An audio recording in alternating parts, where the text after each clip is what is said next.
Hey guys, it's Dude here with Misaki, and welcome to what should be the finale for Fate Stay Night's Unlimited Blade Works route. And if it's not, well, I'll change the title of the VOD later, so anyone watching that will know.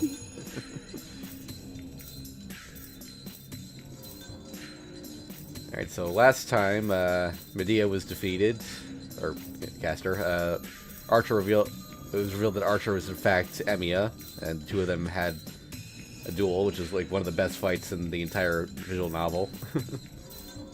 And now, let's see, Archer saved Shiro from getting killed by Gilgamesh right here, and we were right in the middle of that. Why are you here, Archer? You were summoned in the previous Holy Grail War. So why are you here again in this war? That is wrong. I merely stayed in this world after the previous war. What? Ridiculous. Servants should lose connection with this world once the Holy Grail disappears. There is no way you can stay in this world for 10 years. That is not true. The connection with this world is not the Holy Grail, but the Master. The Holy Grail merely opens up a passage. I can stay in this world as long as Amagus provides me with magical energy.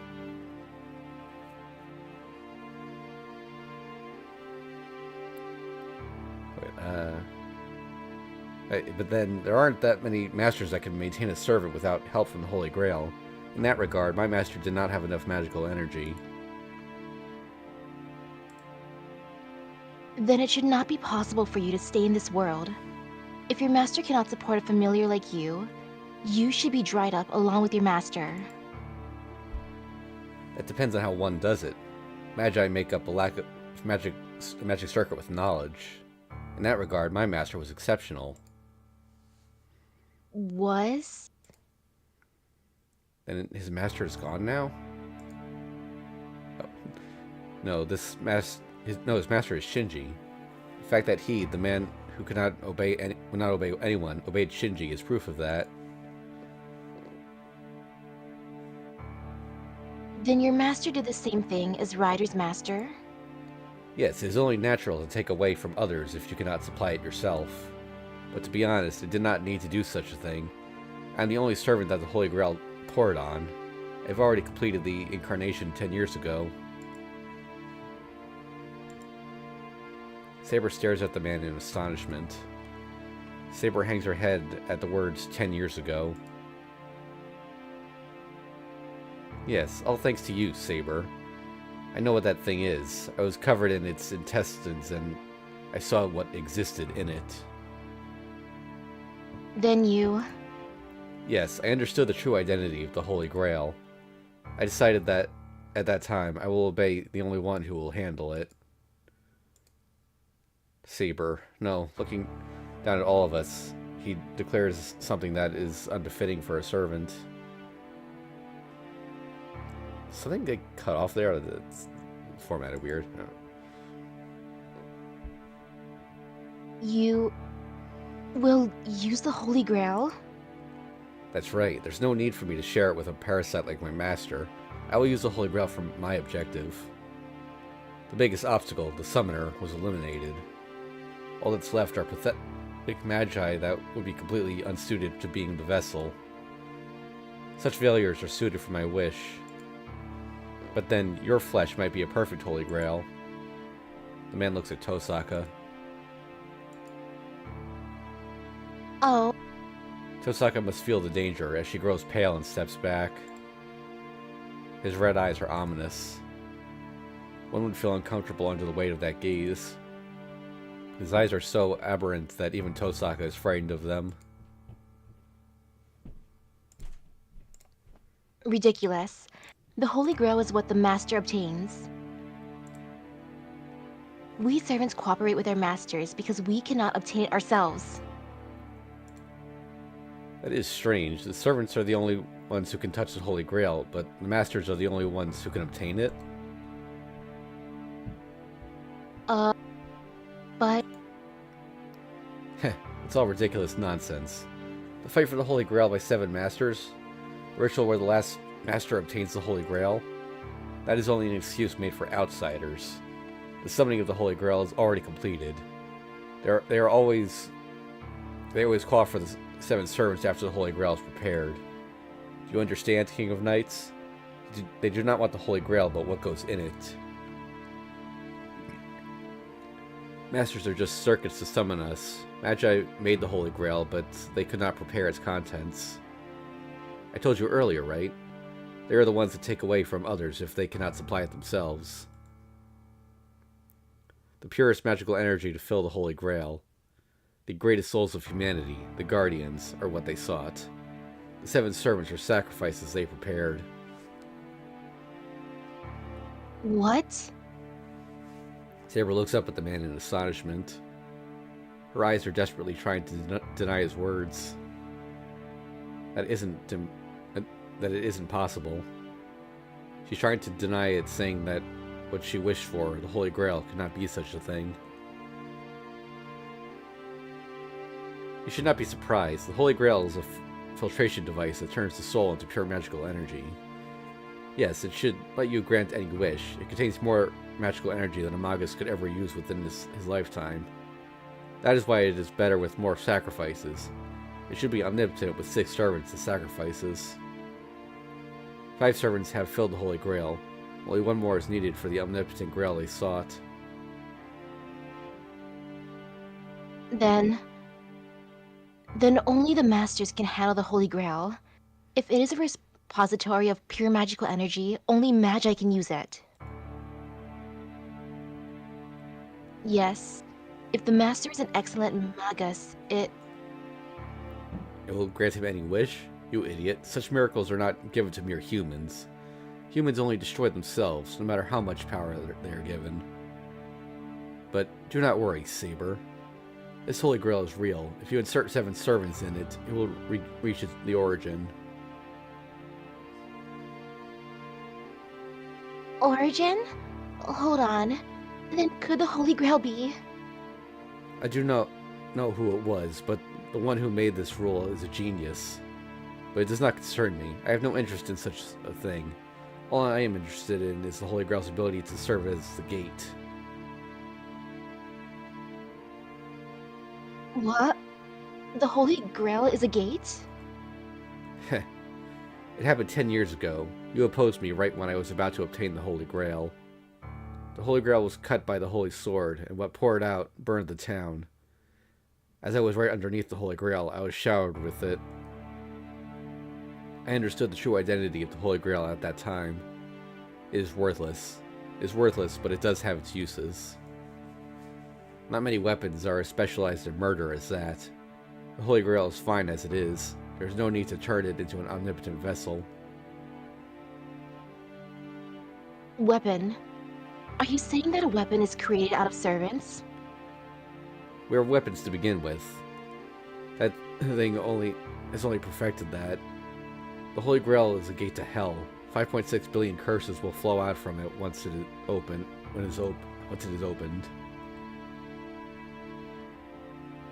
Kotemine did not tell you about it? The Holy Grail is named Angramanyu, or all the evils of the world. It is a mud that will consume every human being, like the name states. Angramanyu? I think that's the name of the devil in I can't pronounce this word. Zoroastrianism. Why does Shiro know about this? This is a very obscure religion. The leader of the evil that opposes God for many thousands of years. It is embodiment of the evil in all human, and is depicted as a reflected image of all humanity's goodwill. Why is the Holy Grail named after the ancient Persian devil? Then your intention is to... Yes, to sweep the humans away. I have no intention of admiring humanity like Kotamine. I only admire beautiful things. This world is enjoyable, but it is incorrigible at the same time. It is an insult to the king for so many wretches to be enjoying life. I do not want to rule over such a world. Wait, by the way, I read a little bit of the, that religion's equivalent of the Bible, just to learn a bit about Angramanyu. It's like the first, chapter is like how their god created the world and how Negromind created like evil things in it. So like things like plague and winter, menstrual periods, and ants. Wow, out of all the things to put together.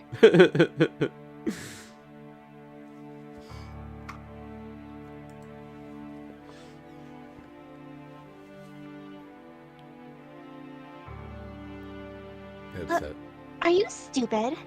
What insult to the king? It's meaningless to be the king if all humans are eliminated. I do not care if they die out. There's no point to their lives if they end them through their own crimes. I do not want lowlifes. The only ones worth ruling over are those that can survive even the flames of hell. In that respect, they were an utter failure 10 years ago. If such a pitiful blaze will wipe them out, only humans truly have become weak. He grins for the first time. He looks at me, who he said is a failure.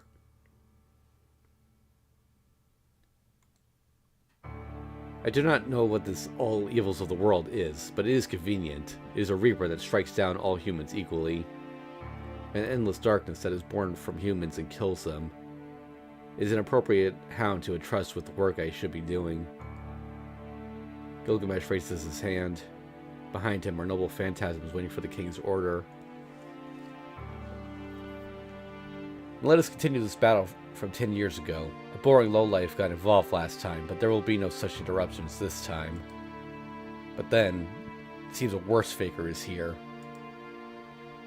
The swords are pointed at me. I will my broken legs to stand, but they do not move. Damn, I can't even manage to block one of those. So why? Why did Archer leave me behind that message? The swords disappear. The golden servant suddenly lowers his arm. After looking up at the ceiling in discomfort, he brushes away the dust on his shoulder. The ashes will dirty me. You escaped death this time, child. Huh? Castle is burning. I don't know who set the fire, but it must be huge. The third floor is burning down, and the second floor is caught as well. No, that's not the surprising thing. He really stopped the battle just because he was going to get dirty from the ashes. Are you running away, Archer? I am only changing the location. I have the Holy Grail. It is my policy to finish matters quickly. I shall quickly construct the Holy Grail and open up the gate to hell. His golden hair flutters. Gilgamesh walks to the terrace that isn't yet burning. You should hurry up if you want to recover it. The Holy Grail this time is a hurriedly constructed defect. All the contents will spill out if you do not hurry. His stifled laughter echoes through the room. And he leaves the burning castle like that. Sparks are dancing through the room, and the ceiling is tinted red. The gorgeous castle shows no traces of what it used to be. The castle without a master crumbles without trace, as if to follow the girl in white.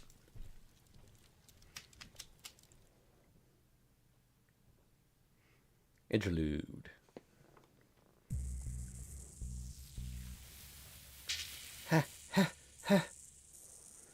Mato Shinji is running through the forest with beast-like breath.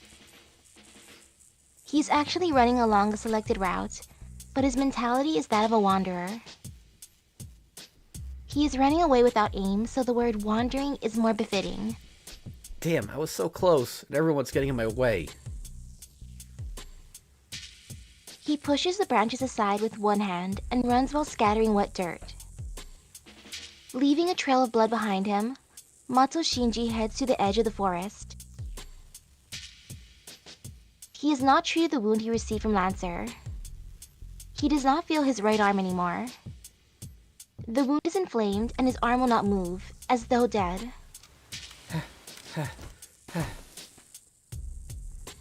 He must not be able to run with only one arm as he slips and leans against a tree. His dangling right arm is like a piece of trash. As soon as he realizes that a part of his body is a useless piece of trash, Mato Shinji starts laughing.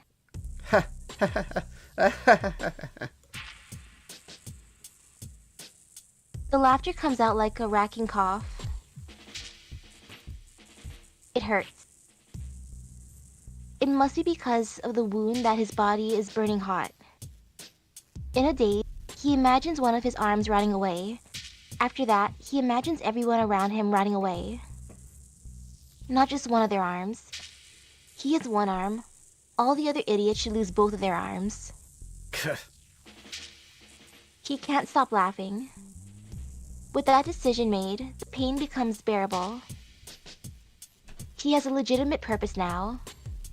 The first thing he would do is collect every possible arm. There will be no exceptions. That's great. I know whose arms I'll get first. The girl that did not become his. Since she is his favorite, he cannot allow her to be superior to him. Yeah, just you wait, Tosaka. I'll make you inferior. Laughing, Mato Shinji raises his head. Huh? When did he appear? Oh wait, what? Oh no, His servant is standing right in front of him. You... He looks at his servant in surprise. The golden servant looks down at Mato Shinji as if looking at livestock. You are wounded. That must hurt. And he says something that he does not mean. Mato Shinji's face contorts. Without realizing the true intention of his servant, he glares at the man before him. That must hurt. Whose fault do you think it is? I got hit by Lancer because you're stupid. Don't talk shit when you can't even be my guard dog. With his head on fire, Mato Shinji insults his servant. The golden servant nods, saying, This will do. So Lancer inflicted that wound of yours, huh? Then it must have been him that released that master. Yeah, Tosaka ran away because you were such a slow ass. It makes me want to puke, thinking about how I lost her to someone who was almost dead. I see, that is too bad. Why are you so calm? We can't obtain the Holy Grail without Tosaka, right? Damn, everything's ruined because of you. Do you understand? What are we going to... Do not worry, everything is as planned. The Holy Grail can still be created. The servant's voice contains no emotion. Mato Shinji does not realize that the red eyes aren't looking at him. How? Come to me, they said that even if we have the Holy Grail, we can't make it with just no vessel. That kid's heart is not enough. That won't turn into a Holy Grail unless we connect it to a magic circuit, right? Mato Shinji walks up to his servant and scolds him for his stupidity. The golden servant nods and... There's no problem. There's another master here that could be a vessel. He thrusts his arm. A piercing sound. Mato Shinji never finds out what the sound is. Huh? But he feels something funny in his stomach. Looking down, he sees his servant's arm there. The fist is inside of his body. There is neither pain nor blood.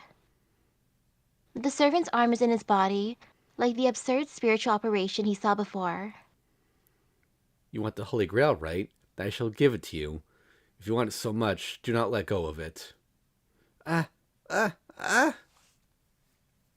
His blood vessels expand. After feeling the sensation of billions of worms squirming through his body and trying to get out, he becomes something that is not Mato Shinji.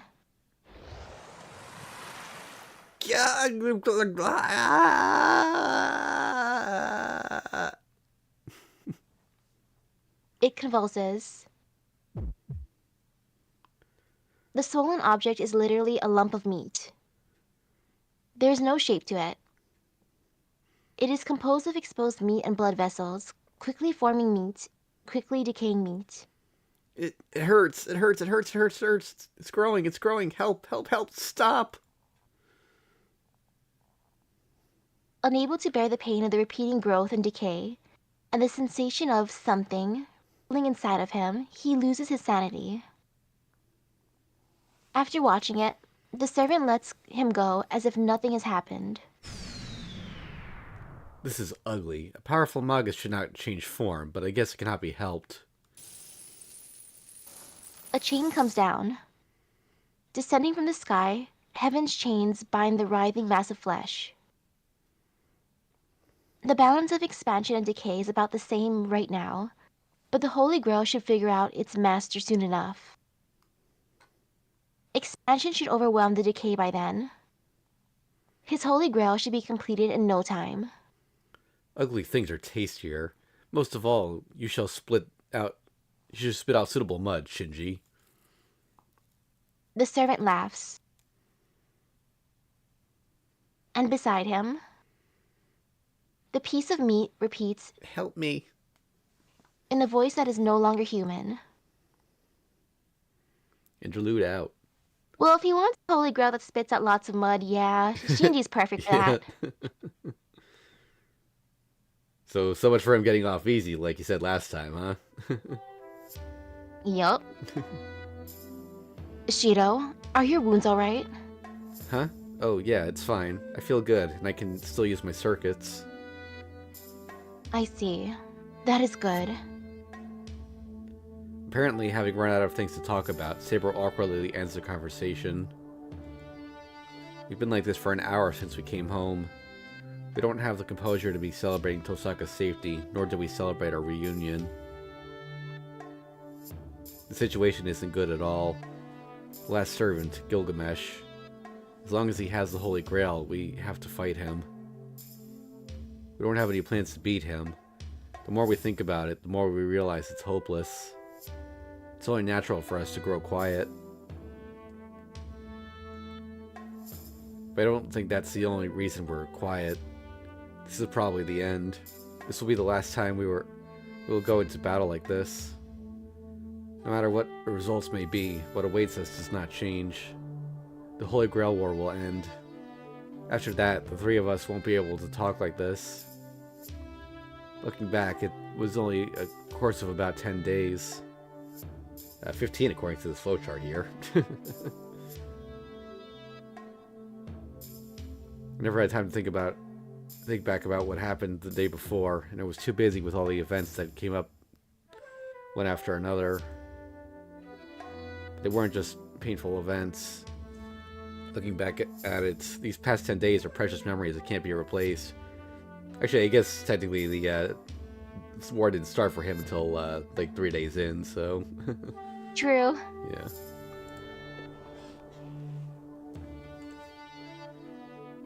That's why we're keeping our mouths shut. We don't want to admit the obvious truth. The decision should be clear to all of us already. We can't say it because we don't want to end like this.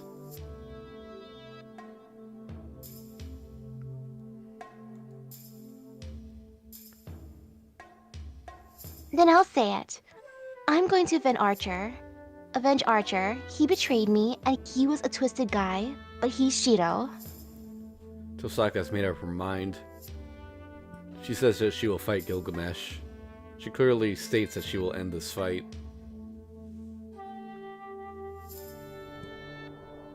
How about you, Shido? I'll have Saber come to me no matter what, but I can't force you to fight since you're not a master.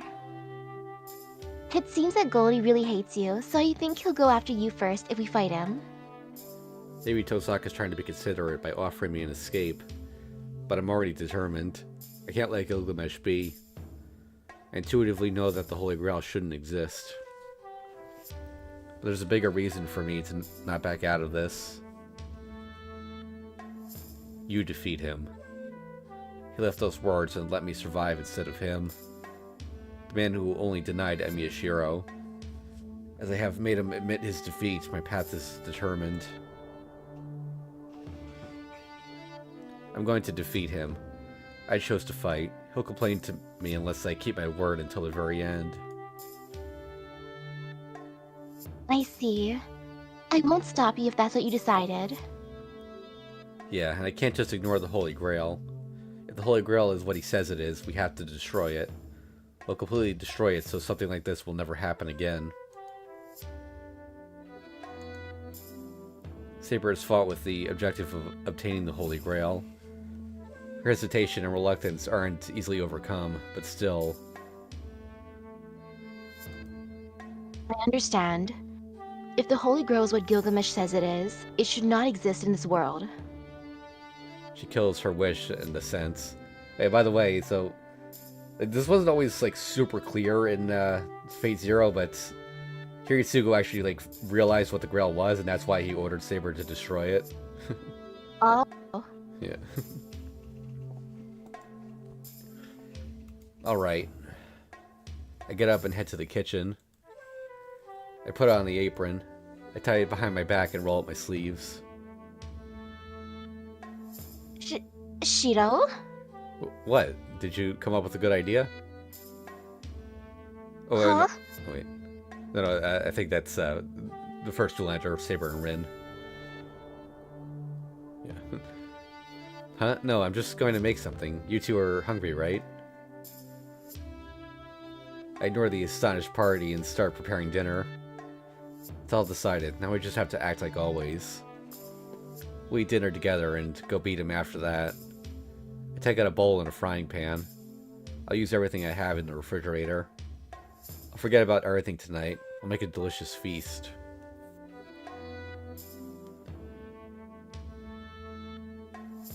Who's on saying that part? That's Saber. You are right. Let us eat dinner like always. Suits us. You can tell it's Saber because she doesn't use contractions.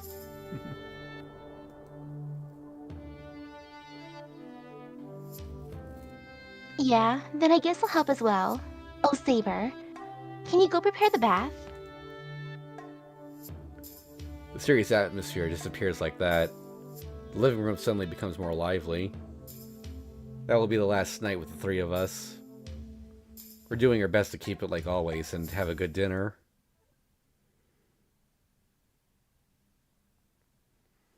So, after eating dinner consisting of Western, Chinese, and Japanese food, we start the customary strategy meeting. So, you were saying that the Holy Grail's at the Ryudo Temple? Yep. I guess that the Ryudo Temple would be the summoning spot this time. I was using a familiar to spy in that place, but it was eliminated just a bit earlier. I'm sure that Goldie's there. Ryudo Temple.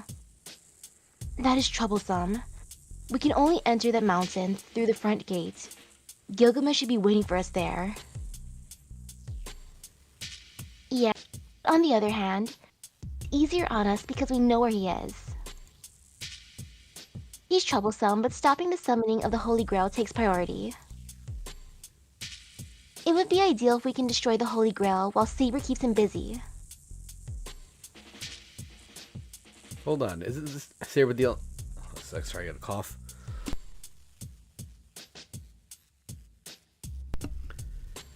Hold on, isn't Saber the only one who can destroy the Holy Grail? We can't touch it, right?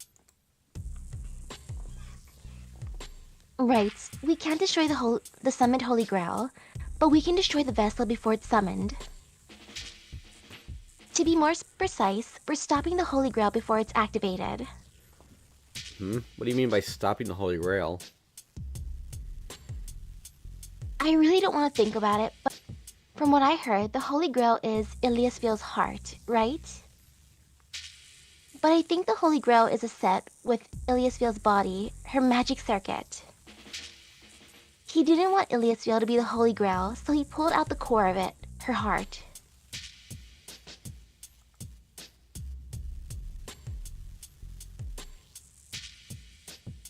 So, he has to implant the heart into Amagus' body to activate it as the Holy Grail. There are only two remaining masters, me and one other. Since I'm here, the one he will choose to be the foundation of the Holy Grail is... Shinji? But Shinji, doesn't have a magic circuit, right? I bet he doesn't care. He wants to to make an incomplete Holy Grail, so I'm sure he'll implant it into an incomplete master. Even if its bloodline is extinct, the Mato family has hereditary traces of magic circuits. Even a closed circuit will be forced to open if something like a nuclear fusion reactor is implanted into him. That would mean we'll have to detach the Holy Grail from Shinji, huh? I don't know what it means to be the Holy Grail's foundation, but if possible, we'll have to stop it.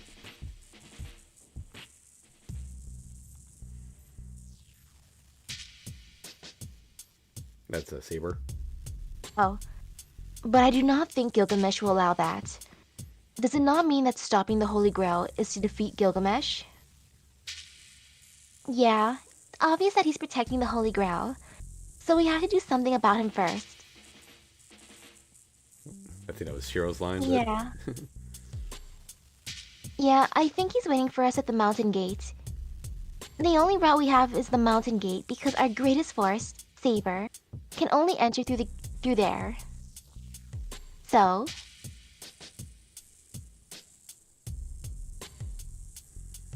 I see. I will rush the mountain gate by myself. Rin and Shiro will sneak into the Rito temple from the back while I do so. The boundary field on the Rito temple is meaningless for you two. Exactly. You will need to give your absolute best. Just keep him busy. We'll come help you as soon as we stop the Holy Grail. Hold on, that's reckless. Saber won't be a match for him. She can't keep him busy. Huh? What? You seem to think pretty highly of him, Shiro. True. He's a strong enemy, but I will not lose easily if I go into defense. Please tell me what that opinion is based on. Oh, that's not what I meant. From what I see, Saber's stronger than him. I'm sure of it. I'll bet on it, too.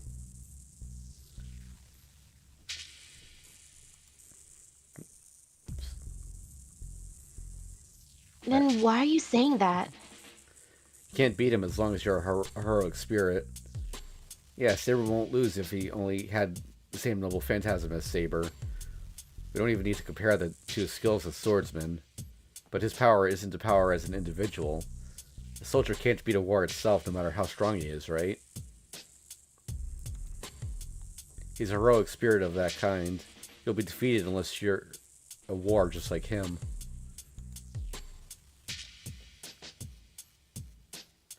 So you are telling me that my attributes are not fit to fight him? Yeah, Tosaka can't let Saber fight with him without a plan. There's no way she can win unless we have some sort of countermeasure. Hey, I know that already. That's why we're going to think about that now. The plan, Rin? Hey now, I won't conveniently come up with an idea in a flash. His noble phantasm is a war, like Shiro said. The outcome of a war is decided by how much force you have, right? It's not how well you can handle the weapon. It's how much force you can prepare. What's wrong, Tosaka? Why'd you shut up all of a sudden? I see. That's why he treated you like an enemy. Since the heroic spirit doesn't have his own noble phantasm, there is no original. Oh, wait, that means...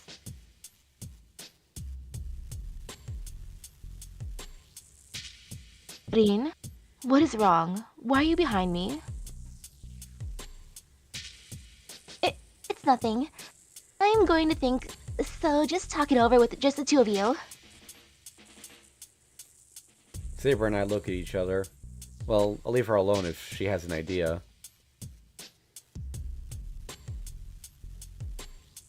Then I should avoid fighting Archer one-on-one, correct? But I have backup from Rin. I can use my Noble Phantasm with her support. I believe there is a chance of beating him before he can use his Noble Phantasm. I think that's Rin.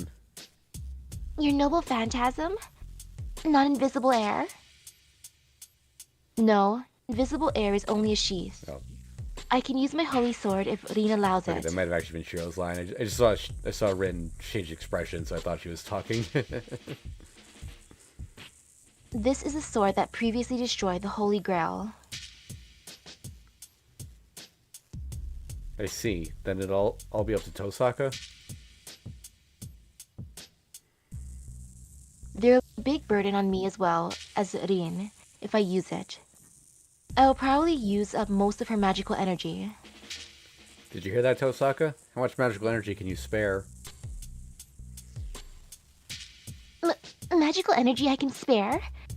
How do you know what I'm thinking about? Huh?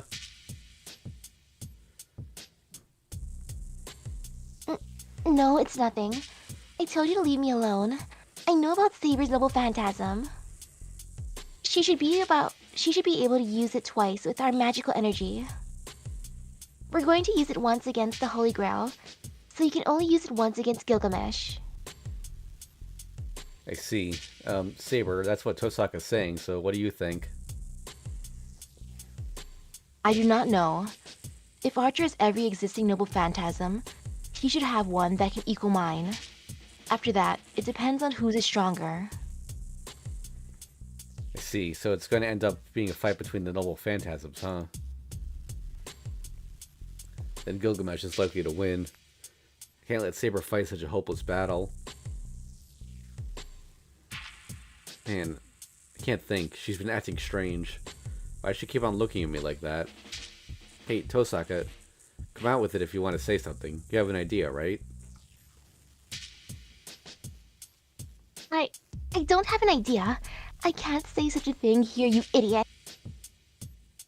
She yells at me and looks away awkwardly. Shiro? No, it's nothing. She's acting weird, so let's ignore her and keep planning. We continue with the strategy meeting with just the two of us. But as our brain, Tosaka won't talk. We can't come up with anything.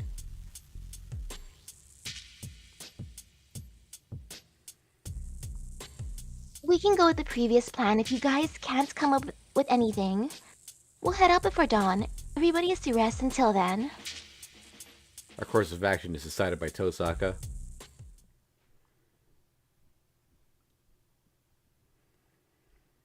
Some time passed after that. It's almost midnight. Tosaka told me I should take a nap, but I can't sleep in a situation like this. We're going to settle our score with that servant in a few hours. Since we're already heading out before dawn, everything should be over by the time the sun rises. I can't just lay here and not do anything. Alright, put a save down.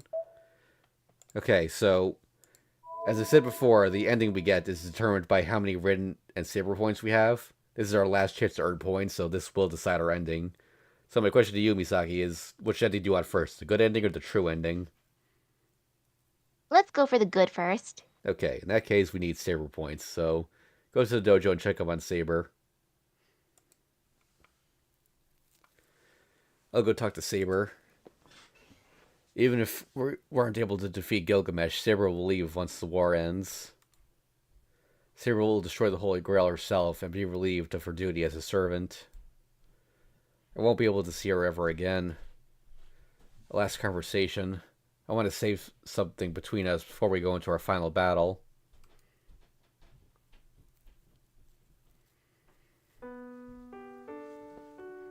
Shiro? Why are you here? Oh, I just felt like coming to see you. Oh, am I a bother? Were you meditating in preparation for the battle? No. That is not true. I'm happy since I wanted to see you as well, but, I thought you went to Rin's room. Why would I go to Tosaka's room? She didn't call for me. You are right. Please do not worry about it, since it was just my imagination. I thought you would be for the better. I thought that would be for the better, but I guess that was my concern.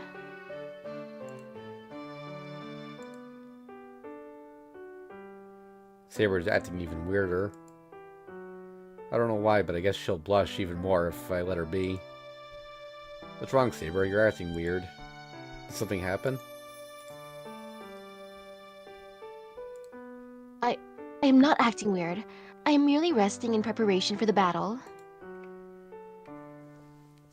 But what about you, Shiro? I thought you were going to sleep so that you can go to the Riro Temple in perfect condition.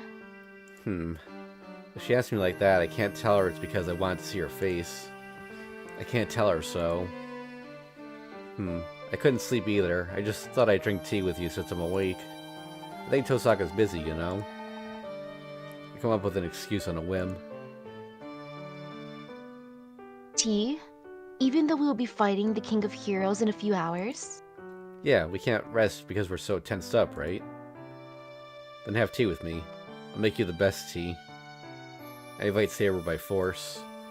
Her face is all red and it's embarrassing, but I want to drink tea with Saber. Yes, it will be my pleasure to have tea with you, Shiro. Saber nods kindly.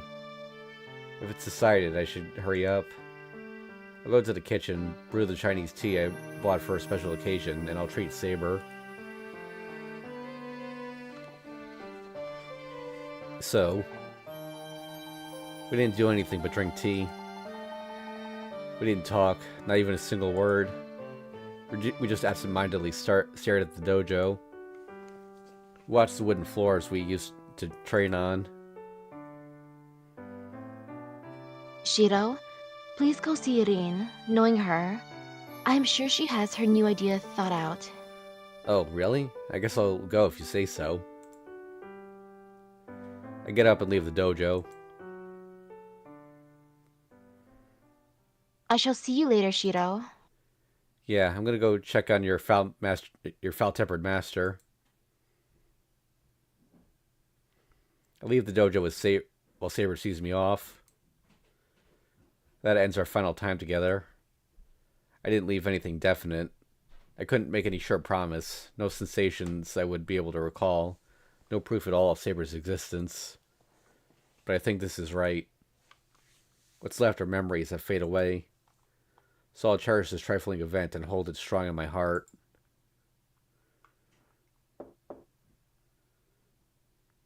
Hey, are you awake, Tosaka? I knock on the door. I'm awake. Don't you have to sleep? I thought you were talking to Saber in the dojo until a minute ago. Oh, were you watching? I see. You can see the dojo from your room. You should have come, Tosaka. It would have been better to have tea with 3 of us. That's fine. That's not fine at all. Well, come on in. I was going to talk to you anyways. Those are surprisingly biting words. Alright, excuse me. I tilt my head in wonder as I enter her room.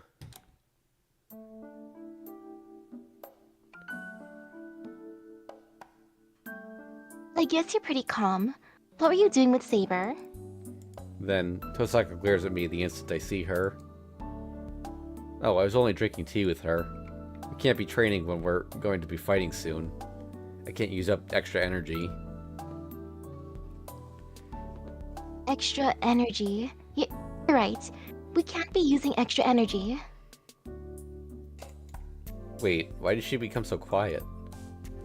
Tosaka, are you in a bad mood? I asked the obvious. Of course, that's the obvious response she's going to give, but I have to ask. But...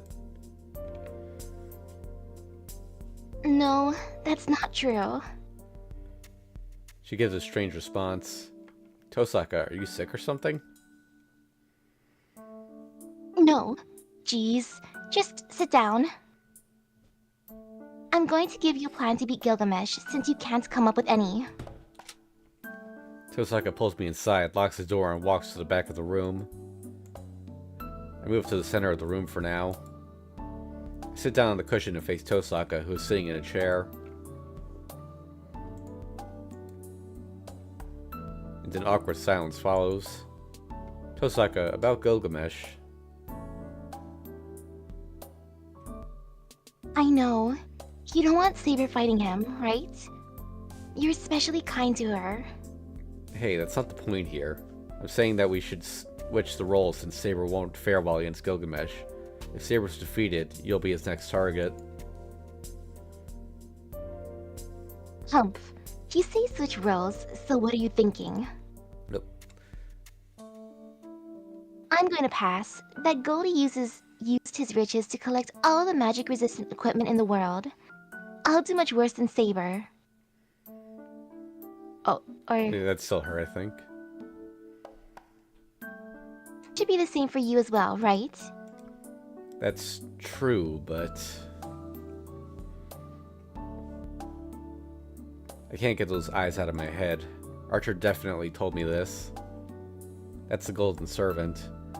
The only Emiyashiro that only Emiyashiro can match Gilgamesh. Tosaka, don't get mad and hear me out. I'm going to fight. You're going to fight him, right? Oh, so you realized it too, huh? Gilgamesh's natural enemy is Archer's magic. Huh? I opened my mouth in surprise. Huh? You said you're going to fight him when you haven't realized that. I didn't have any proof, but I thought that I might have the best luck against him. Oh? I don't know who told you that, but you're right. What makes Gilgamesh so strong is the number of noble phantasms that he has. To put it another way, one can match him if one has the same number of noble phantasms. Same number of noble phantasms. It means I need to reproduce all the noble phantasms he takes out. That's right. He was calling you guys fakers. That's probably because he saw you two as a threat. Heroic Spirit Emiya would be a complete match for him. That's true, but that's impossible. I can barely manage to project one of Archer's swords. I can't keep up with his noble phantasms, and I don't have enough magical energy to do so. That's if your magic is just like it was until now. But if you remember what Archer's noble phantasm was, right? You can match Gilgamesh if you can use that magic. That reality marble. Tosaka stares at me. I can't live up to her expectation. That's impossible. The reality marble is the ultimate forbidden magic. I don't know how to use it, and Archer used magical energy several times my capacity to create that world. That's totally impossible. Yeah, I know it's impossible. But you should know how to use it because all your magic is rooted in that. Strengthening and projection both stem from your reality marble. I'm sure it'll be a piece of cake once you have the necessary magical energy. She's talking about impossible things. I have no way to do it, so this is more impossible than for me to go to the moon. Okay, let's say that's the case, but it's still impossible. If I don't have the magical energy to set up the boundary field or maintain it. He must have trained his magic circuit for a long time, but I don't have the magical energy. I know. So, see? Gilgamesh said it too, right? Magi take it from somewhere else if they can't supply it themselves. She murmurs. He did say something like that, but what about it? Geez. So, I have to do something about the insufficient part. Tosaka blushes furiously, her voice trailing off to a whisper. But I know. I'm a magus, even if I may be an amateur. I know what Tosaka just said. Tosaka, that's... There are only a few ways for Magi to tune in, right? We're the opposite sex, and we don't have time. So it's the most efficient way since it's like a contract. It's been a while since we had an H scene. I'm surprised the ones for this game are for transferring magical energy. Yeah, yeah. It's a funny thing. I once titled an episode of my fifth grade order series "Mana Transfer" because like Ilya was teaching how to do it, like which is in Prism Ilya, it's done through kissing. So I checked the analytics for that video once, and like one person found the video by searching for sex video. Wow. Yeah, so just Mana Transfer has just been a euphemism this whole time. So I'm going to have sex with Tosaka to connect with her so that I can use her magical energy. Uh, my head explodes. My memory of the past few days gets blown away once I think about what Tosaka said. It's Tosaka we're talking about. She's a female student I admired, recently got close to, realized her honor student appearance is fake. Got attracted to her even more anyway, and my heart won't stop beating rapidly when I'm near her. So why did it turn out like this? What? We're just going to be having sex. I think it's much easier than fighting with your life on the line. You idiot. Putting my life on the line is much easier. Hold on. That's strange. That's weird. You skipped too much. You won't trick me this time. You already made too much fun of me. I won't be fooled so easily. Tosaka staring at me. Her gesture is more convincing than any other words.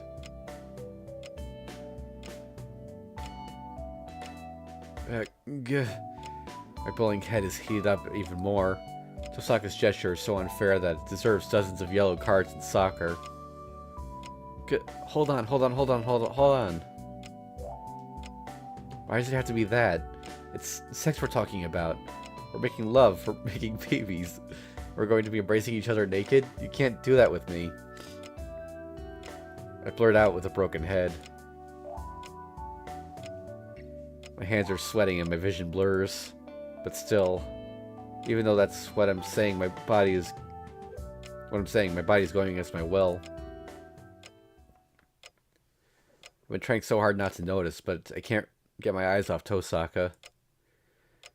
Like her soft-looking breasts, like her long, smooth black hair, like her shoulders that look slender and soft, like her gorgeous thighs coming out from under her skirt. I'm fascinated by all her feminine parts. She looks at me. I know. We should do this if it'll help us match Gilgamesh and keep Saber out of danger. We're magi, so we shouldn't have to think twice about doing this to win. But I gulp. I frantically restrain myself with my reasoning. But still. You don't want to do with me, Shiro? Wait, why are you asking me such an impossible thing, you idiot? That's not true. There's no way I wouldn't want to do it with you. As I speak, I realize my own stupidity. Tosaka said I has to be embarrassed as well. But she suppressed it to bring up the idea. That's enough to kill me, so why am I making her say such a thing? I take a deep breath. I have to be calm. If this is the last thing we can do, I have to prepare myself. I'm sorry. Let us do so if you'll let me. I shouldn't have panicked if that's the only way that'll let us beat him. I stare back at Tosaka, mustering all the courage I have. I'm the one who should apologize. I didn't think you would dislike it so much. I should have explained to you in detail. Tosaka looks down awkwardly. With that, no, it's not that I didn't want to.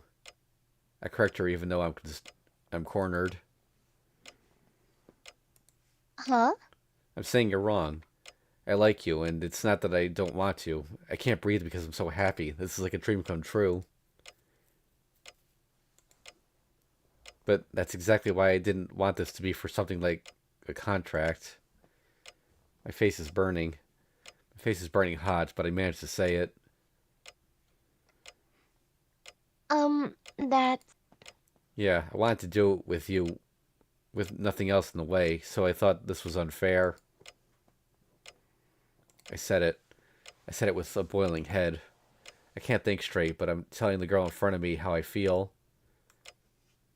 Her stare is hurting me. It gets awkward, so I look away from Tosaka and scratch my cheek. Then, what? Alright, I'm gonna put the screen up now because I don't know when stuff happens. So, something suddenly touches my lips. Okay, never mind. We're good. He? I just kissed you.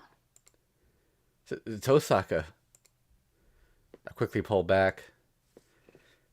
I must have acted funny because the one who kissed me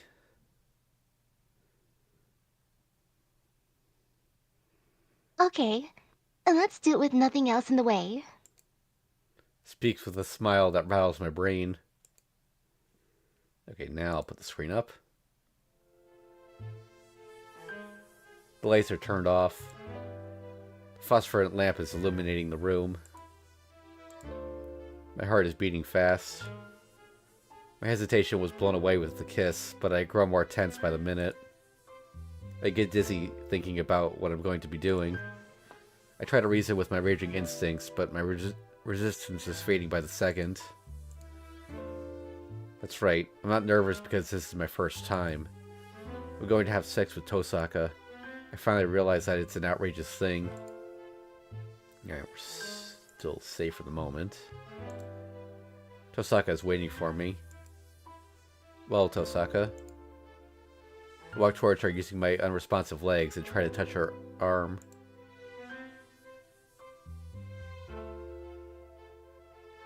Hold on, let's do it again before that. You do it to me this time. I feel an impact as if a nail is hammered into me. She must be as tense as me, if not more. Tosaka is bashful, and my tension is blown away by her awkwardness. Okay, let's do it again. I hold Tosaka's hand. Her fingers are tense, her neck even more so. Where did her previous confidence go? Tosaka curls up and waits for me like a small child. Hey, are you nervous, Tosaka? I'm not. We already kissed once, so why do I have to be nervous? I see. That's good, but I thought I'd ask, you know? Just carry on.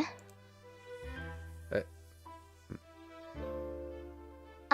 I won't let you go any further unless you kiss me. Crap, that just turned on my switch. Tosaka looks cute, trying not to let me see her trembling. She closes her eyes and waits for my kiss. Her lips are shaking and her body looks so weak right now. I'm doing it, Tosaka. I grab her arm and pull her towards me. I try to copy what she did and kiss her. I fear her lips for only an instant. Tosaka must have panicked as she suddenly pulls her head back. Oh. Tosaka looks up at me in blank amazement. It's natural to think she drew back. I just pressed my lips onto hers. I'm sorry. I don't know how strong I should have done it. No, that wasn't your fault. She hangs her head in embarrassment and takes a deep breath. I'm sorry, you can continue. Oh, wait, no, it's just her. I'm sorry. You can continue just as you were doing it. Tosaka blushes and closes her eyes. My body heats up. I don't even think about trying to be nice this time. I press my lips onto hers as if to bite her.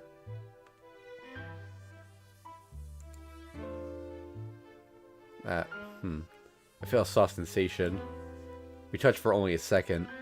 Our lips are pressed against each other and melt into one.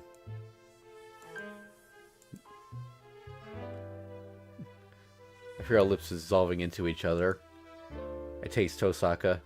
I can feel the warm softness of her wet lips and the sensation of her breath escaping. Everything is torture. She's so close to me. One I love is as close to me as possible. Touching her lips is driving me crazy, but this is still not enough. I want to embrace her harder. I want to melt into her. My brain wants to reach ecstasy just from kissing her. I feel an uplift, like ejaculation. But I can't orgasm from just a kiss, and it's driving me mad. My penis is already erect. I pushed my erect self up to Tosaka. Alright, now it's time to put up the screen. Probably still got a few more lines before we actually get to the CG, but...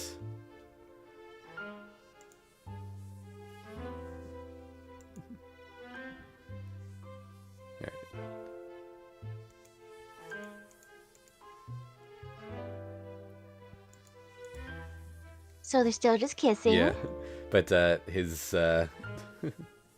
erect penis is touching her apparently. Probably, I think he still has his pants on though, but...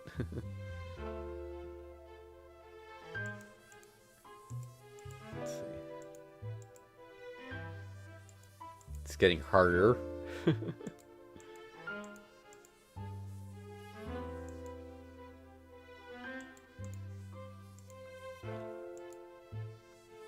See. I keep Tosaka still using my right hand. I use my left hand to grab her breast.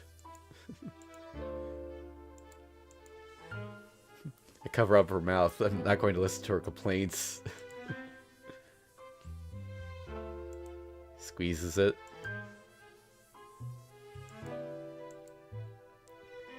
She says she wants to stay at the kiss right now, but he says, why not? Your breast feels good.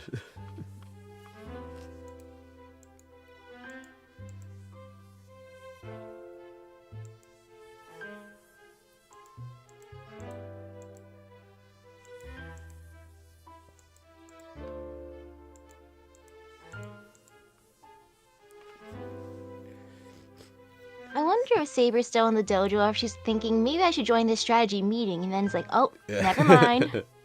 Time to walk back. Yeah, so... Alright, yeah, so he's squeezing her breast really tightly and it's hurting a little, but she's getting used to it.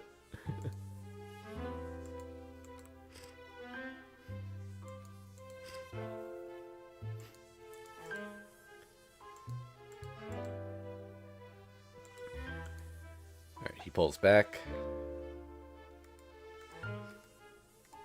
They're both ready.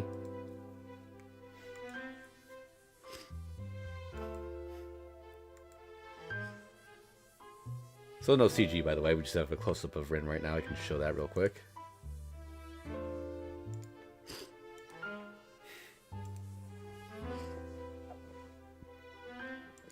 Okay, she's taking off her clothes.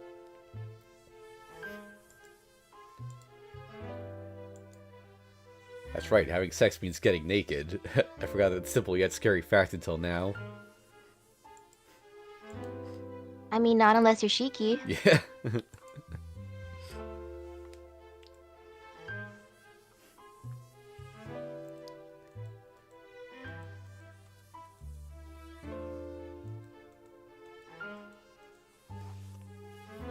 She's telling him to get naked too.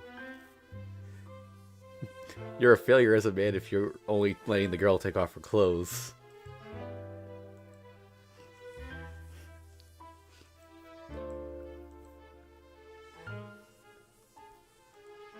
Okay.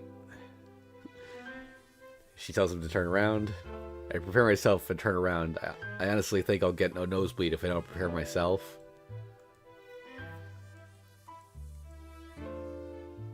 Okay.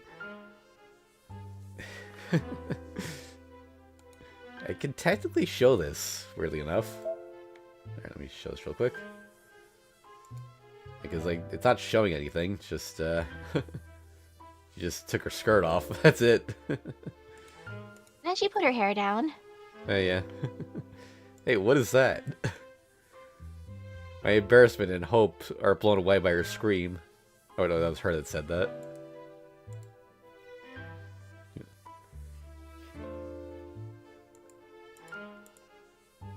She feels fear. Yeah. Tosaka still keeps her eyes on me. No, on my erect penis. Totosaka, I don't know what you're surprised about, but that really hurts, you know? It hurts my pride as a man.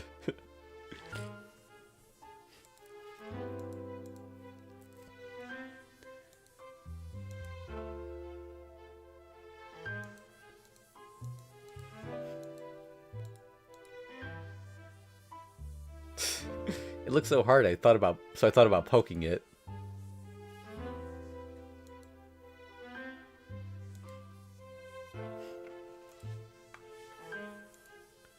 I might explode if Tosaka pokes it with her finger.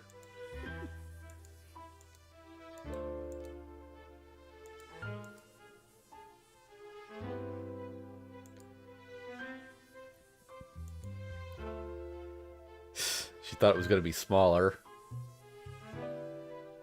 Wait, she shows me the length she'd imagine with her fingers, so I wonder what she's doing. Like, is she doing like a teeniest little... Yeah. The distance between them is only about half as long. Okay, so Shiro's got a big dick. Noted.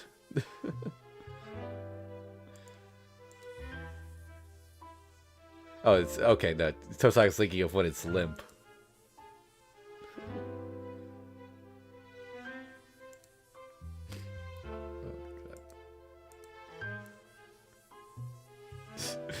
She asks if it's coming inside of her, and he says, I don't know. This is my first time, so there's no way I would know.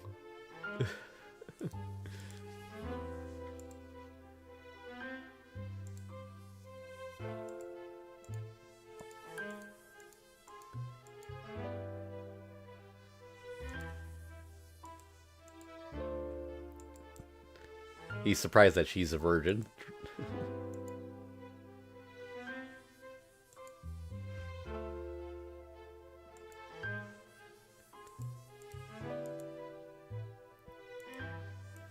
The mood for this scene is so different compared to the one with Saber, where Vin's just like into it. She's like, yeah. Force the plot progression.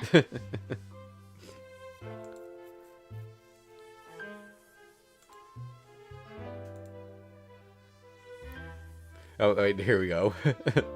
Yeah, she says, we can't connect unless we both reach orgasm at the same time so that our protections come down.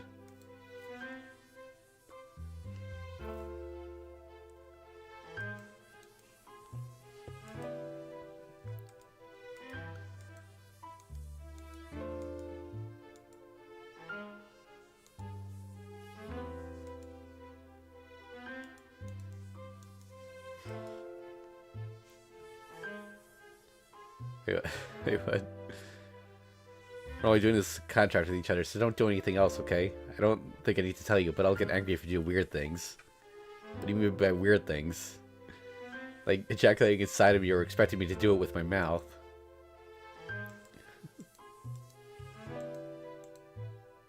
And just because she said that, both are gonna happen. And this is the only H scene on this route, so they gotta go all out with it, I guess.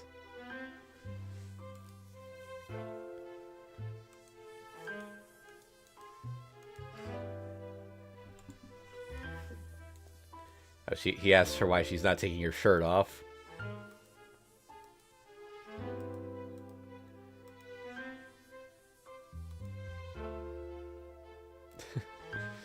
She doesn't have a particular reason. She only needed to take her bottom off to do it.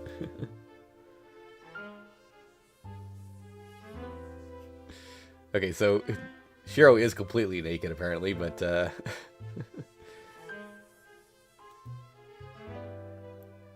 she wants to be covered up a bit.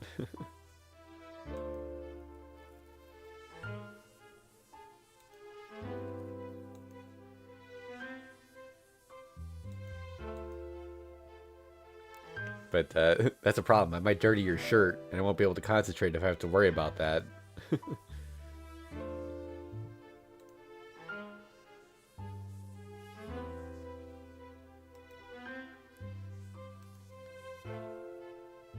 Though honestly, the shirt request is understandable. Like, do you want to go to battle with, like, you know, that kind of stuff on your shirt? Yeah.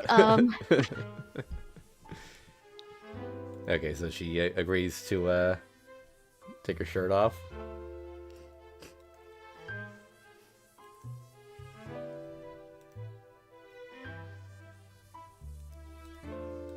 Alright. Oh wow, she censored herself. Yeah. So this is That's borderline. actually showable. Yeah. A little iffy, but I can show it real quick. Yeah, okay.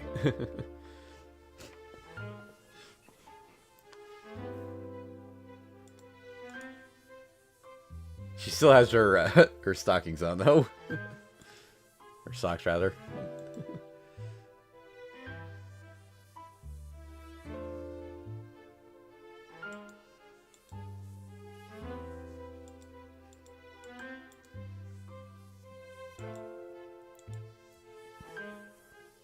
Her breasts covered by her hands are a perfect size. I bet they would shake like gelatin if I poked them with my finger.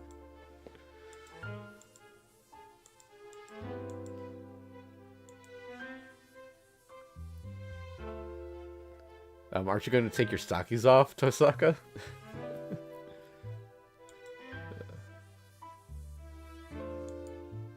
Okay, this is as far as she's going. Ah, yeah, she cannot show him his ankles, or she can't show him her ankles. That's too lewd.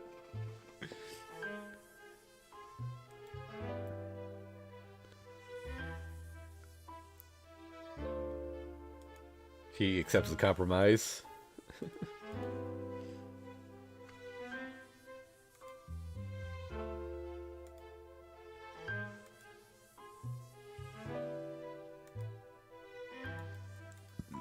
Okay. He says he'll go slow. Alright, we got our first, the actual one that I can't show entirely. Let's drag this around like we do. Gotta be careful here, because a little bit of this could be shown.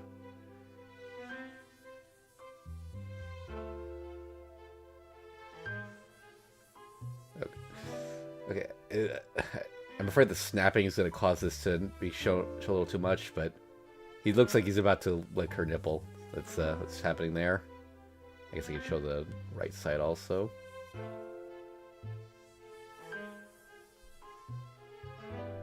Yeah. Okay.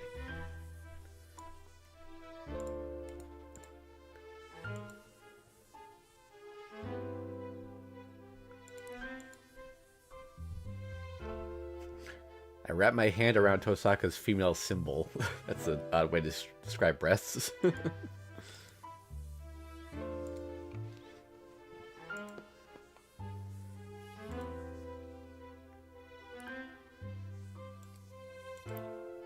She says it hurts a little.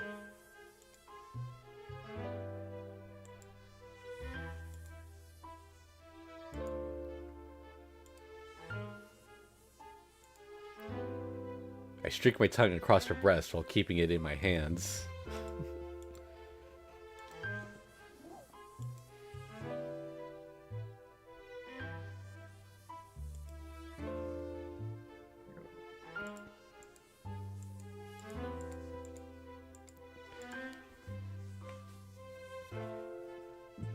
While licking the breast, my tongue naturally reaches the very tip.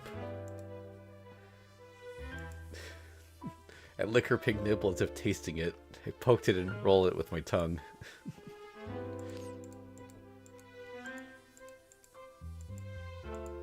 Okay, she's perking up.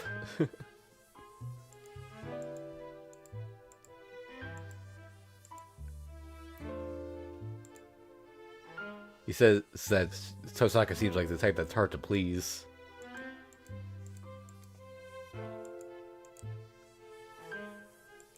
He wants to bite them.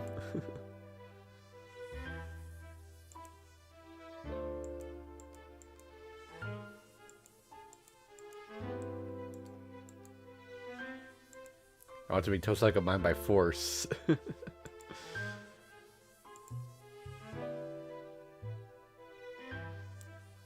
I slide my tongue across her body. I move my face below her chest. Okay, same image but without Shiro there.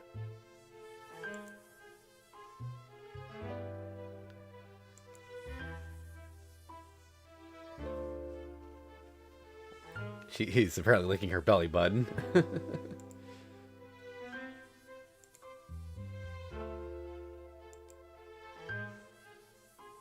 And apparently that's your weak spot, the Yeah. belly button.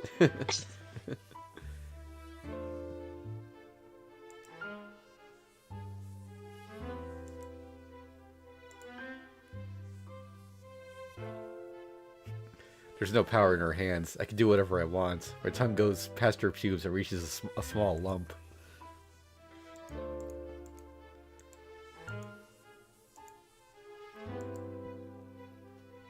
Still the same image, though. And I guess he's just off screen there.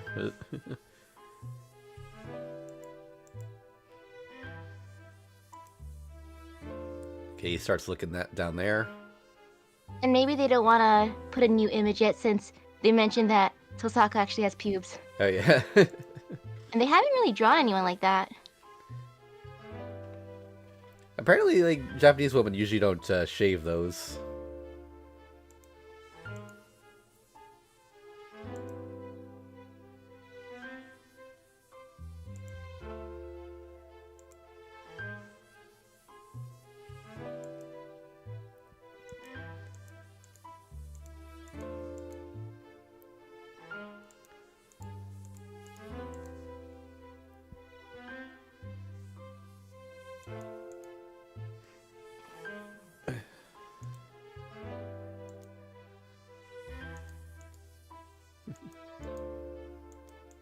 Yep, she's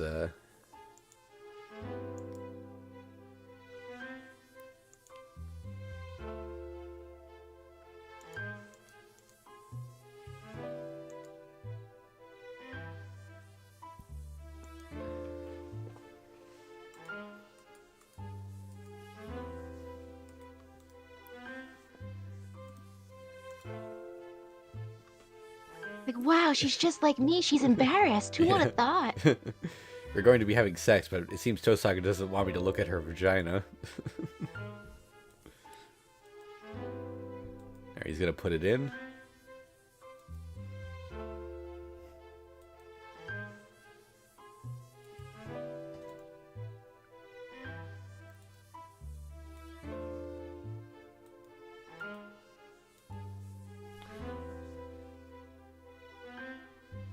The erect penis goes between Tosaka's red slit into her pink walls.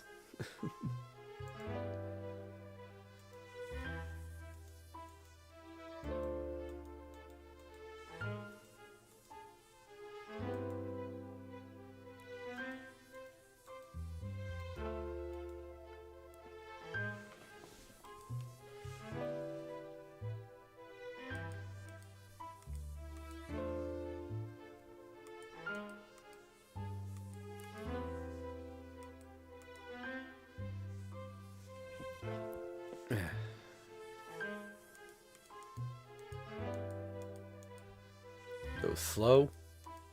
Those are to relax.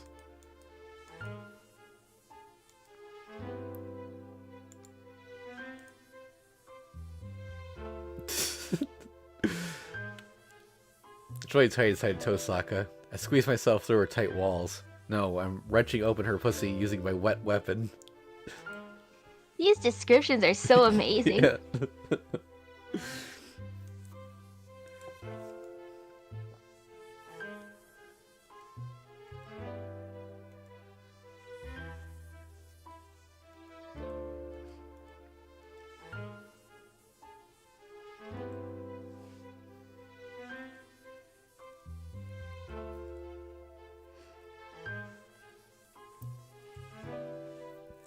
Okay.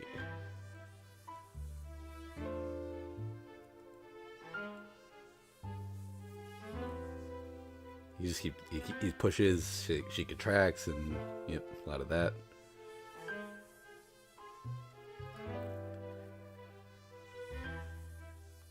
By the time they're done, the sun's gonna already rise. Yeah.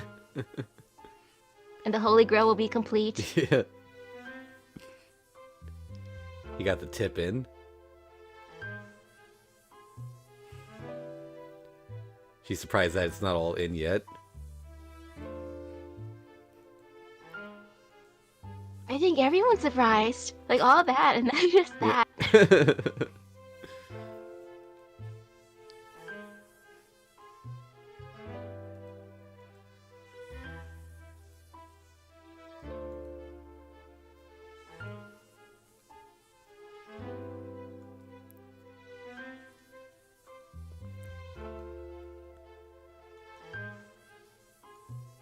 Yes, if she wants to rest for a bit, she says she's alright.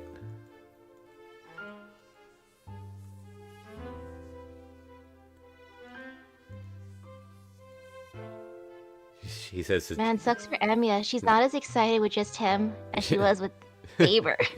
yeah, so he says to tell her to say to stop if it hurts.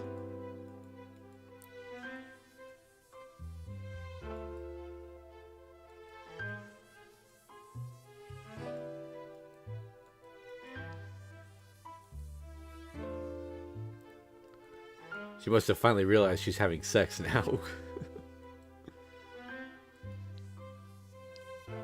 The image has still not changed, by the way. It's just the same thing, but with different expressions on Tosaga's face.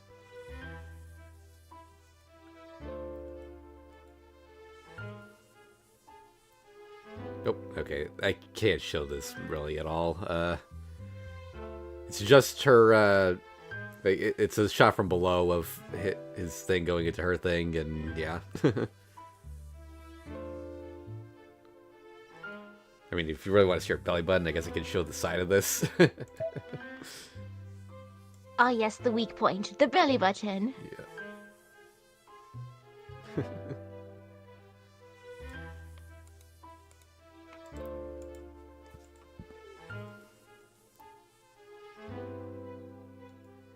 And if that's her weak part, then Space Ishtar and Ishtar. Like, they're just showing their belly button. Yeah.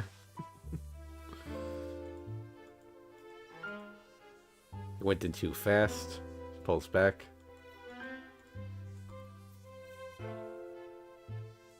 She says it hurt, but only a bit, and to continue.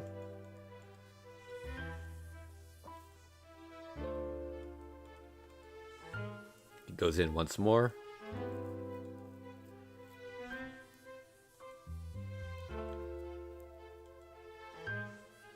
He feels a wall that's blocking him. Darn invisible walls in games. I'm putting it in. I'm taking your virginity, Tosaka.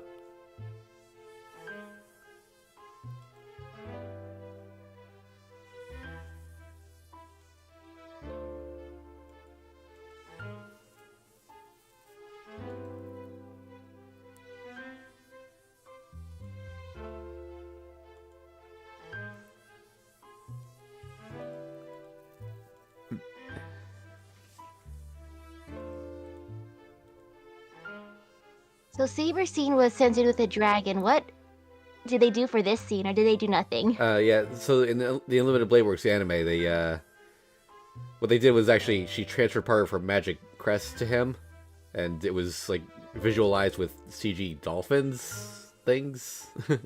It's weird. Not as ridiculous as Saber's, but weird.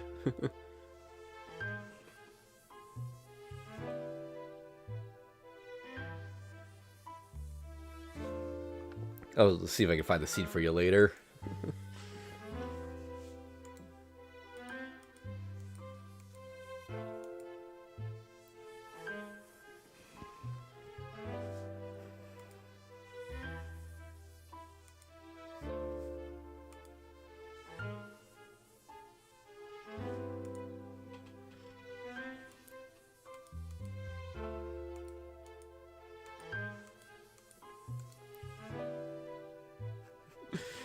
Tosaka, can I? I see. I'm filled with Shiro. Can't ask her if I can move or not. It's getting bigger.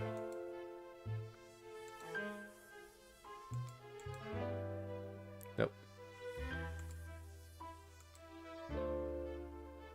I pull my boiling meat out of the hole that has been contracting to push me out.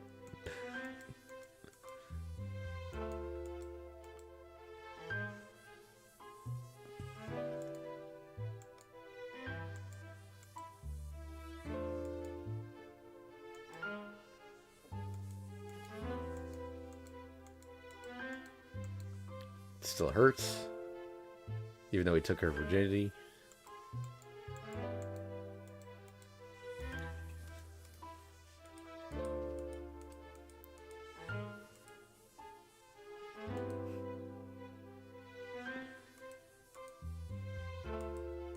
She says to keep going.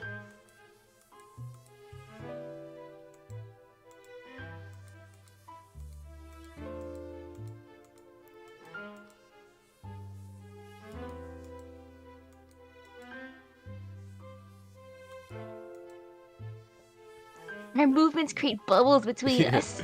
My pre-com blends with Tosaka's love juice.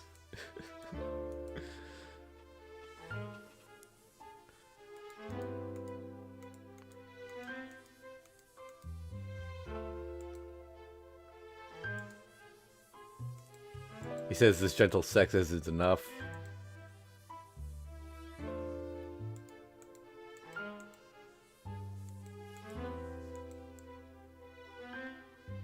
Okay, new image. It's gonna be hard to show much of this one. Let's see. Oh wait, I fretted. Okay.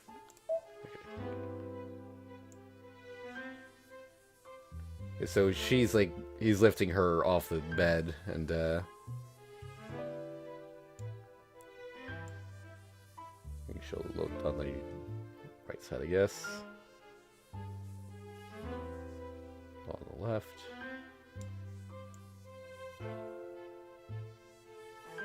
Yeah, alright, that's about as much as I can show there. She says it hurts.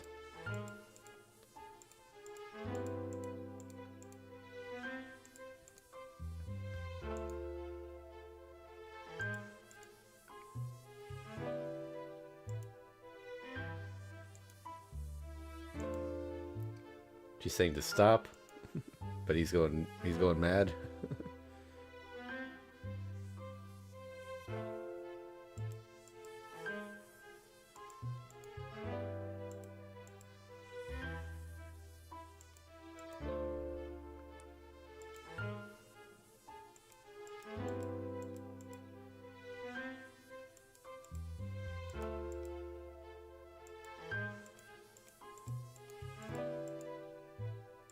He feels nauseous. Yeah.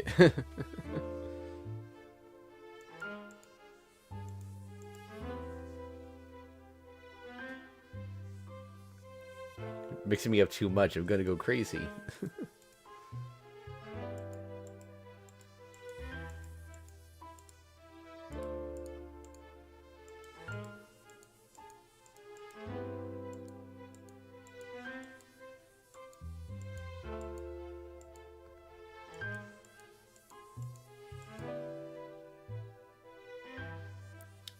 Okay, another one that's gonna be hard to show with that posing. You can show her foot. Yeah, I can show. Yeah, I can show the left side of the image. Yeah, she's lying on the bed, her feet up are in the air, and he's sticking it in her.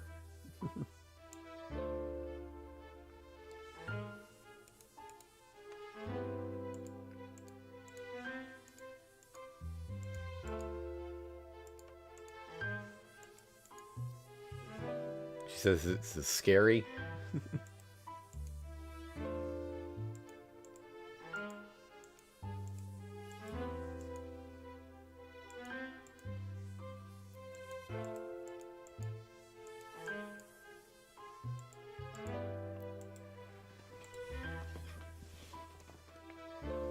She says it hurts, but it feels good.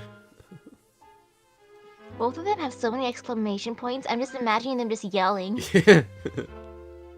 And then Saber's probably just like awkwardly sipping her tea. Her thighs are slick with dripping juice. Her tense body is now a ripe fruit.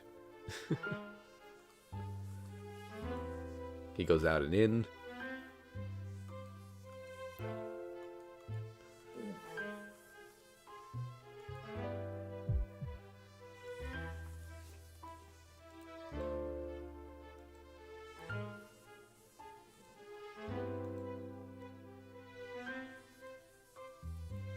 Her minds are at their limits.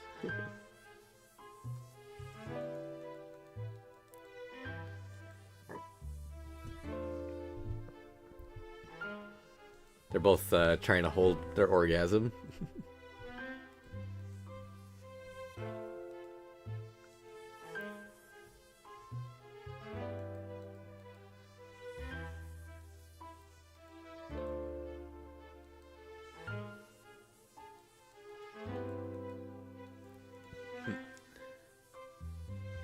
Alright, oh, he did it on top of her.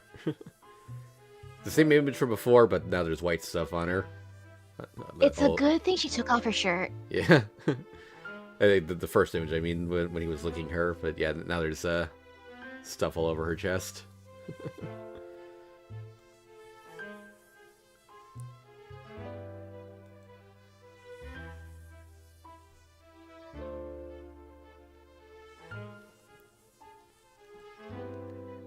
He was able to get it. He was able to make sure not to do it inside of her, but he didn't mean to do it all over her chest.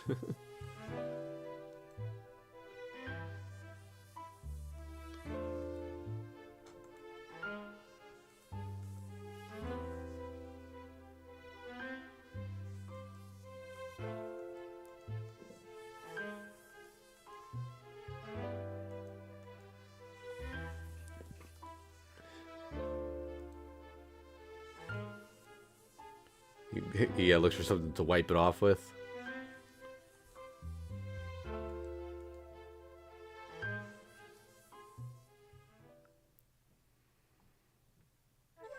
Nope. Is she using his blanket to wipe it off? I think she's just like huddled over. Okay, I can show this image actually. It's covered up. They didn't even wipe her yet. Yeah. Now it's all over the blanket.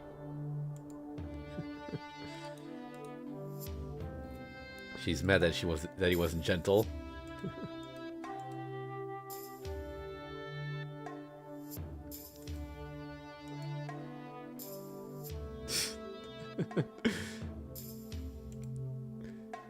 You stupid Shiro, I told you it hurts. I'm never going to have sex with you again.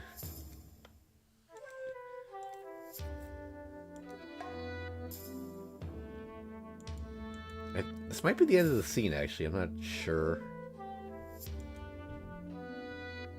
At the very least, if they're going to go again, they'll say something. So I'm going to keep the screen down for now.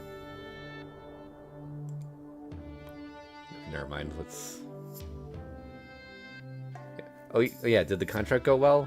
It turned out like that in the end, but.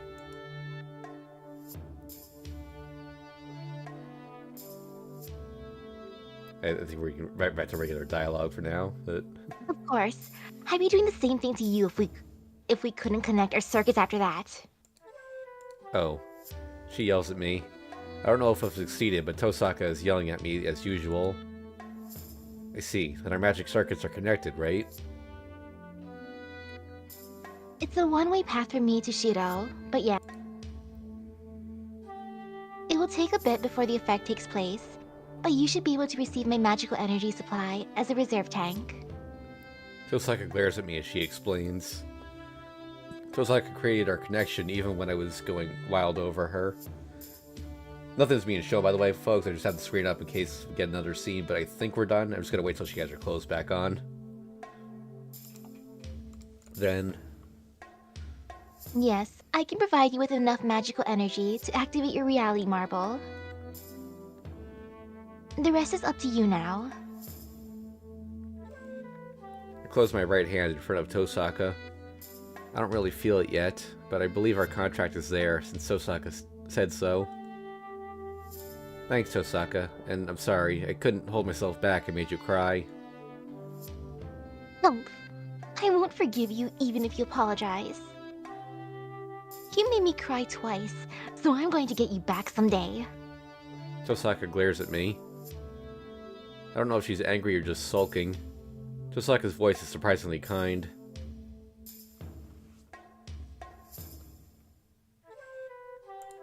So I'm forced out of Tosaka's room. We're back in At Shiro's the end room. of the H scene, Yeah, what was that? that is legitimately the end of the H scene then, huh? Yep. She's like, get out of my room. Yeah. She told me that girls have their business, so I should be considerate and go back to my room. Don't be stupid. Guys have a lot of business as well. I should probably keep this up, actually, just in case he has, like, a flashback. I don't think he's going to, but he'd better safe than sorry. You know, it's not over until they stop talking about it. True. I do, but I didn't say so in front of Tosaka. I bet she would have gotten me back right on the spot if I said so. Besides, no matter what Tosaka may need to do, it's true that we don't have much time. The date has changed already. Bet we should be heading out to Ryudo Temple within an hour. How long were they going at it? It showed his magic circuits there for a second, by the way. Yeah. Yeah, it is. I close my eyes to feel the magical energy pouring into me. Tosaka isn't consciously supplying me with magical energy yet, but it's already enough to fill me up. If Amy Ashiro's magical energy capacity is 20 or 30, she always has 500 magical energy. I'm sure it would take 10 years to fill up her whole capacity, but I bet her maximum capacity could reach 1,000. I'm amazed. She really is amazing. It makes me realize her greatness again. Well, she's exhausted right now, and most magi only keep about 80% of their magical energy. So Tosaka has about 400 magical energy right now. We got power levels now? Like, what is this? That is still a huge amount. I use about 2 magical energy to use 1 strengthening magic, and about 5 magical energy to use 1 projection magic. Using that example, I can use my projection magic dozens of times now. We could only do it 6 times before. Well, a cheap vehicle will overheat even if there is enough gasoline. But this has greatly increased my power. I might even be able to beat the King of Heroes with this. All that's left is... There's 1 more hour. I should rest my body until then. I'll rest and restore the energy I used by having sex. Everything is set. I'll fully prepare myself since Tosaka has opened her body to me. Okay. Alright, scene seems to be over.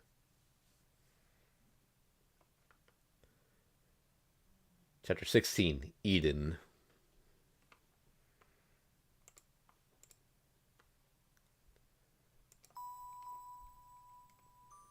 I turn off the lights in my house. It's 4 in the morning. With dawn still a few hours away, we leave the Emiya household. Everything is arranged already. There's nothing to talk about now. We just need to go to the battle and fulfill our roles. There's no guarantee that we'll come back alive. No, that has been the case all along, but there's less of a guarantee this time. That's why I'm carefully turning off all the lights. Huh? There's something standing in the yard. Someone standing in the yard. The golden-haired girl is just standing there, looking up at the night sky.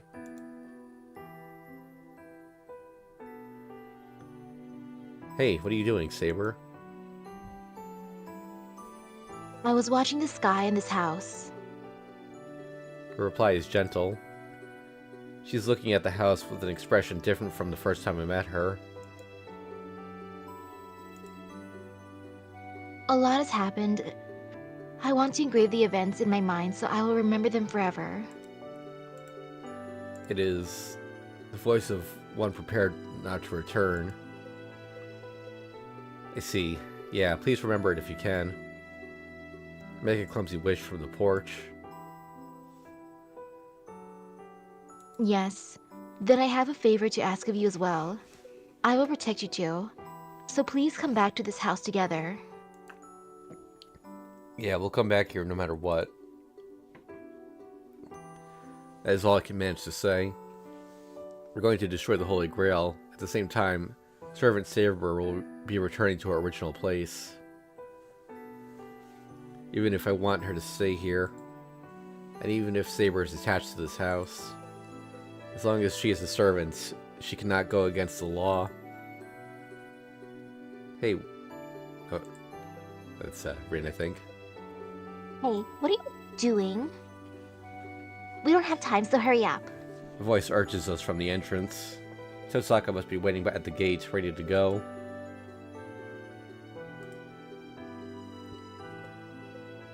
Shiro. Yeah, let's go settle this once and for all. I turn off the last light and leave the house with Saber. A quiet night. The illusion of the girl staring up at the stars is still lingering in the yard.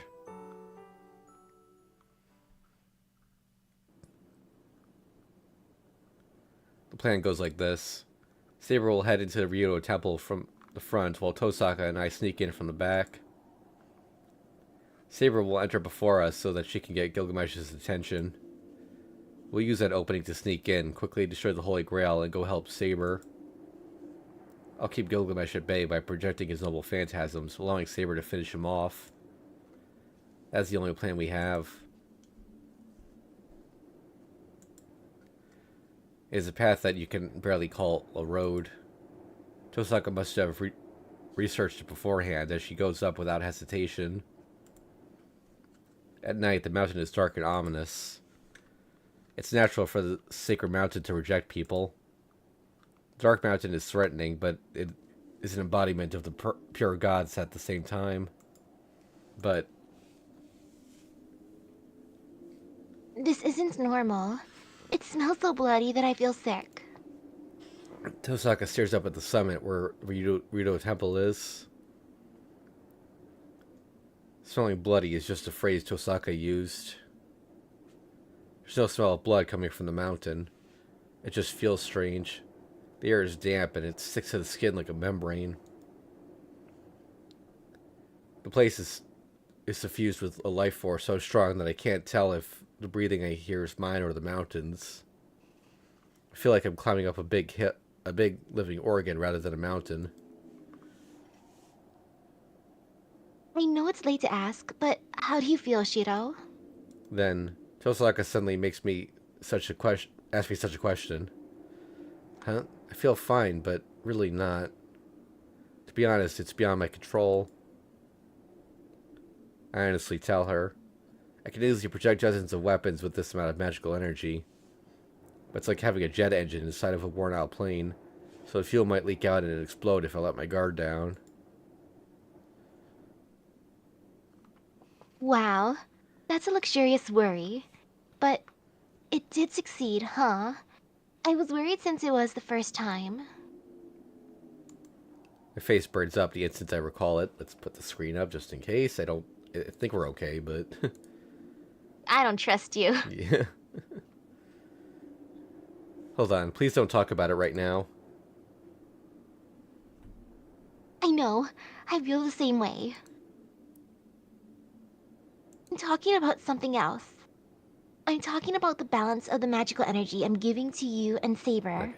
I'm sharing my magical energy between two people, so Saber is getting less energy now. Oh, I see. Then does that mean Saber can't fight with all our power? Hey, don't take me so lightly. I won't do such a clumsy thing. The magical energy I'm giving you is small, so it's fine. But we can't push it. Saber can only use her holy sword once. She can only use her holy sword once? Then we can't use the holy sword against Gilgamesh. Saber's noble phantasm has to be saved to destroy the Holy Grail. Then Saber has to keep Gilgamesh busy without using her noble phantasm? Yeah, so we'll have to go help her as quickly as possible. I told her that she can use the holy sword if she can't stop Gilgamesh by herself. That'll be it for Saber. Only your holy sword can destroy the Holy Grail. So, My breathing stops. In short, she'll have to use her holy sword at the cost of her existence. Tosaka, that's... it can't be helped. It's what Saber said. She will destroy the Holy Grail even if I stop her. Tosaka murmurs as she looks away. Damn, how stupid of me. It must be hard for Tosaka as well. Tosaka doesn't want Saber to disappear either. Then, Let's hurry. We won't give Saber to Gilgamesh. Of course not. She's mine. I won't let him kill her. We run. We know what we have to do. We have to stop the Holy Grail as fast as we can and go settle this match with Gilgamesh.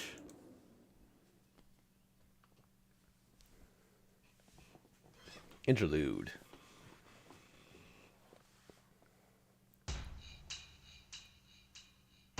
The mountain is rumbling. The sky is filled with dark clouds, and the trees are rustling as if shivering with fear. She watches it all at the entrance to the mountain gate. She understood that the Riro temple was poisoned the instant she approached it. The golden servant isn't the only one waiting for her at the top of the stairs. Something strange is waiting for her. She takes a big breath. She cannot afford to make a mistake. If the mountain is a place of death, then she will draw all the risk to herself. She wants the other two to make it out alive. She cannot hold anything back. She can only use her holy sword twice. She understands that she will disappear the instant she activates the holy sword for the second time. I do not care. He is an enemy I cannot match unless I risk my life. The king of heroes, Gilgamesh. She cannot think of anything else but to use the holy sword against that man with 1,000 noble phantasms. It's probably... Go after 30 minutes, Saber. She recalls Rin's words. It is only one more minute until the appointed time. She breathes out and sets her condition. Down from the mountaintop. The trees shiver against the evil wind. She starts up the stone steps. She runs up in a flash. Her attack must have been detected the instant she stepped onto the stairs. The last servant should appear at the temple. She will get to him as quickly as possible so she can defeat him before Shiro and Rin arrive. She cannot disobey her master's order. She started off after waiting 30 minutes, just as Rin ordered. Even if she arrives at the temple before Rin expects her to, she is not going against Rin's order. It is just that she will protect her master's life and go against Rin's expectation as a result.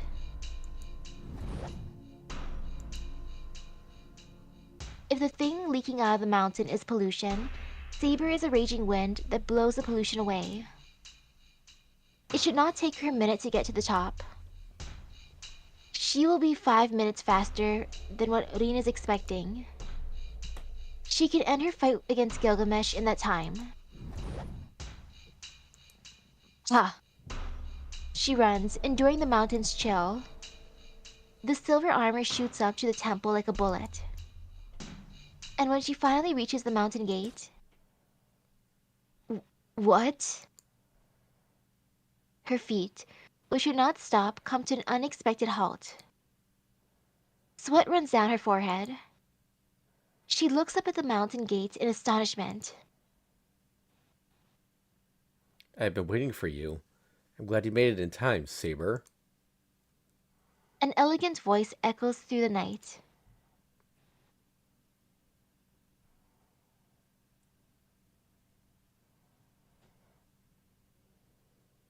Glints off the longsword. On the stairs leading up to the mountain gate stands an enemy who should not exist.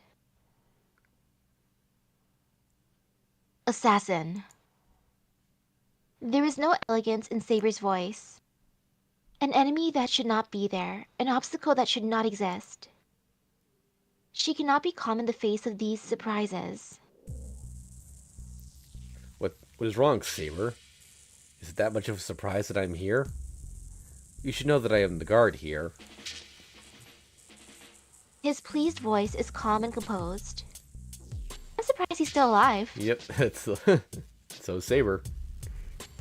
The swordsman is acting casually, even with the evil wind swirling about. Impossible. Why are you here, assassin? Castor summoned you. You cannot exist since Castor is gone. That should be the case for normal servants, but I am a bit special. It is not a person, but this land that is binding me. Masters are the hosts which keep you in the world. And it is the mountain in my case. What? The land is the host? Right. Servants, once without form, cannot maintain other servants even if they are magi. A host from this age is needed to keep a servant in this world. That fox summoned me and chose this land to be my host. Therefore, I am a servant that can only appear here. I will not disappear as long as the mountain exists, even if Castor, my summoner, dies. But that is only borrowed time. The fox gave me about 20 days worth of magical energy.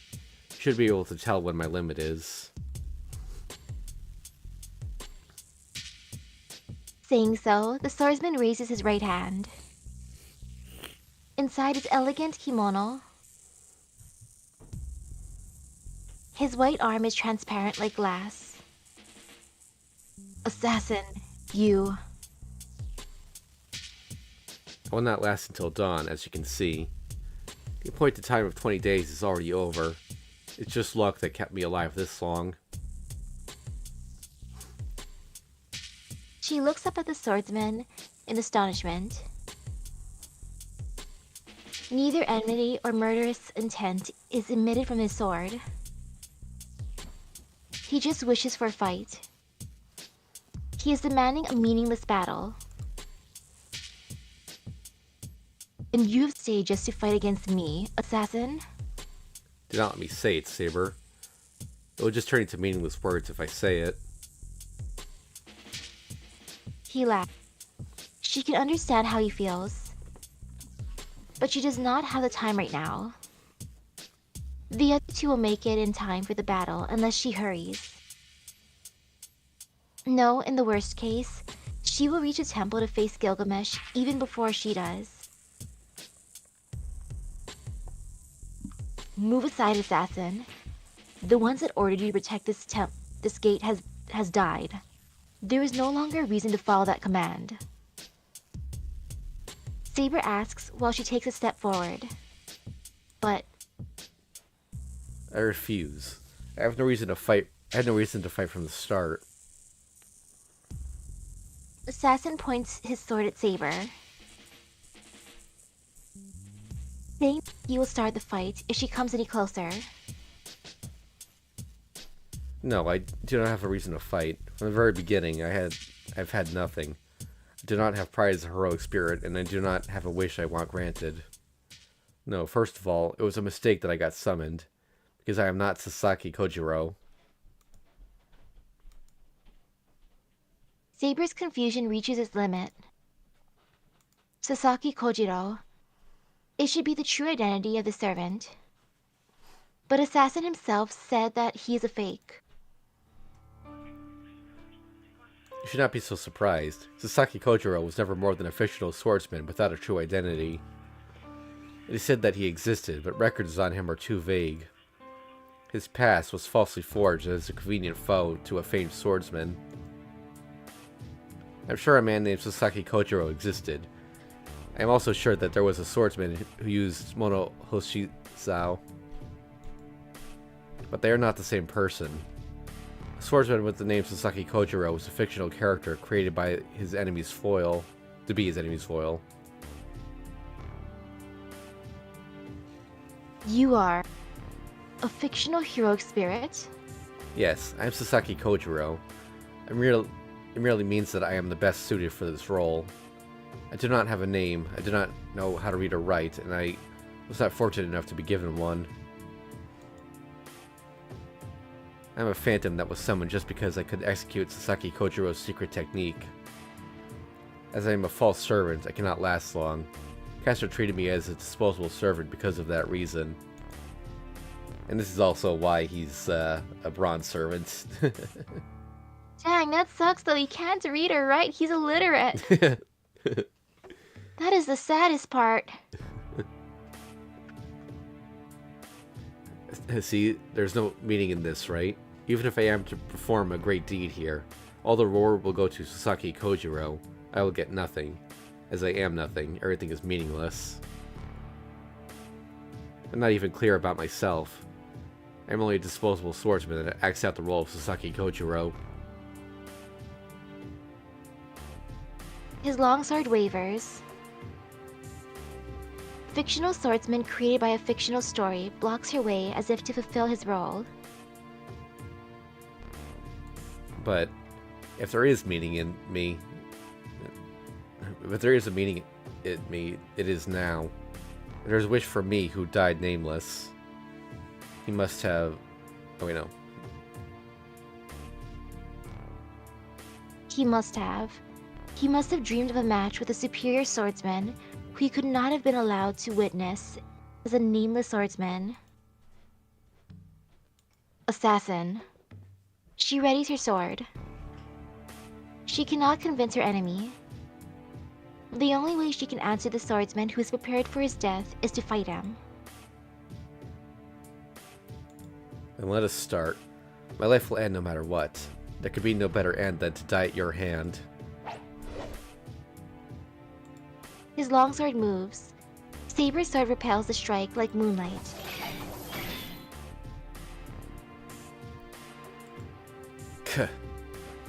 His longsword wavers. She cannot match Gilgamesh if she uses up her powers here. But she cannot afford to hold back. No, she does not know if she can win, even if she uses all of her powers. His longsword gets more fierce with each blow. A fictional swordsman. A swordsman who can match a heroic spirit without a noble phantasm. She must settle her match with him right here and right now. Interlude out.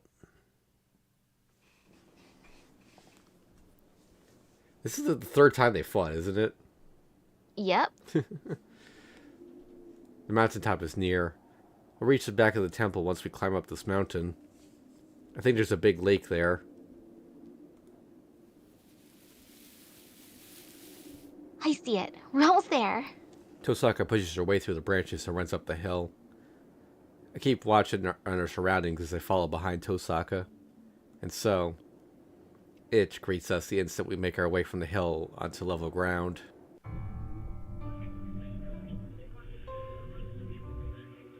Ew. Yeah. What is this? A lump of meat is wriggling around. Should you put on some weight? The thing in the middle of the lake spews out black blood and shakes as if asking for help. How big is that thing? Already as big as an island, the pile of flesh is slowly expanding. Clear water is now dirty and sticking like coal tar. No way, is that the Holy Grail? I avert my gaze, unable to stare directly at it. The air on this mountain is that thing's breath. The infinitely flowing magical energy is making that lump of meat explode, and the black blood is polluting the lake. The blood isn't just colorless energy. The black thing is a visible curse. Just looking at the black mud gives me chills. The curse seeps into my brain through my eyes, ordering me to die. And that is all. Die, die, die, die, die. What the? How can we stop such a thing? The distance is about 30 meters. The lake is shallow and be easy to walk in it, but it's suicidal to go into that mud. Just looking at the curse is almost enough to knock one unconscious. I'll weaken and sink into the mud if I walk a meter into it.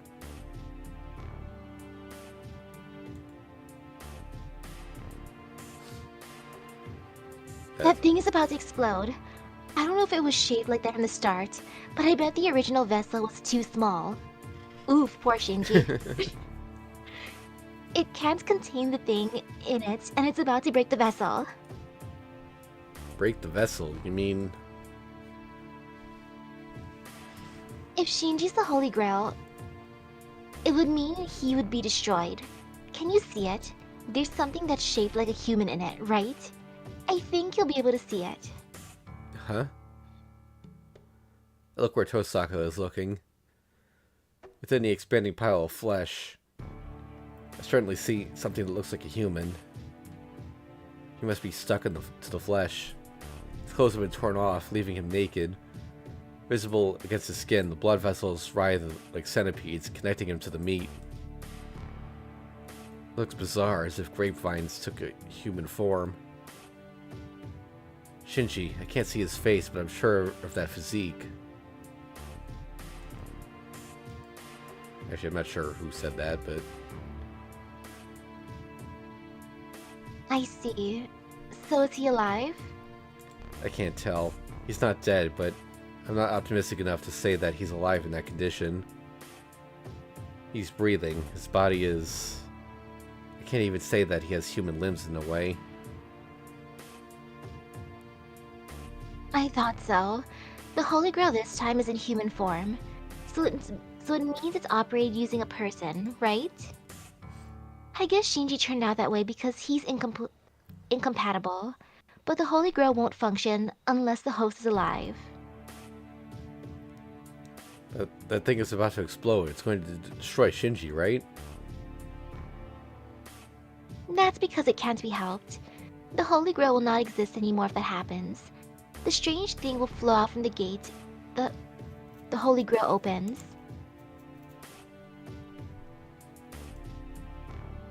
But we can still make it in time. The Holy Grail has been activated, but it's not in its true form, nor is it broken. That Goldie just wants to open the gate. His objective is to activate the Holy Grail and destroy the vessel. If he does that...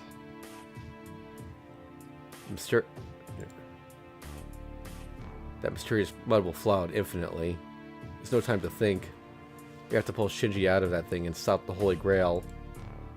Tosaka, can you do something about the mud? Looks like we could walk on it if we freeze it. That's impossible. I can do it if it's just water, but that thing is a curse made up of magical energy. Even a magus specialized in freezing would have a hard time freezing a magical energy that took physical form. I see, then... I guess I'll just have to pray and run through it. I'll cross the lake before I get cursed and bring back Shinji. Hey, are you going to go like that? It's impossible. It'll swallow you. You never know unless you try. We don't have time. Saber should be fighting right now. We can't hesitate here. I quickly turned, moving to protect Tosaka. This is surprising. I did not think I would see your face for a third time, you lowlife. A laugh. It appears as if he knows of our plan. Gilgamesh? No way. Then who is Saber fighting? It seems Saber is fighting someone. From what Tosaka is saying. I can't tell who she's fighting, nor how she's faring. No, this isn't the time to think about such things. The one before us is the worst possible enemy.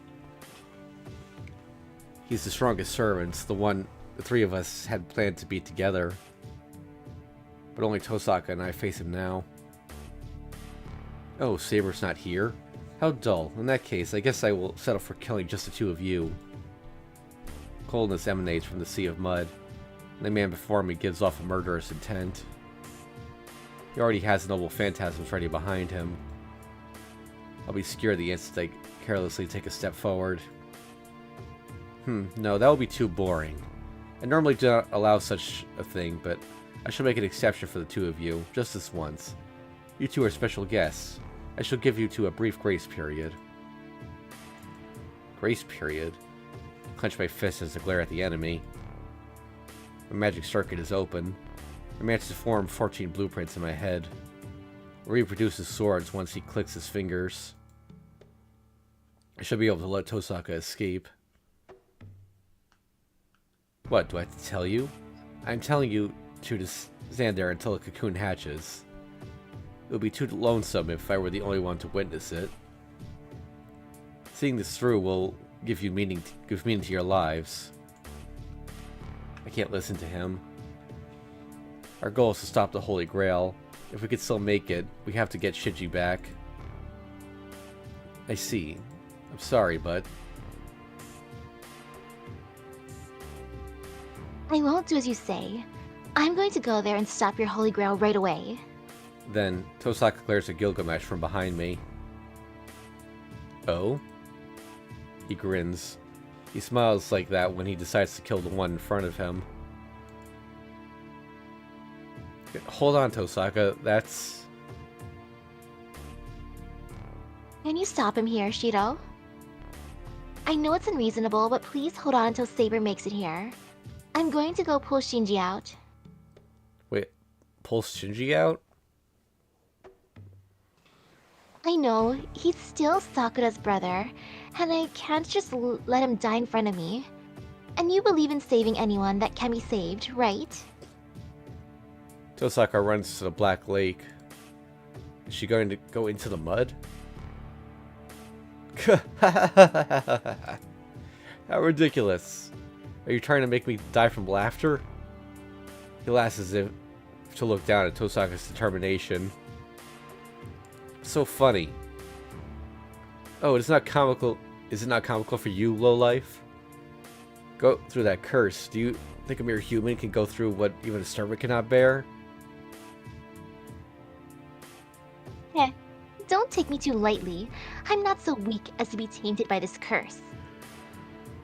And I'm not a half-spirit like you guys. I'm fully human, so I won't let that curse drown me. It's an obvious bluff, but I'm sure that Tosaka will make it across. As she says, Tosaka Rin isn't so weak as to lose to that curse. I see, then do as you wish. But I will not allow such a thing. Trace? The sword shoots forward. The sword flies through the air to pierce Tosaka's defenseless back. Off. And is slashed down by Kancho. I breathed hard. I made it. Even though I was prepared, this is the fastest projection I've ever done. It's probably thanks to Tosaka's magical energy. With this, I might be able to... So it's trace off instead of trace on? I'm not really sure what the difference is. You. Murderous rage fills his red eyes. The projection made him serious. The noble phantasm behind his back increases in number. Shiro. I hear Tosaka's worried voice. I don't turn around, but stare at my enemy with Kancho in hand. Tosaka, I'm leaving Shinji up to you. That's all I say. Alright. Oh. Alright, I'll bring him back right away. I hear a splashing sound. Tosaka goes into the mud without any hesitation. Phew. Then I'll protect her. I won't allow a single noble phantasm to get past me. I'm your opponent. Beat me if you want to attack Tosaka. I take a step forward. I must have gotten on his nerves. The golden servant takes his eyes off Tosaka and looks at me. Huh. That girl will die anyway. It was out of compassion that I tried to kill her. The noble phantasms point at me. He lets out a sharp murderer's intent. But it seems I have to teach you a lesson before that. You miserable fraud. I shall teach you the difference between the fake and the real. He releases his treasures unsparingly.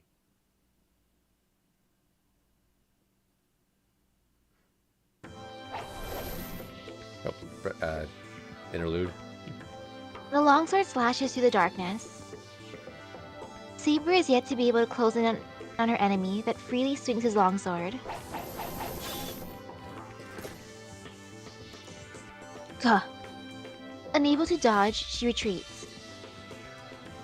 The distance between the two does not shrink. There is 1 meter between Saber and Assassin, but Saber is unable to climb the few steps. She bites her lip. She cannot waste any time. She surpasses him in power. She can overpower him if she uses her magical energy and her sword as a shield. Just 1 blow. She can overpower him if she can withstand just 1 blow. It can be her arm or leg. If she does not allow the wound to slow her, there will be no second attack. She can surely slash Assassin after she receives his blow. But if the attack is to come for her neck, she cannot overpower him. All of the servant's attacks are of that kind. All are meant to take her life. Retreat is the only defense against them. She cannot move forward because of the enemy's technique, and the geographical disadvantage does not allow her to move either side. She cannot move forward because of those reasons. She must reach the temple alive. The two are fighting Gilgamesh at this very moment. Even at this moment, they might die if she is late. No, in the worst case, they are already...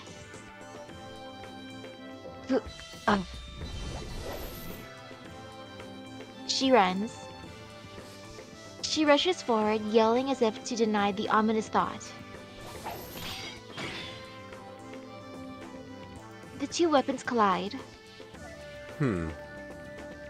For some reason, Assassin swings his sword not at the charging Saber, but at the swinging sword. Impressive, as expected from Saber's sword. I thought it would be able to take a few blows, but it was bent after just 1. Sparks fly off. The swords try to push each other away.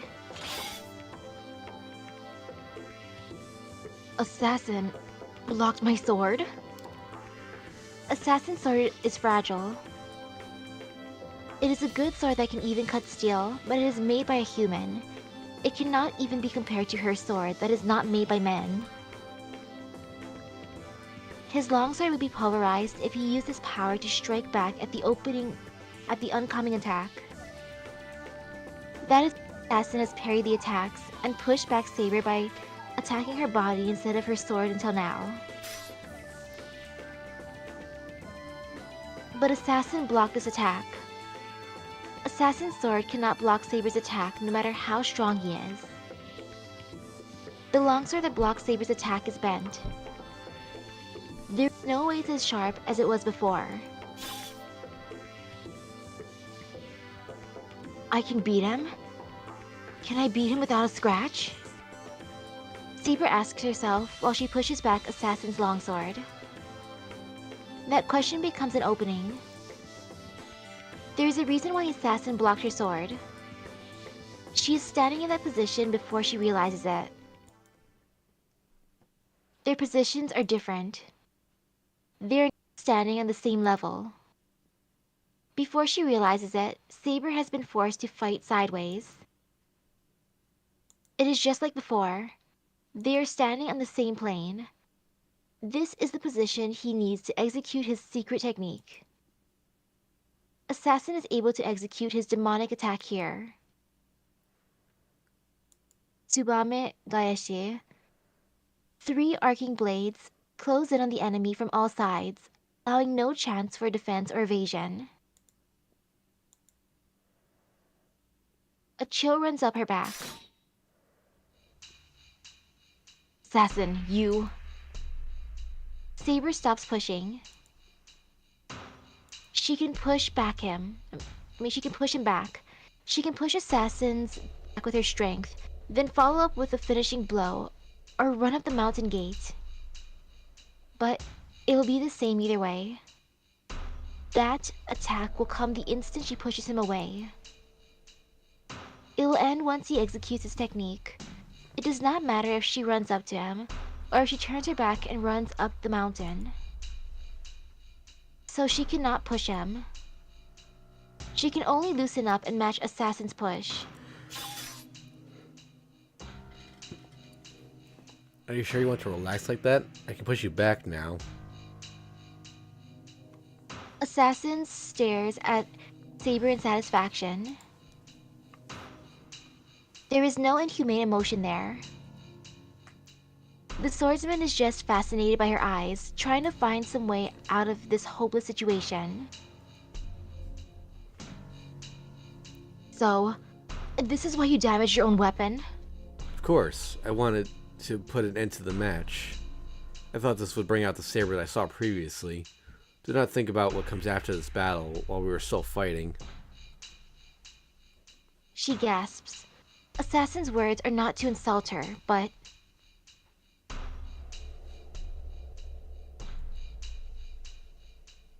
The compound is burning.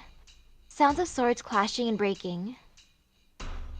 It is the sound of battle between Gilgamesh and Emiyashiro. Seems the banquet is at its peak. There's no time for you to be staying here. Assassin. She puts power into her arms. She puts magical energy into her sword to push her enemy back. But she cannot do it. She will die when she does so. She will fall into Assassin's trap once she gets away from him. Ugh. She grits her teeth in frustration. She puts magical energy into her sword without a plan. Then... Why the hesitation? There's only one thing for us to do. The swordsman's voice is clear. Assassin? From the very beginning, we were only summoned to fulfill our roles. As to protect this gate, you have something to protect as well. Then there's nothing to think about. And Saber, you're not the only one who's in a hurry. There is no lie in those words. Those are the first and last true words for the swordsman that fulfilled his role as a fictional character. That he would like for both of them to go all out on each other. The swordsman in front of her is telling her his only wish, his only compensation for being summoned in this world.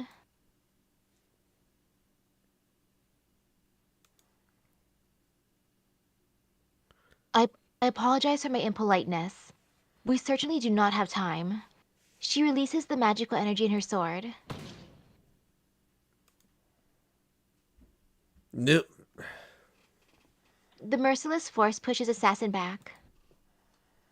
He slides back about 2 meters. Saber does not move even though she is within Assassin's best range. She does not run up to the mountain gate, nor does she charge at Assassin.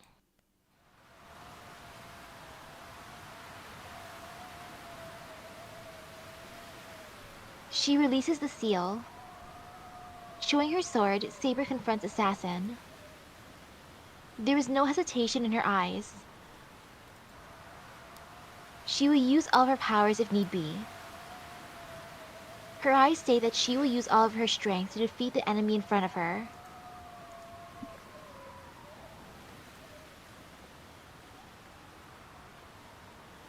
There is nothing to talk about now. The fictional swordsman readies his sword. Let us. He greets his greatest enemy with his strongest technique.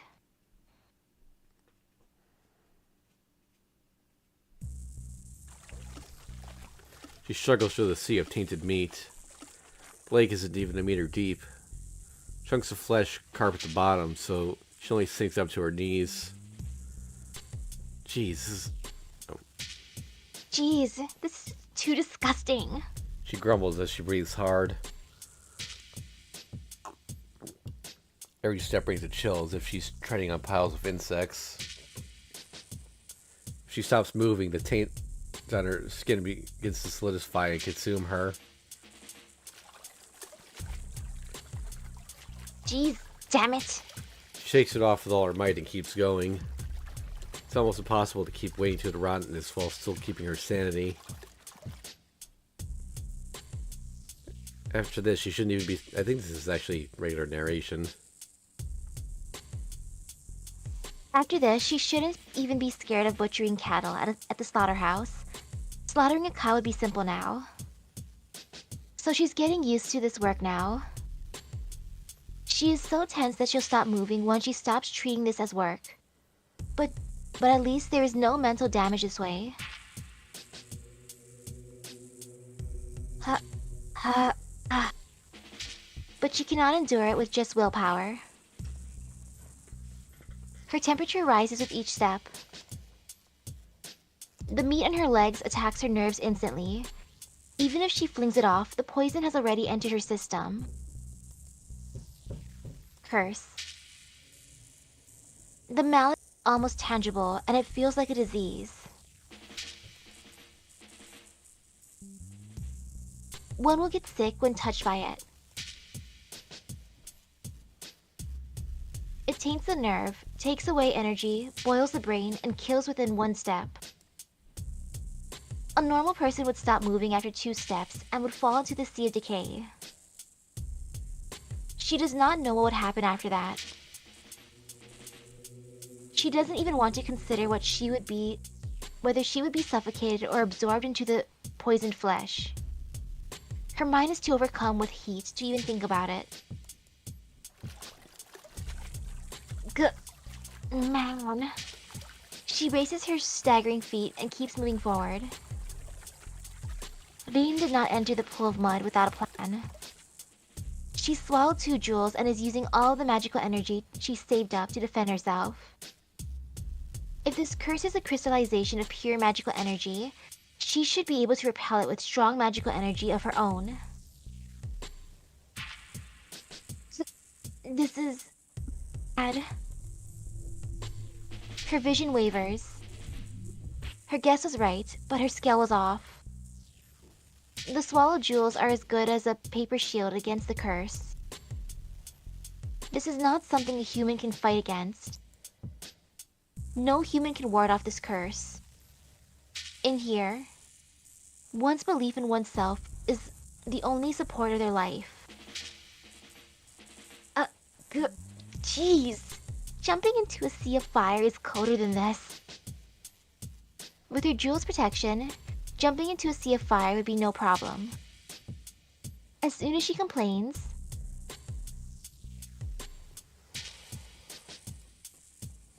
she gets angry at herself and sets her mind straight. It's not true. She cannot be complaining. She concentrates on the sound behind her.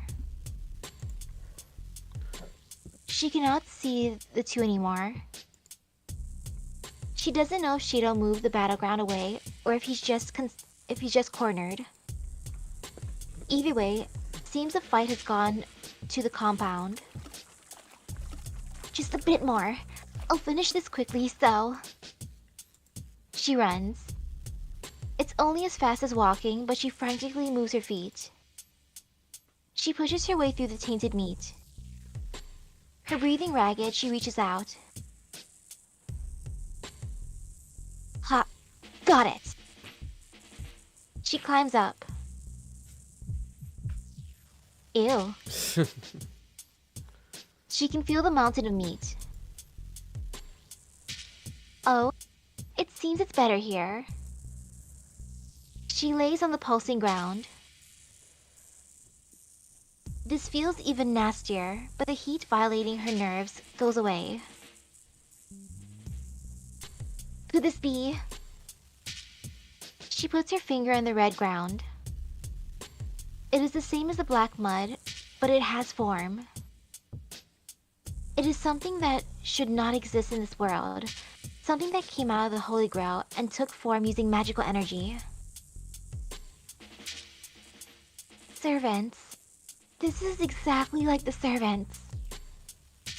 She murmurs in blank amazement. She tries to think what this could mean, but then stops herself. This isn't the time.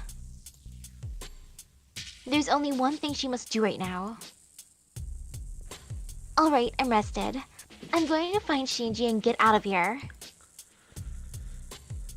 She gets up and runs along the top of the mountain of meat. It is an island about 50 meters wide. She could not tell before, but this lumpy meat is intertwined. Found him. Within it all, Mato Shinji's in there, hidden amongst the flesh. And he's so lucky getting saved. Gah. I repelled the oncoming swords. There are over 10 noble phantasms, and every one of them has been released to destroy me.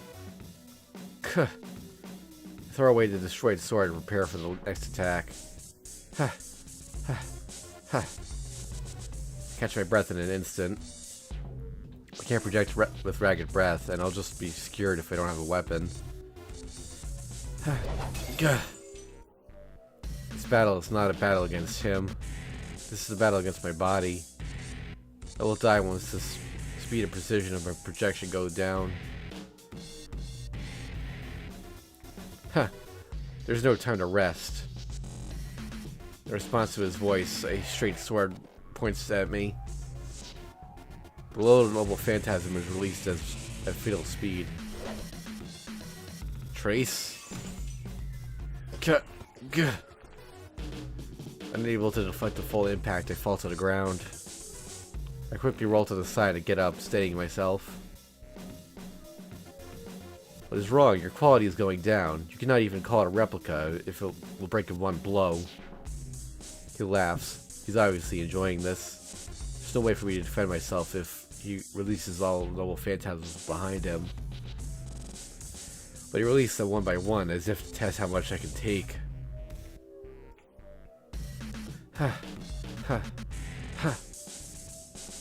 That's what's keeping me alive right now. It's too hard to project the weapon after seeing it, even with Tosaka's backup. I can only imitate the shape. I can't construct the ability inside of it, so it gets destroyed with one blow.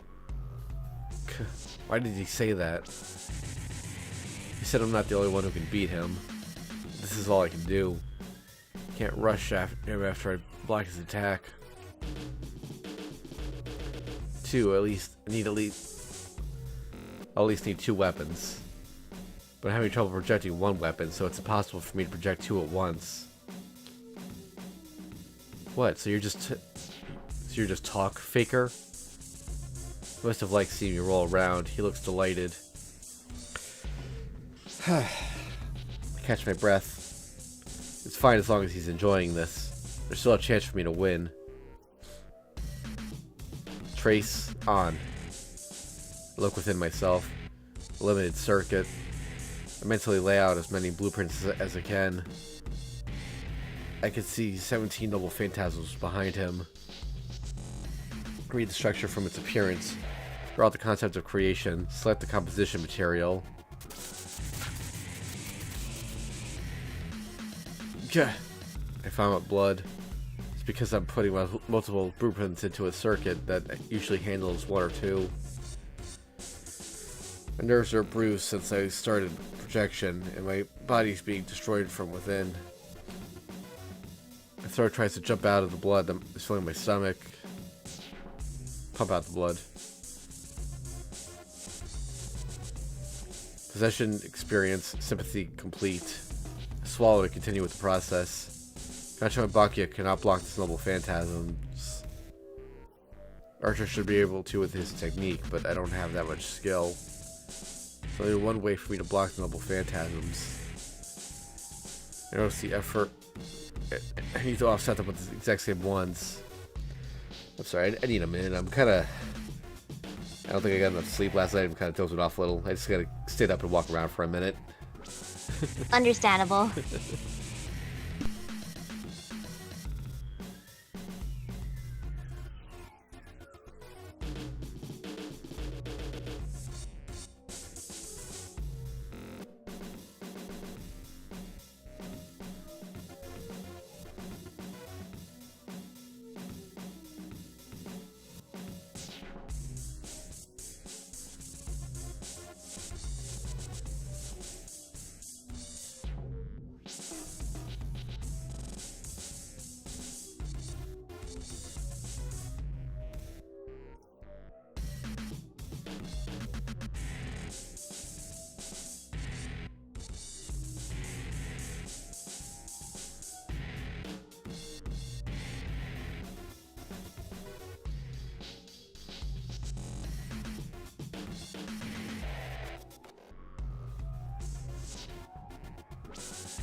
Okay.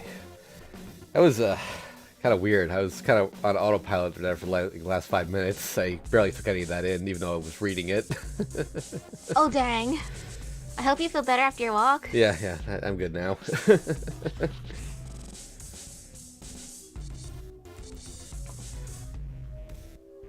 Phew. I still have enough magical energy. There's enough supply from Tosaka. But the circuit to channel it is about to break. The end is near. When he gets serious, I have to project the same number of noble phantasms as him to stay alive. My body will die if I project that many. Roll out, bullet clear. I save the overflowing images. The overflowing swords are ones that will pierce me from within. And Miss Cheryl will be pierced from within if the circuit cannot be controlled. Oh, you made a lot this time. 10, 15, 17. I see. You reproduced all the noble phantasms you can see. What? Do not take me lightly. What sort of a hero would I be if I could not see through a magus? I can easily tell how many spells you are working on. His words are unexpected. The king of heroes that possesses thousands of noble phantasms can figure out my magic just by looking at me? Then let me grade them.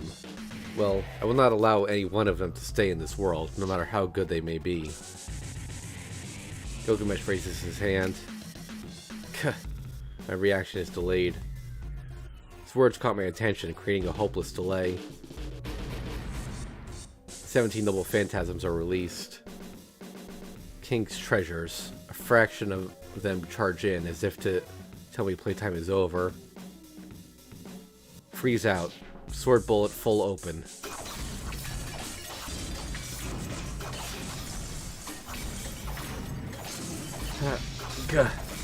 My body wavers. The sword shooting forward, and the swords created from within me crash and shake the surroundings.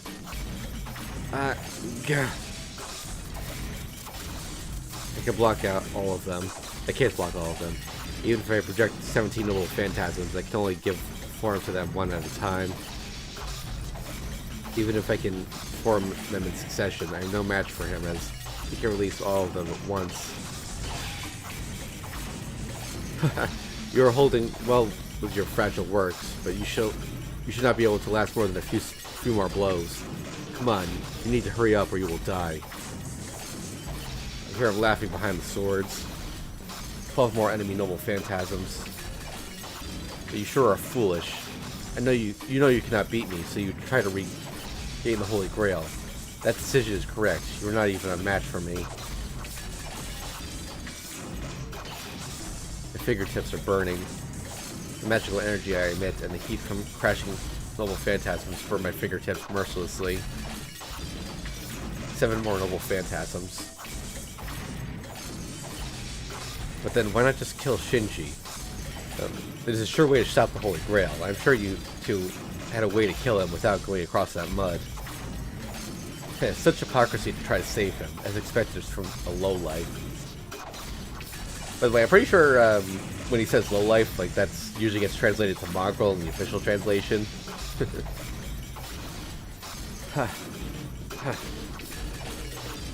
It's burning out.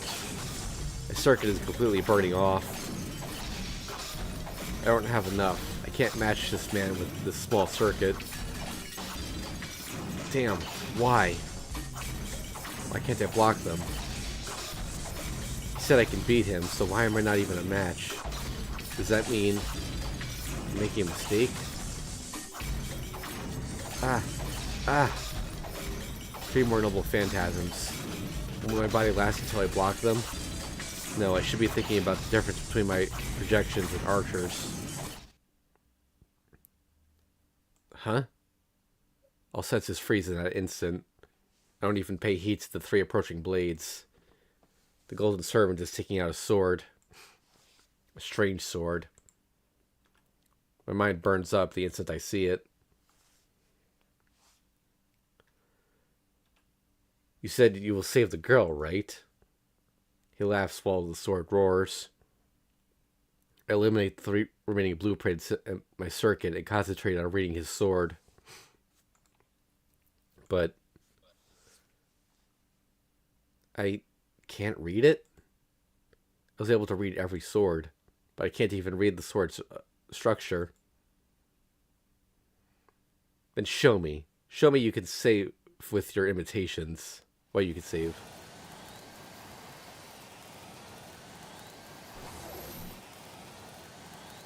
A storm of chaos. A wind emitting from his sword even blows away his own noble phantasms as it comes at me. My mind is still blank. I can't come up with any countermeasures, so I just release the remaining magical energy within me.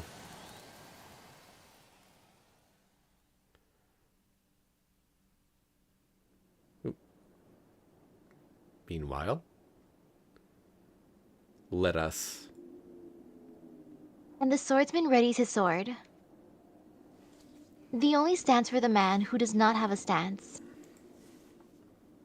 A fatal technique that cuts his enemy by simultaneously executing blows from different angles. She has experienced the move before. The previous one had only had an arc to surround his enemy and a vertical slash. This is why she was able to avoid it and live up to this day. But the real technique has 3 slashes. A circular slash and a vertical slash, and probably a horizontal slash that cuts anyone that escapes sideways. There is nowhere to run if the 3 attacks are executed all at once. Once in range, the other 2 attacks will cut you even if one is blocked. One cannot escape sideways, and the long sword will reach out even if one retreats. Demonic technique, Tsubame Gaeshi. A godly technique that even surpasses the servants. The ultimate attack perfected by an anonymous swordsman using all of his life. Longsword trembles. His body moves in with 1 step. The distance to attack Saber. Prison-like arcs are executed from a range that does not allow any defense. Saber does not use her holy sword. She cannot use her noble phantasm at this range. No matter how fast Saber may be, Assassin's Tsubame Gaeshi is many times faster. Her neck will be cut the instant she puts magical energy into her sword. Therefore, her only weapon is pure technique.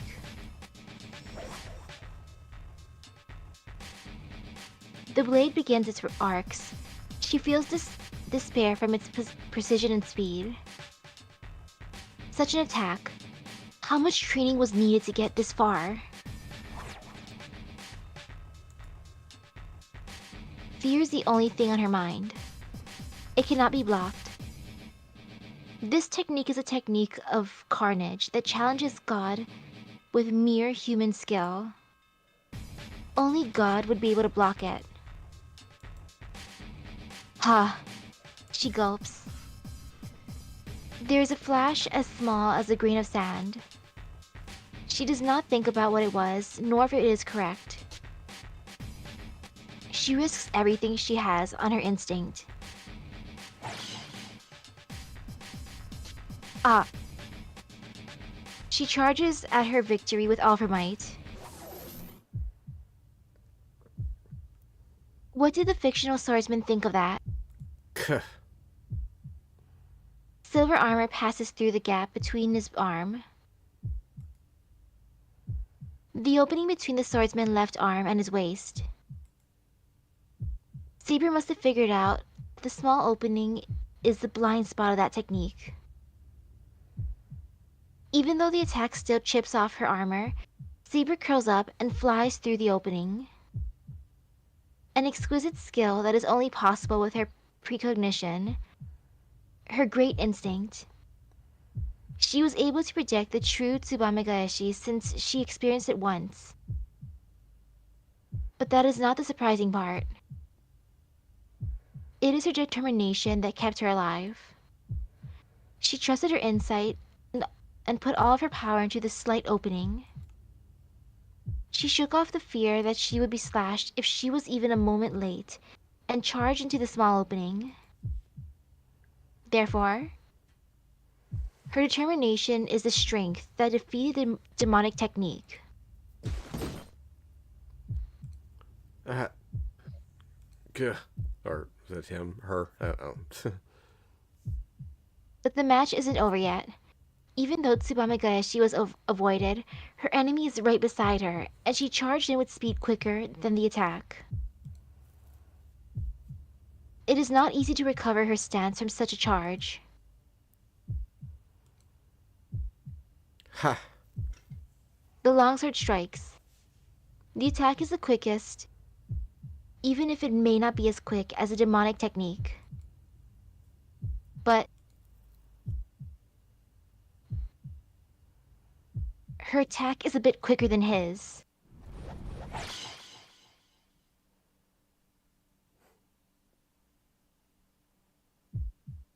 Splurts of blood, I assume.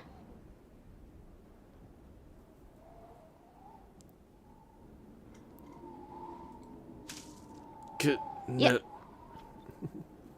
There's the blood I was expecting. He closes his mouth. He shuts his lips tight and tenses up so he will not fall down. Blood from his lungs fills his mouth, but he swallows it so that it will not spill out. The golden-haired girl is below him. The weight of the swordsman does not allow him to dirty her with his blood. Saber does not say anything. Her golden hair flutters down to the ground. It is a wonder that her head is still attached. It is a miracle that her limbs are still attached. She felt that her body would be slashed the instant she went into that opening.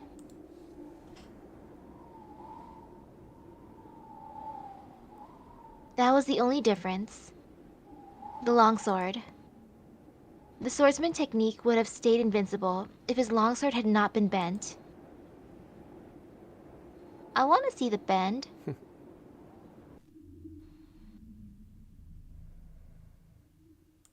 The air is shaking.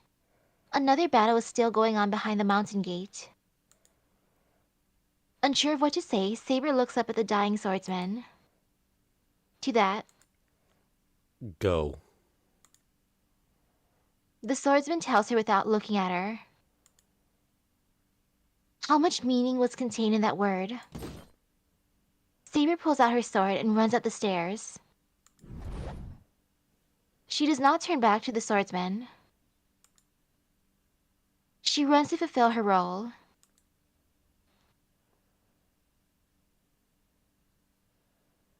Huh. I thought she was a beautiful bird, but she turned out to be a lion. He murmurs that as if that was to be expected. She avoided something that even a sparrow could not avoid, so she cannot be something that is admired. I was confident in my skills to see through women. I guess I need more training in that as well.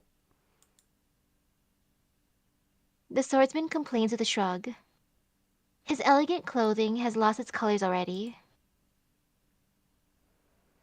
His stomach is pierced and his blood-stained feet are vague. He looks down at them and sits.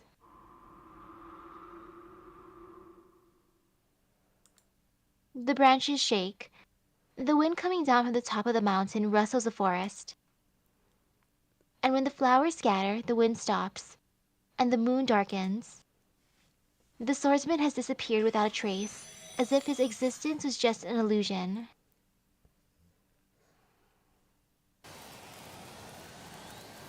That instant, I developed the strongest weapon I have projected. It doesn't even serve as a shield. The sword of separation. The mysterious sword cuts through the wind, destroys 6 noble phantasms, and cuts my body apart. It's disappearing. The circuit is disconnected, and Tosaka's magical energy disappears without a place to go. Damn. I cursed my worthlessness. I knew that I am unskilled. I cursed myself for never thinking twice. Why is this all the magical energy I have? Just a bit more. If I could reach into that darkness just a bit more, I could have fought him. I fought like him. I fall to the ground. I fall through the air and crash to the ground with great force. I don't feel pain from the landing. I don't have such a sense anymore. Even my mind is going blank. Before I die, the only thing filling my head is the surprise that my limbs are still attached. So that is all you can manage? I guess a fraud is just a fraud. You cannot save anyone. My heartbeat gets weaker. My lungs do not move, rendering me unable to breathe. It would have been more fun if I let Archer live.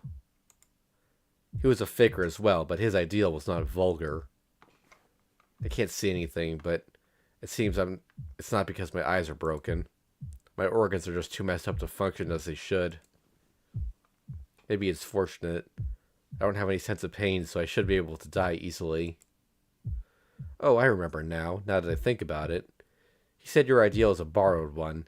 How conceited of you to think that you can manage anything when you have nothing to create yourself. I can't do that. Even if I might go crazy from the pain, I need to regain my consciousness. The deep part of me says so as it points to that place. A superhero? A role where no one gets hurt? Ridiculous. No one can preserve happiness without harming anyone. Humans cannot live without sacrifices. Peace is a myth created by those who cower in fear of the dark.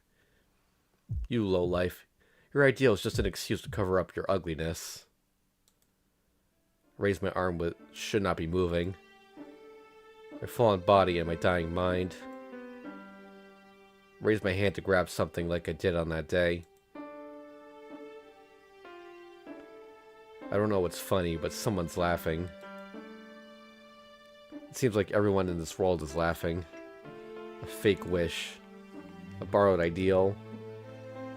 Someone's scorning me, saying that my dream won't come true. Yes, that's exactly right. My wishes are all borrowed. I just admire the wish of wanting to help someone because it's beautiful. So there's nothing that came from within me. My body has always been driven by a curse-like obsession with helping others. That's why it's fake. Such an imitation cannot save anything. First of all, I'm not sure what needs to be saved. But I still felt that it's beautiful. It was not born from within me. I just saw someone save others and copied that behavior. I was empty back then. Everyone died, and I cannot save anyone. I cannot bear the fear in front of me unless I gave up, saying that humans are weak. That's why I admire the ideal. Because it was something I did not have, and its sanctity brought tears to my eyes. Is that wrong? Is it a fake if it's not mine? Even if my wish is fake, is it wrong for it to come true? No, I don't think it's wrong. I don't care, even if it's fake. I'll make it come true, even if it's an impossible ideal. It's an impossible wish from the start, an unreachable utopia. Then, even if Emi Ashiro is a fake, what's there has to be true. That's right, I already knew that. I know that I can't save everything. I know that there's no help without sacrifices. I know that reality is like that because I became an adult. I know it's only an ideal, but I still continue to seek it. It's not the end after someone gets hurt. Even if the best possible outcome has someone get hurt to save many others, I still want to pursue a resolution where nobody is hurt. That there is no justice in this world, and that people die meaninglessly in reality. I don't think such words are right.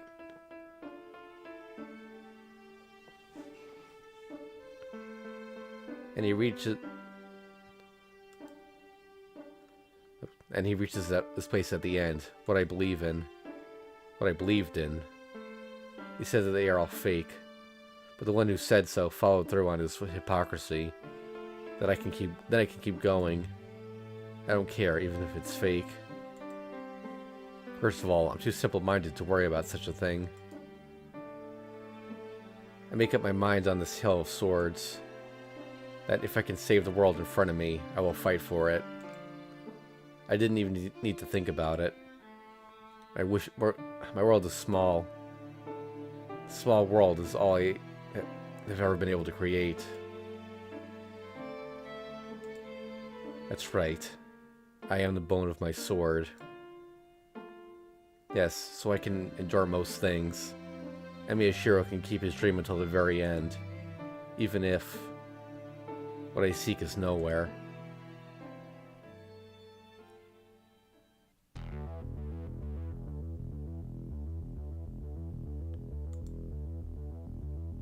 So that's it. I raise my body. I can move my limbs again as soon as my consciousness returns. My body still moves. It's a wonder that I'm still alive, let alone moving, after his attack, but I don't care. If I'm alive, there must be a reason why. It's just that I don't know why. Did you protect his shield? I was reluctant to use that sword, but it seems it should have been fatal. You're a rather tenacious boy. You were reluctant? What's there to hold back when you have so many weapons? I keep my distance while I catch my breath. I know how to do it now. I should be able to do it with the backup from Tosaka. The problem is the casting. Even though I have it memorized, I don't know how fast I can get it working until I try. That was a sword that only a ruler is allowed to use. I showed it to you for the fun of it, but it's not something to be used against a lowlife. Saber is the only one allowed to fight against it. I will not be able to face Saber if I sully on one such as you. Meanwhile, in FGO, people use it to kill random soldiers.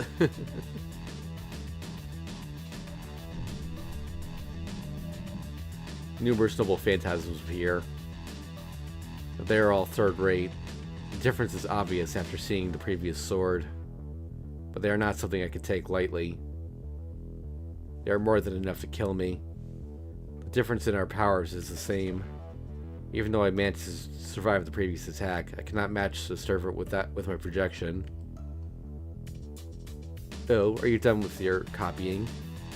So you finally understand that it is useless, huh? Then disappear. I will not even leave a piece of your copying brain behind. The noble phantasms are released. But Shiro. A blue rushing wind repels them. Saber.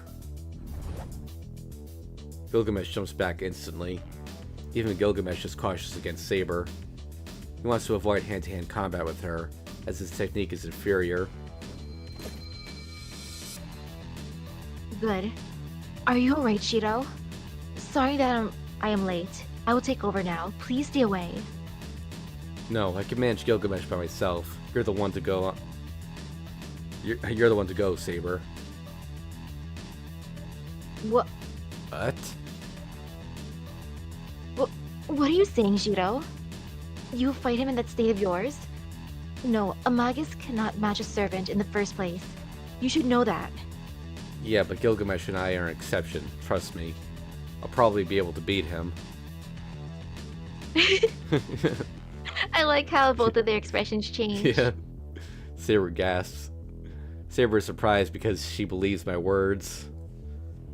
Please hurry to the back, Saber. Tosaka is stopping the Holy Grail by herself. You're the only one who can destroy it. She closes her eyes once. A few seconds. No, it's not even for a second. Good luck. I will go save Rin. She says what I want to hear most and steps away from Gilgamesh. Her silver armor turns away. Saber. I stop her just once. I cannot save you. And I say it. I said it in place of the one who cared for her. I don't think the Holy Grail is the one you seek. Yo, take a good look at it so that you won't make a mistake next time. Shiro? Sorry, I can't put this into words real well. I guess I wasn't fit to be your master. So, I couldn't even figure out your true desire. That is not true. You are my master, Shiro. Saber. I will go fulfill my role as a servant. We should talk afterwards. She runs without turning back. She is gallant and looks like the wind. Saber is left. She believed in my promise that I would win and went to save Tosaka. Let's start. I have no hesitation now. All that's left is for me to defeat the enemy in front of me. Are you mad? Are you letting go of your only chance of victory so that you can save that girl? Idiot. It is a lie to sacrifice yourself. You are a true hypocrite for not being able to realize that. Yes, I shall praise you for that. The noble phantasms are set. There are about 30 of them. If I want to block them, I'll have to create it. Imitations. Faker, huh? Yeah, that doesn't sound too bad. I certainly am a faker. I raise my arm. I close one eye and look at inside of me. I had the wrong idea. My magic isn't creating swords. First of all, I can't do such a skillful thing. That's right. Tosaka said it too. I can only use one kind of magic. Strengthening and projection are just a byproduct of it. That's right, there's only one thing I can do, and that is to put shape into my mind. Grab my right hand with my left and glare at Gilgamesh. I am the bone of my sword. I cast a spell. Casting is only a suggestion to change myself. Those words are to connect to Emiyashiro. I see, I am done hearing your nonsense. Numerous noble phantasms are released. I'll make it. This is why one of my eyes is open.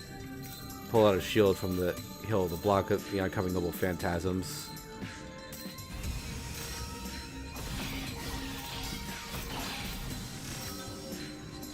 Gah.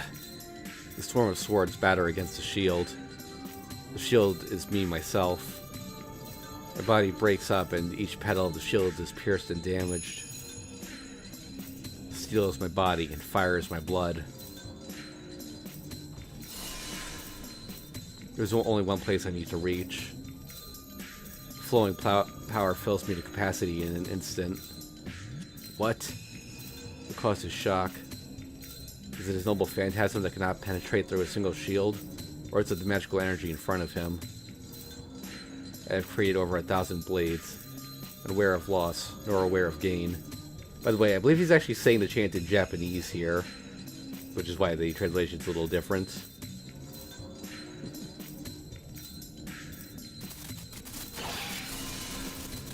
It breaks. The overflowing magical energy cannot be controlled. Magical energy 10 times the capacity of the circuit breaks its foundations trying to escape. I cannot break through? Blood trickles from my mouth. The shield is full of holes now. Even though the noble phantasms did not reach me, my body is full of holes. But still, withstood pain to create weapons, waiting for one's arrival.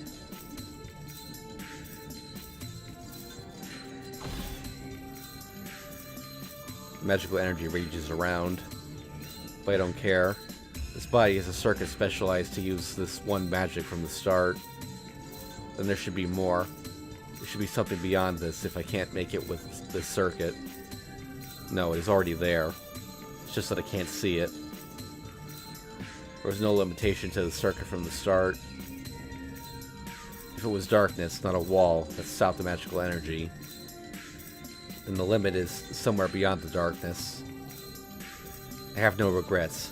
This is the only path.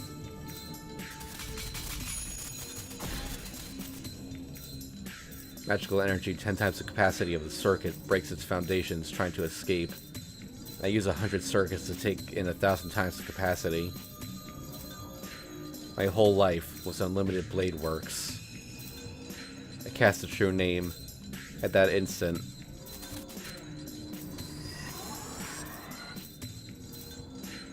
everything breaks and everything reforms.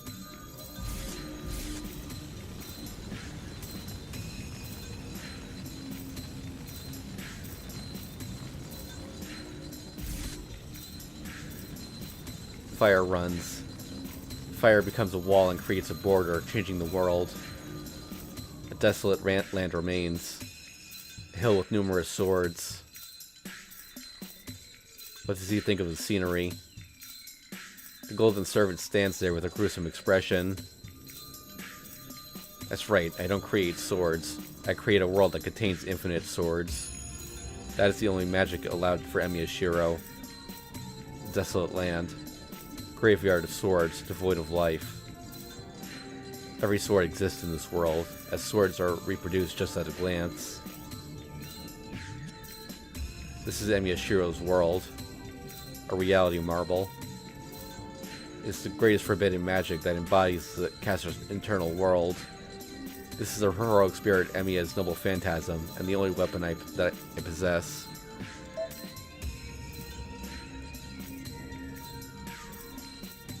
Everything is here, and nothing is here. That is why it is called Unlimited Blade Works. This is the only definite answer obtained by the one who lived as a sword all his life. Reality Marble, so that's your ability. I take a step forward. Stuck in the ground next to me are the swords that are floating behind Gilgamesh. There's no need to be surprised. These are all imitations. As you say, they are all trifling swords. I reach out my arms. The swords come out as if to accept me as their user. But there's no rule that an imitation cannot defeat the original. If you say you are the original, I shall surpass every one of your weapons and destroy your existence. I move forward. In front of me is a servant with 1,000 treasures.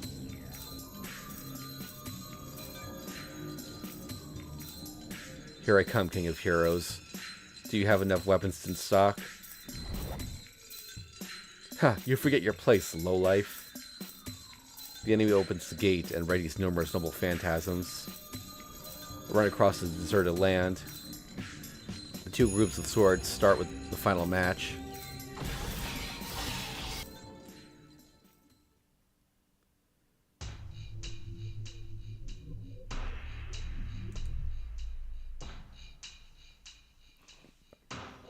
What is that? We're in narration now, so... Okay. The first thing Saber sees after getting to the lake is a giant mountain of meat. She is not a normal knight. She fought many monsters back when she was called a hero. She has even fought dragons, considered the strongest of the fantasy races. Ah yes, many, many, many dragons. Yeah. But even Saber falters against the mountain of meat. It is not because of its ugliness. It is because she can tell that the lump of meat and the curse flowing out of it are the same as her. A servant. Can a servant turn out to be that different if the summoning is done in the wrong way? Or is that the power of the Holy Grail? She stares at it and shakes her head. I wonder who is trying to be summoned there. Rin, where are you, Rin? She runs to the lake and yells to the other side. She is hesitant to enter the black mud. It is not because it would be unpleasant. Her instincts tell her that, as a half-spirit, she cannot touch it. She hears a voice. It is weak, but she hears her master. She looks at the mountain of meat and... Rin? She steps forward without hesitation. Hold on. No, don't come in, Saber. Saber stops. She stops her feet and glares at the mountain of meat while holding up her sword. But, Rin... Just don't. You'll turn into this if you touch the mud. Please stay there and get ready to use your noble phantasm. This thing will explode soon. Use your noble phantasm on this before that. Saber cannot nod to her master's words. She can tell that the lump of meat is about to hatch. The squirms are turning into throbs and the mud is spreading even further. The lake has turned black and the mud is spilling onto the ground. That thing is growing. The world's restraining power will be activated if that thing is left alone. It is natural for her to destroy it with her holy sword. But to do that... Please get out, Rin. I can do it once you get out. Yeah, alright. I'll leave it to you, but go ahead and use it if I don't make it out in time. The contract between us will go away, but you should be fine if Shido is alive. Do not say such a thing. I do not care. I can handle this curse. Saber runs into the black mud so she can get to the lump of meat. But her body does not move. Her body stops when she tries to go near the lake. Rin, did you use the command spell? Of course. I can't let the only one who can destroy the Holy Grail die. I told you it's all good. I'll easily get out from here. You can rest assured and stand by with your noble phantasm. She sounds calm and composed, like always. Rin. But it does not need to be said that it's just a bluff. The island of meat on the other side. There is nowhere for her master to run.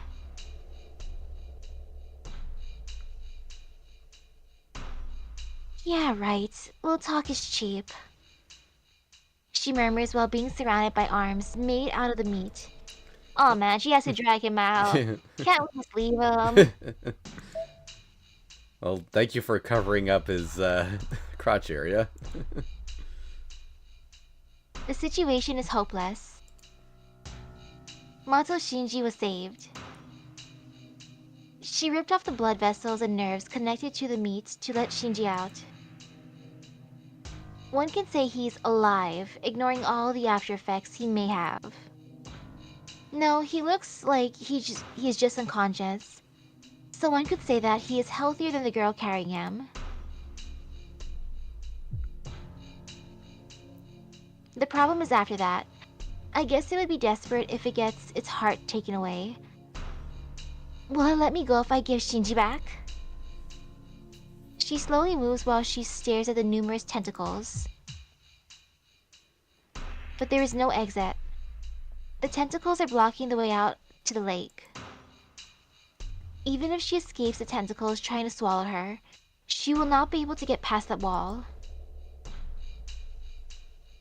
Crap, my powers!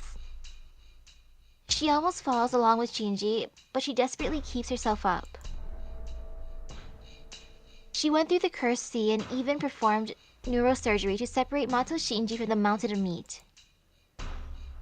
She went as far as using her reserved magical energy that she hadn't used for ages, but...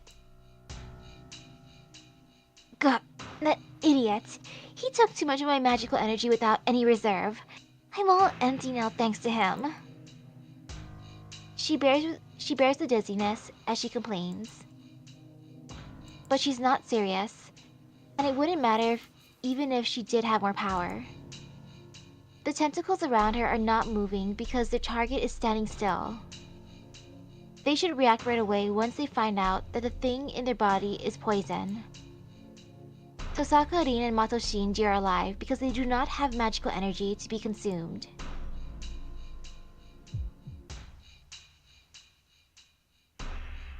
But I guess this is it. It's getting harder for me to stay standing. Her vision becomes hazy. Even though she has a foothold, she's still in the mud. Her nerves are getting further infiltrated with each passing second. She will become the new core of the Holy Grail if she falls down onto the meat. But before that... I'm sorry, Saber. He probably won't obey me, so I'll force you to do it. She has one more command spell. That's enough for her to order Saber to use her holy sword. And I have to apologize to you too. I couldn't save Shinji.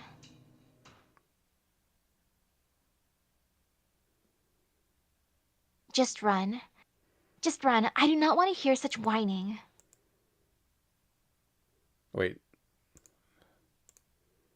What? She stops her collapsing body. That voice. The voice coming into her head is definitely not of the servant she has made a contract with.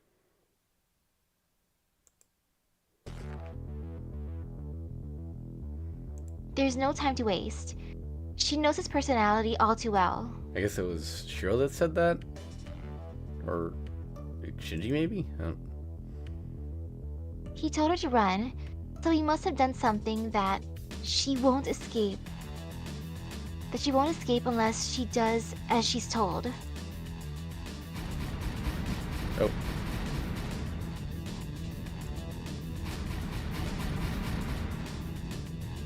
She runs. The arrows coming down from the sky are literally a heavy rain. The arrows destroy the tentacles, the ground, and everything in her path. Oh, that's Archer. There is no time to turn back. She runs full speed while carrying Shinji. She jumps into the lake. The arrows have swept the black mud away to make her an escape route. It is only for a short while, but there is only dirty water between her and the opposite shore. Oh man, now she has to carry him through the water too. She runs across the lake while carrying Matsuo Shinji. She runs with all her might, mud splashing around her. Please, Saber. Her magical energy replies to the yelling voice. There is no need to check. The golden sword mows down everything in its path with its overwhelming power. The mountain of meat is cut in half and breaks down. The black mud evaporates, light turns the lake into a flat field.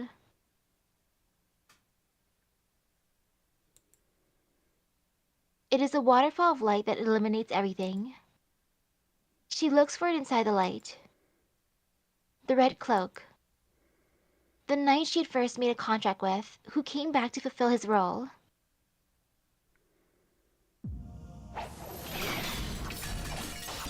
Ha! I oppose a long sword with a long sword. Swords break each other and the shards are sent flying. Damn, do not! Curved sword appears behind him. Overestimate yourself, kid. But I pull out the curved sword by my feet faster than him. I swing it straight at him.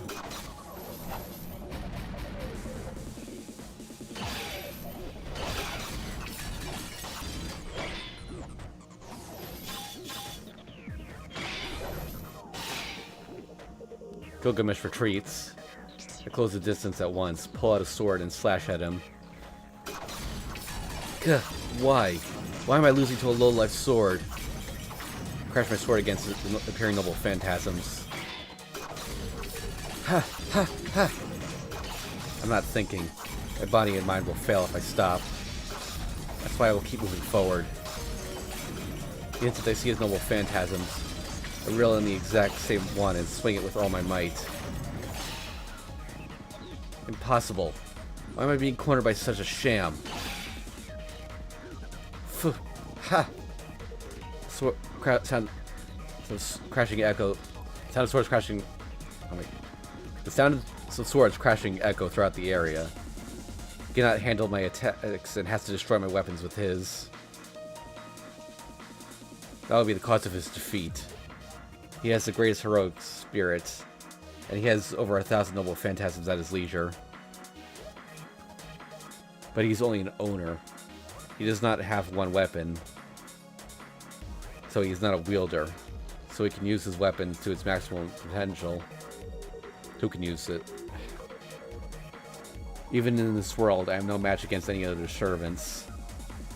I cannot match the ultimate one, even with infinite swords. Gilgamesh must have the ability, but I do not.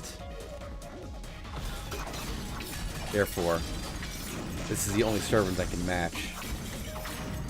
As we have the same ability, as we are both owners, I am always one step ahead of him, since my swords are there, ready to be used.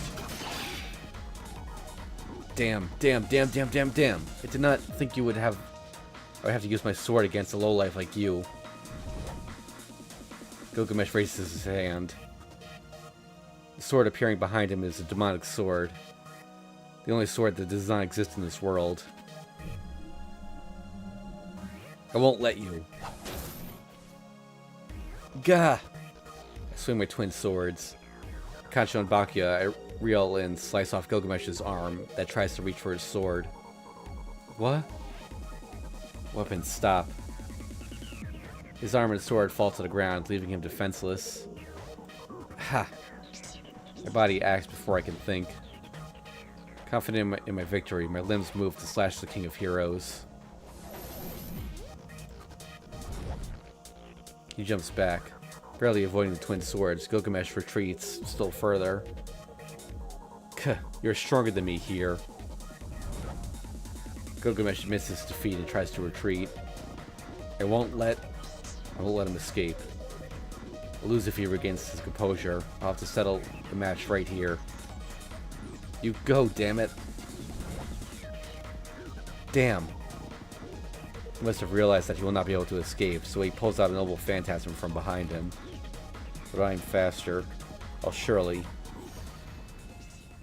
Huh? What? Our voices overlap. The change happens in an instant. The light coming from the lake illuminates the hill of swords. A great magical energy has smashed away the already disappearing reality marble. That's fine. The match is settled. I can beat the servant by slashing him with my twin swords. But after the reality marble is blown away, a black void. A void big enough to swallow a human being. It appears before me, right on Gilgamesh.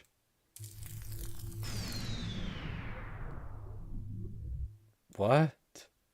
Gilgamesh looks down at his body in astonishment. His body's being swallowed.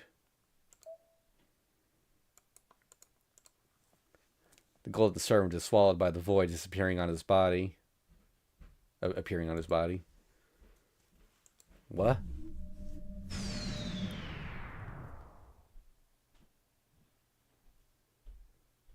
Did he want to say, wait? The void mercilessly swallows the servant. There's no way for him to escape. The void was open on his body. There's no way one can escape something that is on their body. What was that? I stand there, dumbfounded. The void in front of me is shrinking. I don't know what this is, but it seems Tosaka and Saber were able to destroy the Holy Grail. My only guess is that the after effects created the black void to eliminate Gilgamesh. Phew. Anyway, now everything is over. My twin swords disappear. The magical energy in me fades away. Oh, crap. At the same time, fatigue assails me. Damn, this is bad. I can't walk. I want to go see how Tosaka's doing, but my body will not move. Well, I'm sure she'll be alright since Saber went to go save her. Right, I guess I can rest a bit. And after I take a deep breath... What? A chain wraps around my arm. I gasp. The chain drags my body towards the void. Ah, kuh. Put my power into my body, but I can't resist. My feet slide around the ground towards the void. Kuh, fool. Does it not know servants cannot become the core? You. He's appearing from the void, but his body is melted here and there, so the void must melt everything it swallows. Gah, damn. Try to get the chain off me, but it doesn't even budge. This chain even restrained Berserker. It's not something I can pry off. Ah, gah. I'm being pulled towards it. I'll be swallowed like this if I go near that void. Damn, you trying to take me with you? Huh, I have no intention of dying. Stay right there until I pull myself out, you lowlife. You. He's arrogant even in this situation. Oh, damn. What can I do? I can't get this chain off of me. I'll be swallowed into the void along with him. Even if I hold my ground, he'll pull himself out. It means I'm going to die either way. So you remember how it's the last choice. Yep. Remember how they said not to talk about the final bad ending? Yep. At least I'll take him with me. If I'm going to die either way, I can't let him escape. No way. I wrap the chain further around my arm. I grab onto the chain so that it won't let go of me. Don't come over to this world again. Don't come out into this world again. I don't resist the pull and throw my body into the void. Fool, are you insane? Clearly he is. I roll down. I fall to the eternal darkness while my body is being melted away. A black mud that melts my skin, shaves off my flesh, and removes my bones. My body is taken away, and the soul called Emiyashiro falls into the darkness. Is it because the fall was so long? I feel like I'm going up after a while, and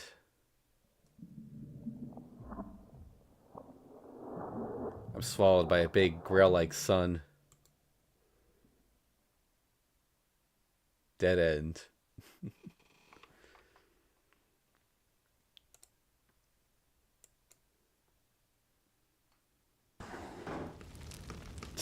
Oh. You...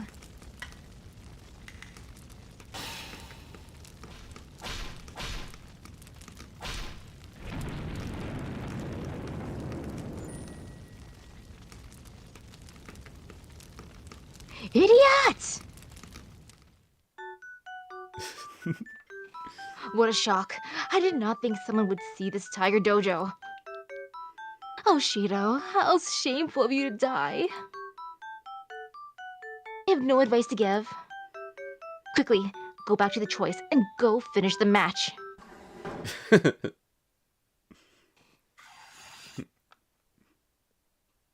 Hi, is everyone doing well? Since Taiga's gone, some special service or some special advice for all of you.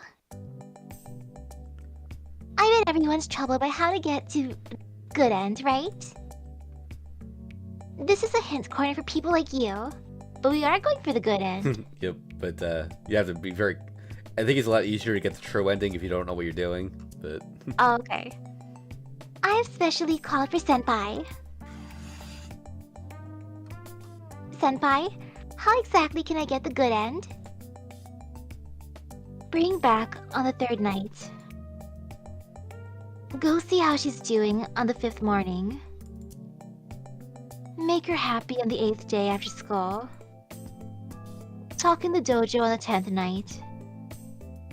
Dojo on the 15th night. That's too exact, Senpai. So we have to do all this? Nope. You only have to do 4 of these. Which I believe is how many we did. There's 2 you don't have to do. You can't get past the 12th day if you're too occupied with Saber. Osu, thank you.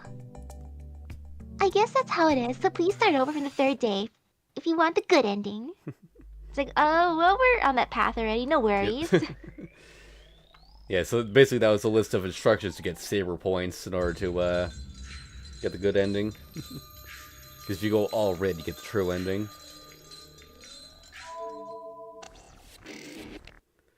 No way, I can't give up so easily. I feel dizzy.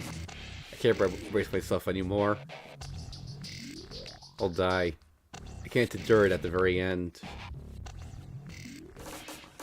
Should I loosen up since I can't brace myself? If I do so, I should be able to push him back into the void. Don't take me so lightly. I won't let you take me with you. I gather my courage. Will my arm rip off first? Will his chain rip off first? Or will he come out first? I don't care either way. I'll fight until the very end and die gallantly. Heh, you can do that if you wish, but dodge to your right before you do that. Huh? I turn around instantly. I look back at the compound, which has turned into a flat field. At the same time, something passes by me. You, Archer. The chain is released. Looking like he saw something unexpected, Gilgamesh lets go of the chain.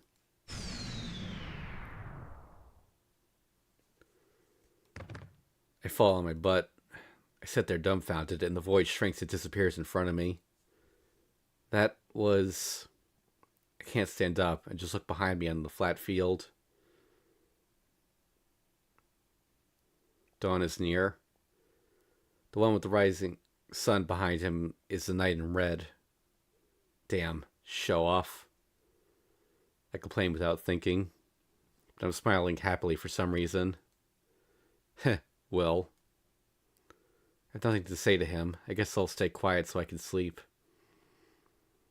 The golden field is now deserted. Seeing the knight standing there and Tosaka running to him, I lay on the ground. Tosaka should say everything I want to say to him. So I'll sleep for now.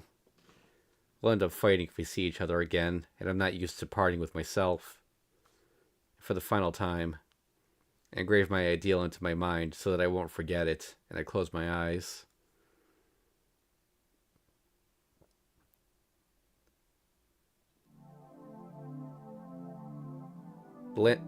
Narration.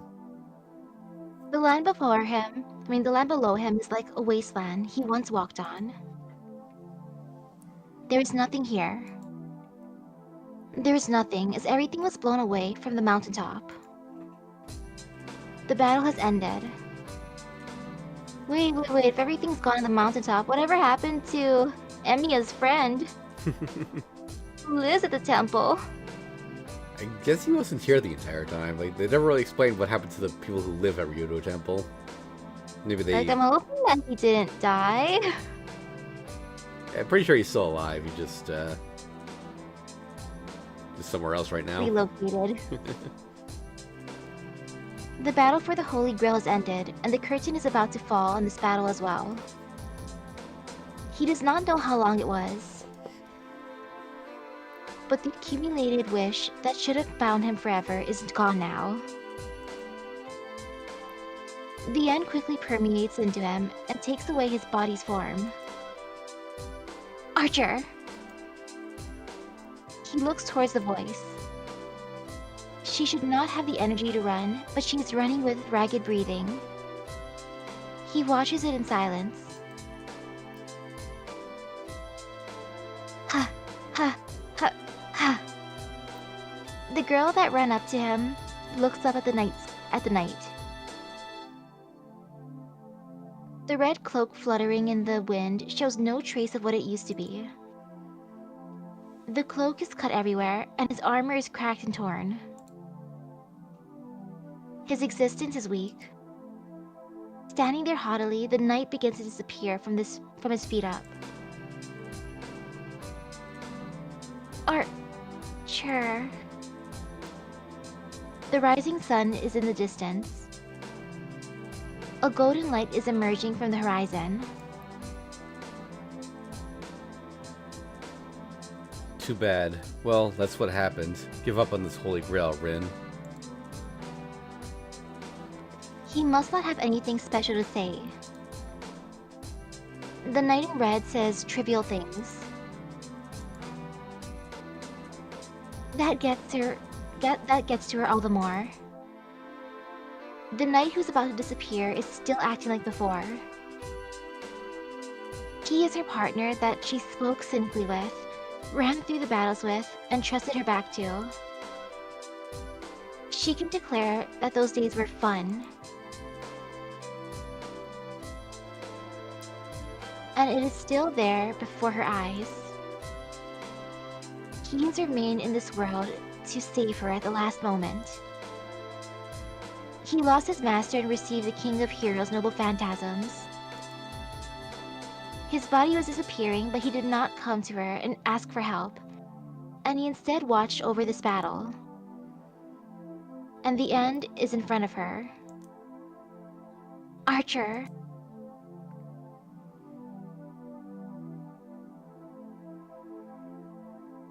The girl cannot think of what to say. It is always like this for her at the most crucial times. She loses her cleverness when it counts the most. The knight smiles a bit. He knew that from the start. The clumsiness of the girl is a dear memory for the knight. What? You don't have to laugh at me at a time like this. She looks up at the knight. Oh, excuse me. It's because you look so terrible. I was just amazed at how worn out you are. He smiles while he talks. She gets a lump in her throat after seeing his regret-free face. By the way, you notice like he's all tattered here with the armor and stuff. Yup. The instant she wonders if he should really disappear. Archer, form a contract with me again. She says something she shouldn't. I cannot do that. I do not know if you will keep your contract with Saber, but I'm not qualified for that. I do not have a goal anymore. My battle ends here. His reply is free of doubt, and his will is strong. His face is as bright as the rising sun, and how can she force him when he's making a face like that? But you won't be saved. The girl swallows her words and hangs her head. That is not something the girl should say, and it's not something that is solved by keeping the knight in this world. Man, I do not have any attachment to this world, but... It's troubling to have her cry. For him, the girl always has to be positive, indulgent, realist. He was always encouraged by her figure, so he wants her to stay that way until the very end. Rin.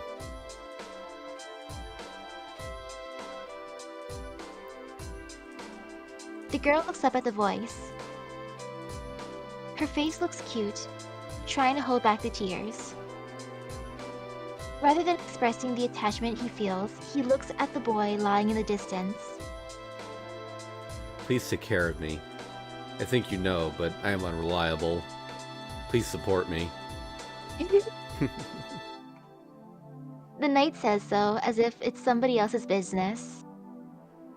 Well, it's a good thing Emmy has passed out, or else he'd probably be like, shut up, self. Those are words of parting. The future might change. If a girl like her stays with Emiya Shiro, the hero Emiya should not be born. His words contain such hope. Archer. But even if it ends up that way, the already existing knight will forever be a guardian. The boy and the man are two different existences. They only have the same starting point, and he is an ideal that the boy dreamed of.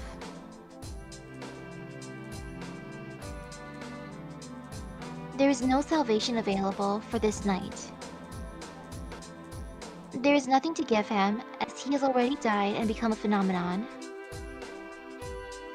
She nods in spite of that. She cannot give him anything, so she will give him her best smile. He asks her to take care of him. She smiles so that she can answer the trust he put in her. Yeah, I know. I'll do my best. I'll do my best so that he won't get twisted like you. I'll do my best so that he will be able to like himself. So, you should also forgive yourself. She does not put it into words. She looks up at the disappearing knight with a flood of emotions. How much salvation did it bring? After engraving the girl's smile into his memory with pride. I found my answer. It's fine, Tosaka. I'll do my best from now on as well.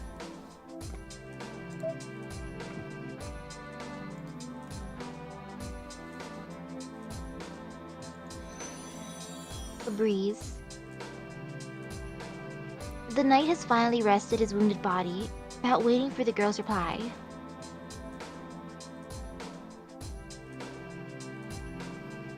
Heh. I never got to complain to you. She wipes away her tears and talks to the one who is not there. Her voice is clear and the girl is standing firm again. It is only natural. She does not have time to be depressed after he made a face like that.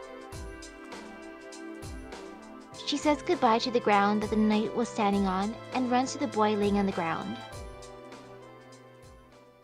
Within the golden sunrise, the smile he had was like that of the boy.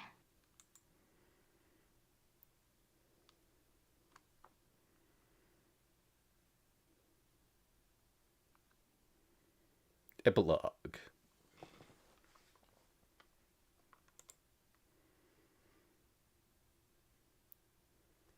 The morning is near. Although only half conscious, I sense the night has ended. The only thing remaining is a pleasant listlessness. My hands are so tired that I can't hold another sword. There's no magical energy remaining in my body. In a word, Emiya Shiro is burned out. Oh. But it's not a regretful end. I have a feeling of accomplishment, as I have done everything I can. I'm only burned out for now. My body is rested, and it's getting ready to welcome another morning. My mind starts to clear up. I should wake up in a moment. But right before that, I recall him. His fluttering cloak is no more. The man left, along with his ever-burning sky. He did not turn back, nor did he feel the need to explain himself. He left me his own figure that did not regret what he did. I look at his path. One end. Reach out to the man that went after the same ideal. As I've beat him, I will not run away. I grasp the air with my empty hands as to tell him that I will eventually reach him.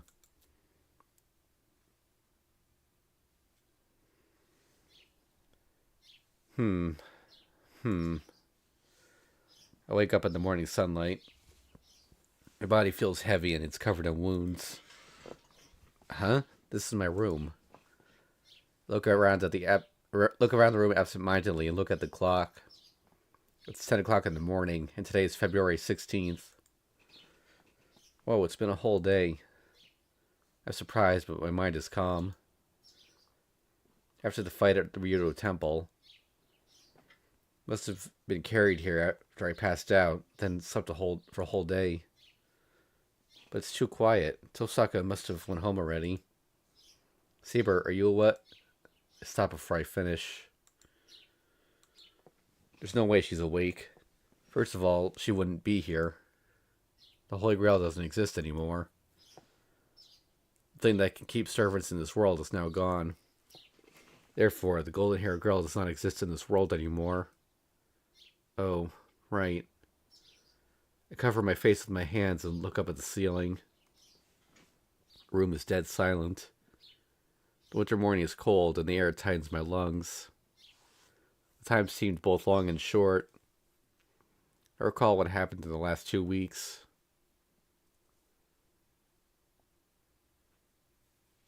We shall talk afterwards. That was the last I saw of her. She turned her back. We knew that we would not meet again, touch each other again, or return with the three of us. But we did not exchange words of parting. I'm hungry. I get up. My body hurts as I move, telling me the fight wasn't just a dream. Man, it's cold. The hallway is freezing. I quickly make my way to the living room. Well, I put my apron on after getting to the kitchen. Put the pan over the fire, cut 2 pieces of bread, and take out some eggs. I thought he cooked all the food. Well, it's been a day. Maybe Rin went shopping. If not, his refrigerator is magical. I want a fridge like that. Alrighty. I toast the bread and crack open the eggs. I hear the good sound of popping oil as I take out some plates, and I make myself 2 sunny side up eggs. Perfect. Put the eggs onto a plate and put the toast into the basket. I turn back to the living room and... oh. The fact that there's no one there hits me. I take a long breath. The girl that waited for breakfast every morning isn't here anymore. The fact finally hits me. The battle has ended. The battle for the Holy Grail has ended. How stupid of me to realize that by seeing a morning without her. I made too much. I put the frying pan down. My appetite is gone, even though I was hungry. I take my apron off and go past the living room. It's nice outside. Leave my breakfast on the table and go check out the dojo.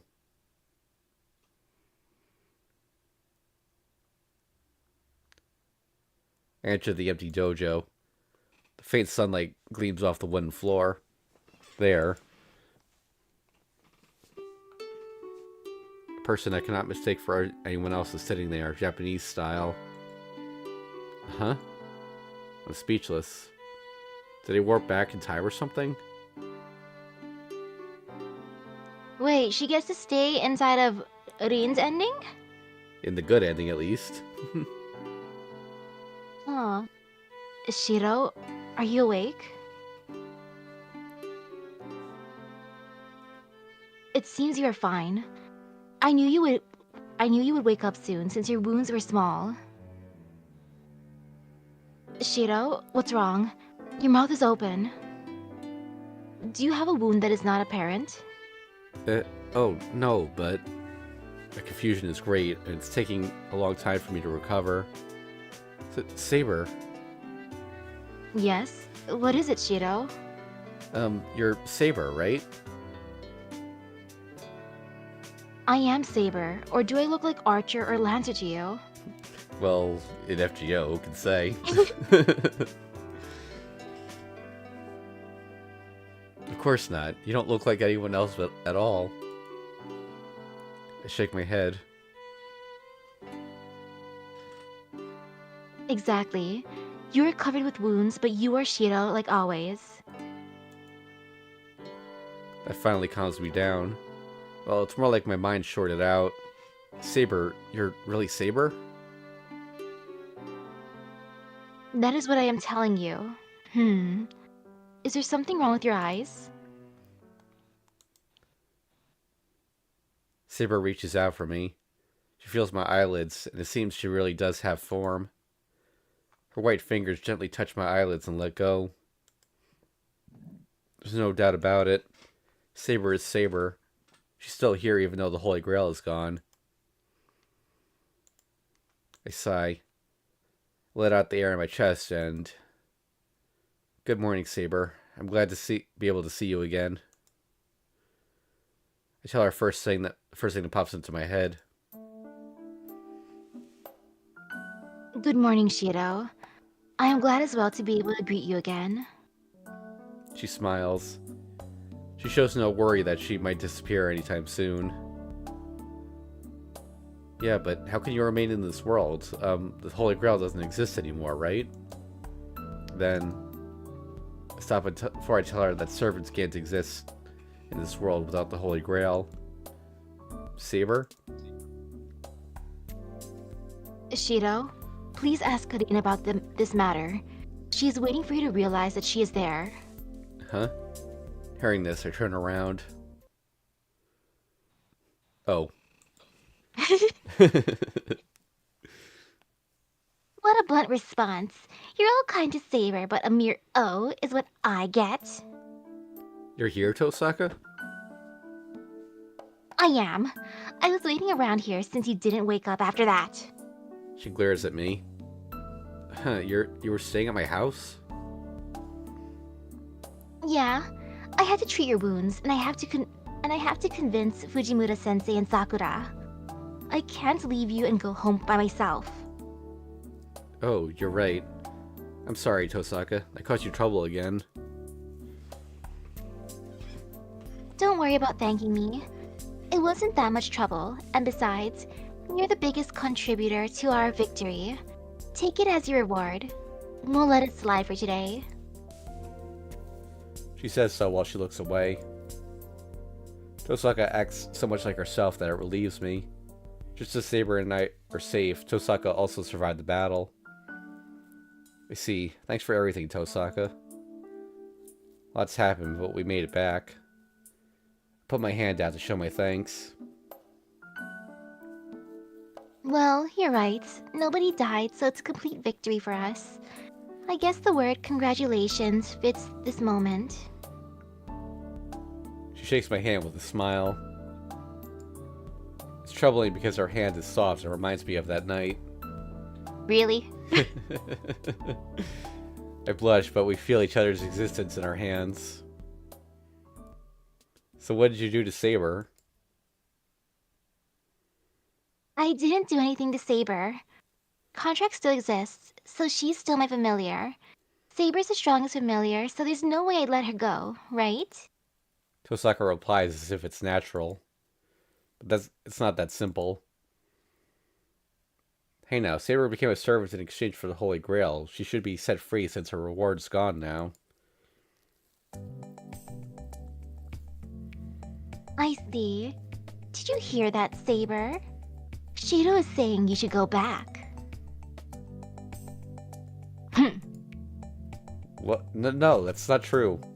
What I'm trying to say is that there's no meaning in keeping you as a familiar. There is.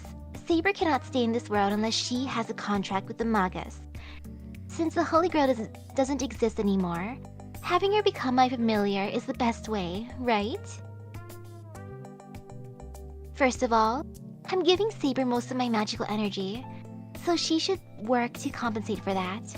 The fundamental rule of magic is equivalent exchange. Or what? Are you not happy that Saber stayed? Of course I'm happy.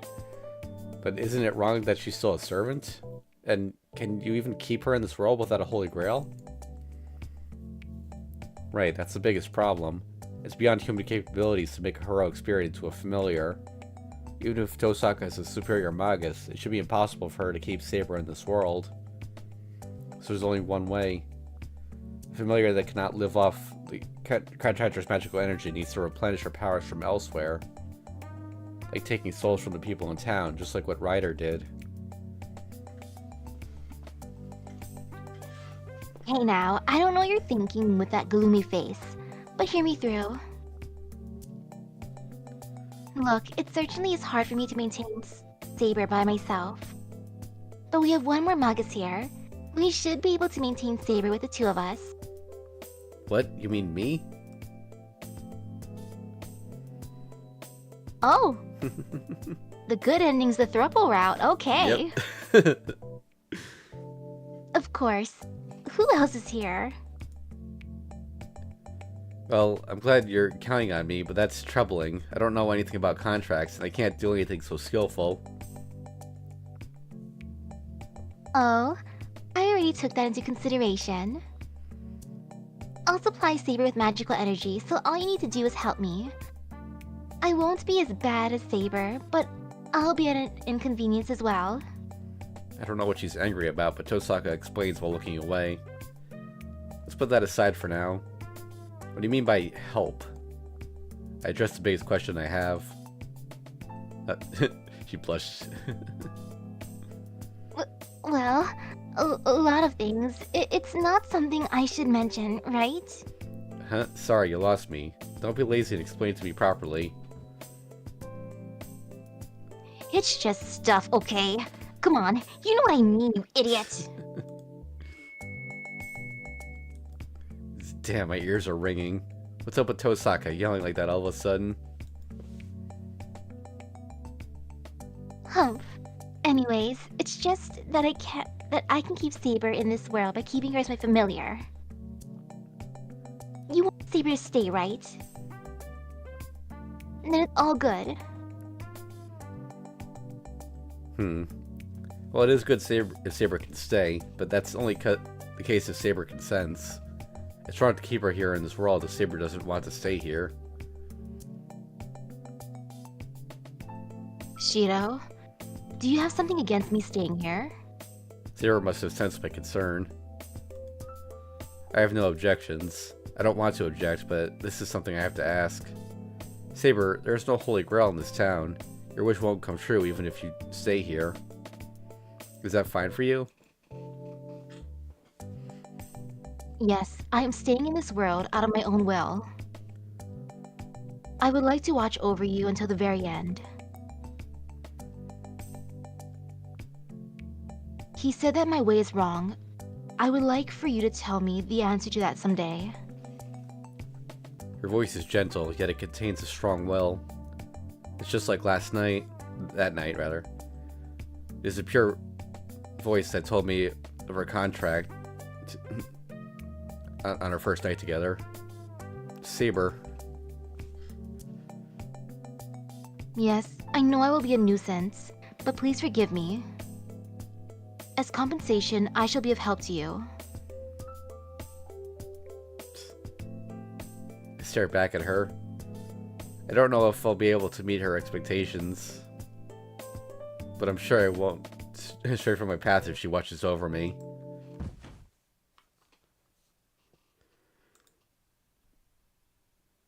Alright. It's fine if you two stare at each other, but the conversation's not going anywhere like that.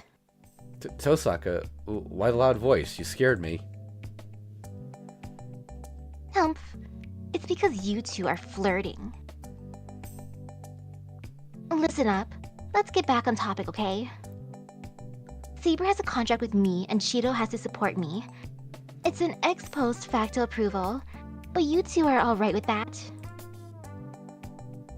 Yeah, I have no objection if Saber's fine with that. But what do you mean by support? I don't get what I should do, so I'm a bit reluctant to agree. I asked Saber for consent. Yes, it should be difficult for Shiro to make a promise he does not know about. Rin, what do you mean by having Shiro help you? Saber asks her and Tosaka retreats. Good. Even Tosaka should give up if a third party gives an unbiased opinion. See, Saber's saying so too, so give me a clear explanation. This has to be my chance, but... Sheesh, just be quiet. Saber's mine, and you're mine too, so don't argue back to me. Familiars should listen to their master without talking back. Tosaka has apparently established a dictatorship. Hey, hold on, I'm not yours, Tosaka. I mean, they did forge a bond, so technically he is hers. Exactly. What? You made a contract with me. You've been like my familiar from the moment you took my magical energy, so I'm allowed to be this selfish. She's pressuring me. I recall what happened that night and freeze up. And I can tell that... Crap, I'm saying a ridiculous thing. Tosaka clearly regrets saying that, and I kind of feel sorry for her. Well, I did manage to survive because of your magical energy, and it's true that we made a contract, so I guess that's one way to put it.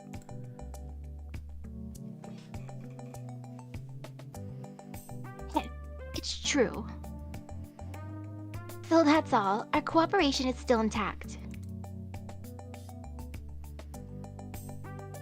Furthermore, I don't want an amateur for a partner, so I'm going to have you become a proper magus. I'm going to teach you magic, and Saber's going to be teaching you how to fight. We're going to be hard on you, so prepare yourself. I'm surprised at the sudden proposal. It's really great, but that means... Tosaka, you're going to become my teacher? It can't be helped, right? There's no other suitable person. And you're mine, so I can't have anyone else take care of you. What? That's unfair. It's really embarrassing if she says something like that with a red face. We're both blushing and we keep standing there not knowing what to say. I need more training. I can't speak because I'm so conscious of her. Right before Tosaka goes on a rampage due to too much pressure. Dean, this case is settled, so let us go eat breakfast. Saber offers timely help. You're right, I'm getting hungry. You haven't eaten breakfast yet, right, Shido? Tosaka is acting awkward. No, I did cook breakfast right after I woke up, but I came here before I ate it. Answer awkwardly as well. What? Then you already made breakfast? Yeah, there's 2 servings of toast.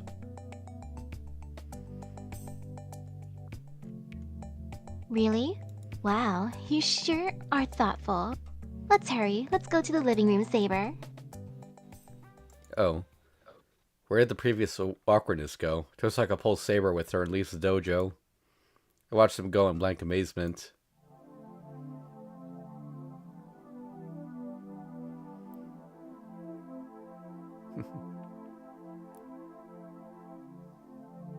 Hey, what are you standing there for, Shido? We can't start eating until we're all there. She calls back to me while pulling Saber forward with her. Tosaka is waving at me from the yard. Man, she really doesn't wait around. She's been taking the initiative so many times, and I'm sure that's the way it's going to be in the future. This is just an everyday thing if I'm to be with her. You cannot be with Tosaka unless you're really prepared. But to put it her way, it can't be helped. She was able to make it this far because she's like that. That's exactly the girl I fell in love with. Come on, hurry up. We're going to go start eating without you. Even though she says this, she's standing there and waiting for me. She's always complaining and cold-hearted, but she's really good-natured deep down. Yeah, I'm coming. Hold on. Leave the dojo and follow them. Tosaka's there, and Saber's there. Tosaka's not someone to stay put, and Saber has a competitive spirit, so I'm sure they will go everywhere. I'm sure these frantic days will continue as long as we're together. There was a determined future, and there's a future I'm walking towards. Even if I am to someday reach the place he stood, I'm sure a different future awaits if brilliant days like this lie ahead of me. The sun has risen already. Even if I'm not able to change it by myself, I'm sure the two of us can change it a bit. We've just started walking down my path. I'll do my best to walk on alongside that reliable partner of mine. Alright, polygamy ending unlocked. Good ending. That is really the good ending. is the happiest ending for Rin because she loves Saber too. Yeah. And Saber's her servant, so yay. So the anime series covered the true ending for its ending, but as a Blu-ray bonus, they actually included the good ending too. Oh, nice.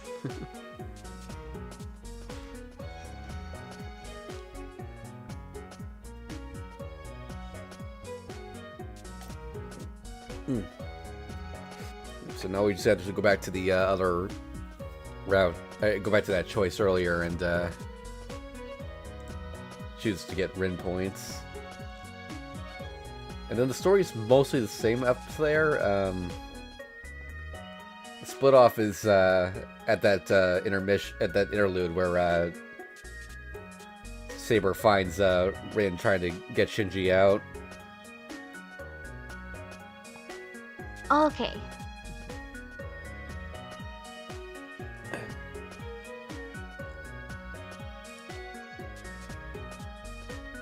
Alright, you can speed this up.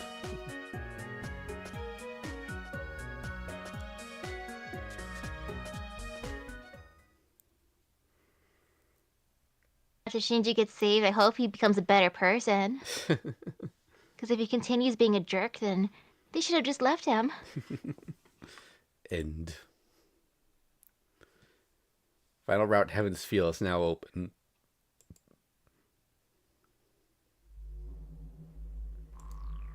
Alright, let's go back to here. Okay, just here and not do anything. I go over strategy with Tosaka. Yeah, I can't sleep in this situation. Playing against Gilgamesh. If we were to fight that cold-hearted enemy, we'll have to come up with some plan. Someone will die if we head to Ryoto Temple as we are now. Compared to that, thinking until the very last minute is nothing.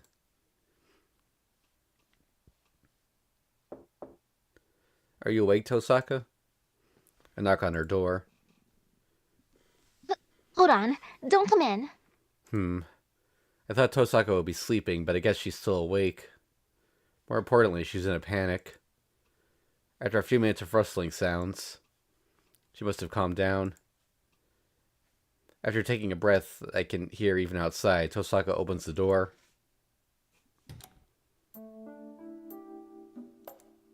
So, what? Tosaka glares at me as soon as she sees me. Well, I want to continue our conversation from earlier. I want to keep talking about how to fight Gilgamesh. Wait, why are you glaring at me? Tosaka, are you in a bad mood? Yeah, that's the obvious. Oh wait, no, this part's still the same, I think.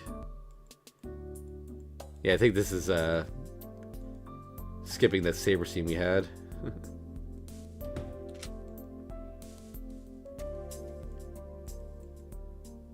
And then is there going to be a prompt to skip the next part? Yeah, there should be, once it's, like, fully separate. Just making sure that this dialogue's not all the same.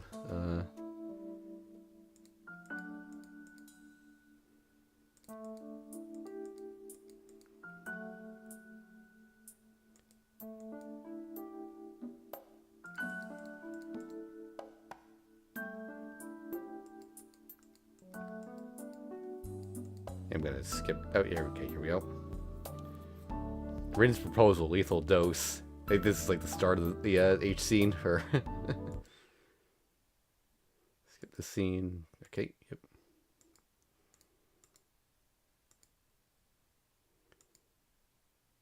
Let me just make sure I'm not like accidentally skipping something. Okay, yeah.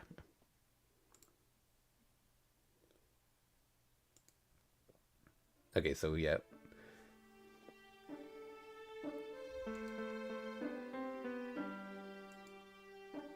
As is narration. It's a waterfall of light that illuminates everything. Bathed in the light, the swordsman accepts that her battle has ended. Yeah, so to be clear, this is after Rin says to use the says first saber to destroy the Grail.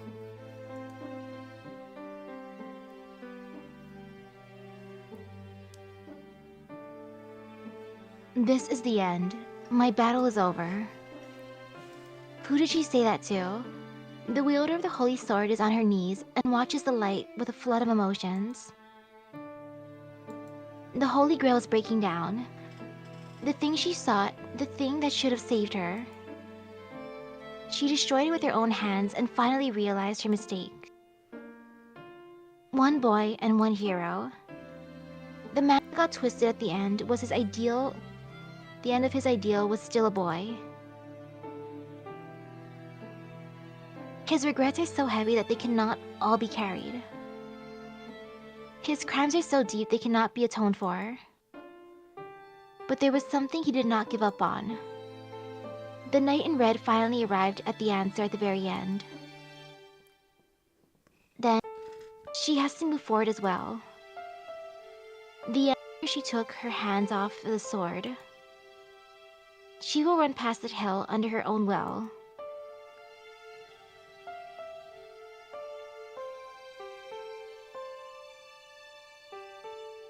The contract is complete. You are victorious, Rin. The holy sword fades away. She still has some magical energy left. She can stay in this world as she pushes herself. If she can, she would like to see what awaits them in the end. But that is not my role. Shiro has Rin. Her body continues to disappear, and the night vanishes from this world as if engulfed by the light. Like a brave gust of wind, the king that sought the Holy Grail sets off for the hill of destiny without leaving a trail of memories behind.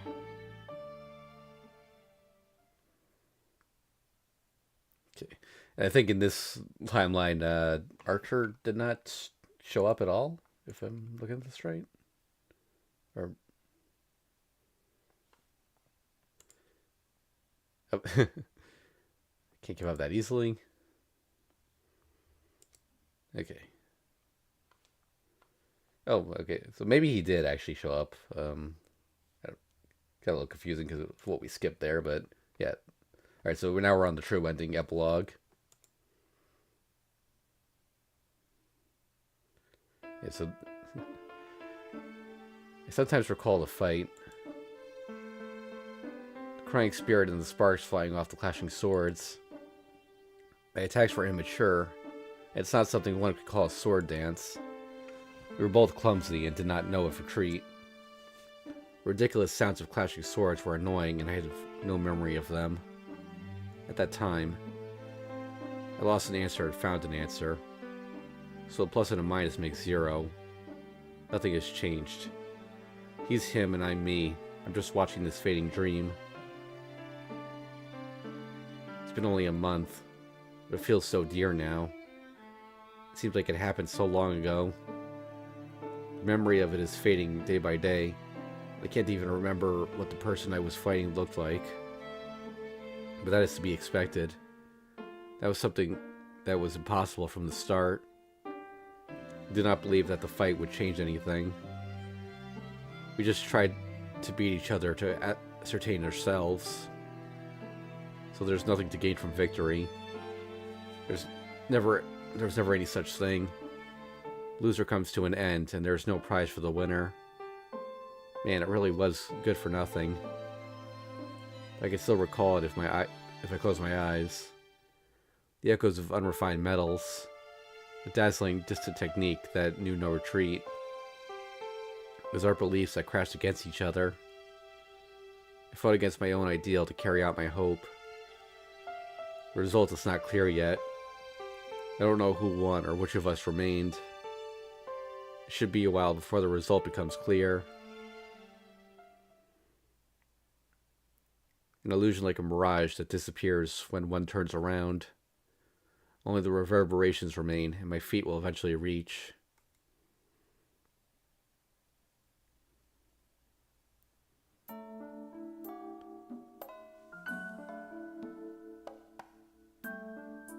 I think this is some random student. Wake up, you fool. Everyone else has already left for the assembly. Are you going to boycott it even though you're at school? Your body is being shaken. The voice brings me back to reality. Oh, okay, it's him. Oh yay, he is alive. Yeah. Wait, why are you here, Issei? I raise my head and look up at my classmate. Why? We are in our classroom. Today's our last day, and it is 10 minutes before the closing ceremony. I came to look for you since I did not see you, but I did not expect to find you sleeping. I don't know if he's in a hurry or just plain angry, but Issei yells at me. We're the only ones in the classroom. It's 9:50. The closing ceremony starts at 10 o'clock, so I bet everyone's at the gym already. Hey, are you really awake, Emiya? Yeah, that woke me up completely. Thanks, Issei. I'm glad you came to wake me up. It's fine if you understand, but thank me later. We won't make it unless we hurry. I do not want to think how angry Fujimura-sensei would get if she finds out you were not there. We are not there. Oh, gotcha. I can't face my classmates if Fujine gives us ridiculous amounts of homework before the vacation. I'll make sure to calm her down. Please, we are too ashamed to face our classmates if she gives us more homework. I'm sure they will curse us. He sounds scary, but the frightening truth is that it's very possible. The extra homework she gave us last summer after we got her mad was ridiculous. It wasn't even English homework. What was she thinking when she told us to enter any competition to win a medal? Emiya, we have to hurry. Sorry, I'm coming. We should hurry to the gym for now. It only takes 3 minutes if we run. We should make it 5 minutes early if no teacher finds us. No, we cannot run in the hallway. I was too optimistic. As expected from the student council president, he is really committed, as he's still following the rules even now. That's splendid, Issei, but we won't make it if we walk. Let us hurry without running. We can make up any excuse as long as we have enough, as we are there on time. I nod and walk faster. We're in the middle of March, and the sky is amazingly blue. Fuyuki City has long winters, but spring is finally around the corner. The day went by quickly. Days. It's been a month since the Holy Grail War. The city is back to normal now. The Holy Grail has been destroyed, and most of the damage caused by the Masters was taken care of by the Church. The person that came as a replacement for Kotomine is old but energetic, and everything was smoothly settled. But no one can see the after effects of battle here and there. But one can. Kuzuki Soichiro, the person that chose to fight as a master, is considered missing. Issei was sad that the one who he treated like as his older brother was gone, but he suddenly showed up at the temple to start with. It was only fitting that he leave the same way. Issei just laughed it off. The surprising thing is Fujine, and it turned out that they often drank tea together. She complained that she wanted to fight him once, so it seemed Fujine knew that Kuzuki was a master of martial arts. Shinji's life has been saved thanks to Tosaka, and he's currently in the hospital. I guess the hospital is part of the Magic Association, and he's getting better. Sakura is busy visiting Shinji, so she's been showing up at my place only on the weekends. I went to check up on them once, and they were getting along surprisingly well. I don't know if that event took something out of him, or if he's just energetic from the wounds. Either way, Shinji is ironic but honest, and he's acting more like the Shinji I first got to know. Saber's not here anymore. She left this world after destroying the Holy Grail. Something constraining her must have been released when she destroyed the Holy Grail with her own hands. It's vexing that I cannot say goodbye to her, but I should be glad that she's free from the binding of the Holy Grail. If I ever do see her again, I want to thank her as much as I can. So, and finally, the most important person. Gah, Tosaka. Right after we get down to the first floor. Oh? Student Council President, are you patrolling the building at this time? Or are you taking care of the club rooms? I'm getting tired of saying this, but you really are diligent. We meet up with the person representing the students at the closing ceremony, who's coming out of the teacher's office. I'm also tired of hearing that line. Try guessing something else for a change. Or do you keep saying that on purpose? Issei glares at Tosaka. Huh? Of course it was on purpose. What? Did you not realize that until now? I see. I thought you had more sense of humor, but I guess you really are a blockhead. I'm very sorry. I always use the same greetings to show my affection for you, but it's hard for you to understand. Wait, did I get that backwards? That was her line. Whoops. What do you mean by affection? I have not done anything that deserves your affection. Come, Emiya. We'll be late if we concern ourselves with this fox. Issei sure doesn't get along with Tosaka. Well, I feel the same way, so I'm in no position to feel sympathy. So, our eyes meet as I walk past her. We decide to act normally when there are people around. I naturally ignore Tosaka and follow Issei. But... Good morning, Emiya-kun. I'm glad you seem well. I don't know what she's angry about, but she embraces my arm and puts on a big smile. Her head goes blank. It's because even though we've been seeing each other, this is the first time we've touched each other in a month. Tosaka. I try not to blush as I bear the sensation of her touch.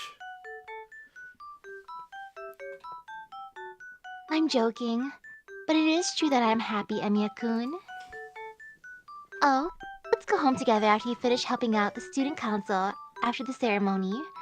I will keep on waiting in my classroom. Tosaka puts emphasis on keep on waiting. What are you saying? Let go. What are you saying? Let go of him already.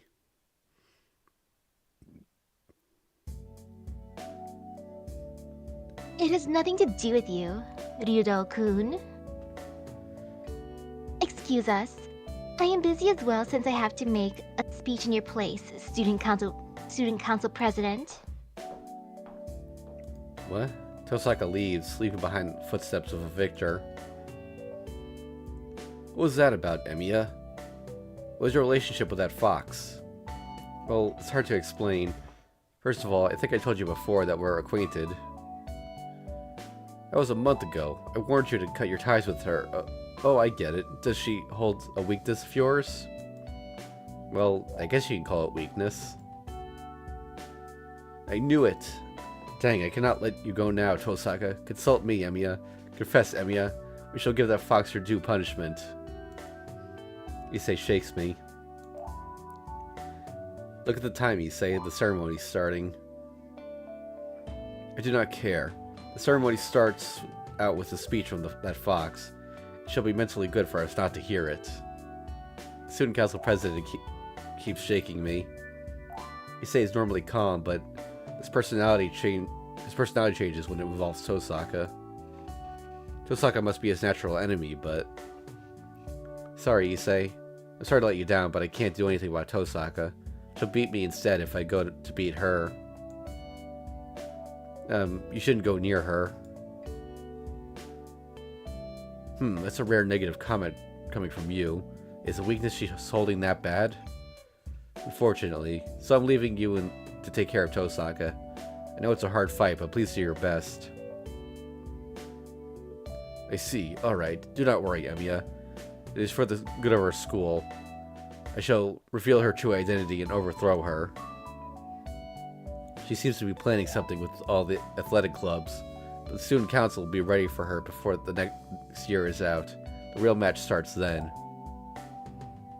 The student council president smiles in anticipation. But Issei, we'll all be graduating in a year.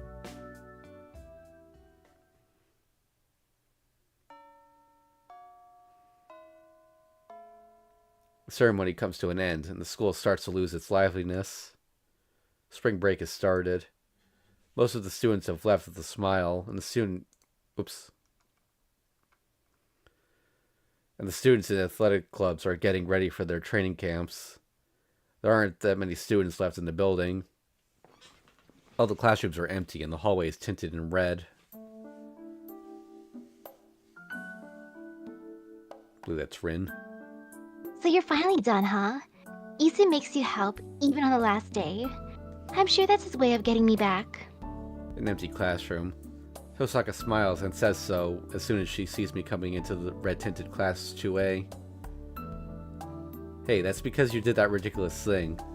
It would have been freed a lot easier if you hadn't gone and said needless things. I complain as I go into the classroom. Why is it so awkward to go into someone else's classroom even though they all look the same? What? Are you saying it's my fault, Shiro? Half of it is definitely you. Look, you're the one who said we should act as strangers until next year since everyone would get suspicious. So why'd you do such a thing? Heh. You don't mind a bit of a running start since this year's over, right? First of all, there are other ways to ignore me. We weren't in the cafeteria or something. We were the only ones there, so at least give me a nod or something. I don't know why she's unhappy, but Tosaka looks away and complains. Is it because of the evening sunlight? Her familiar gesture looks so fresh and cute that I'm fascinated. Man, here, I got this, but do you want it? I show her the orange juice that was distributed among the helpers. Oh yeah, I'll take it. Good, you're considerate about things like that. She receives the juice box and takes a sip out of the straw. She's sitting by the window. She looks down at the campus as if she's watching something bright. I follow her example and look down as I drink. Must be the track team that's running. They sure are energetic, running like that when spring break starts tomorrow. Hey, were you on the track team before, Emiya-kun? Then, Tosaka suddenly asked me a strange question. Track team? No, I was always in the archery club. I see. Well, I guess there are times like that. Seeing the setting sun just reminded me. Telling me to forget about it, Tosaka continues to drink the orange juice. I'll forget about it if she wants me to. When she calls me Emiya-kun, half the time she's going to make a sarcastic remark, and the other half she's going to say something really important. I'm sure in this case it's the latter. After a month of studying magic under her, I'm finally starting to recognize her habits.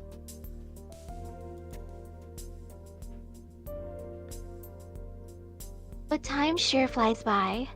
It's already been a month since the Holy Grail War ended, and you became my apprentice.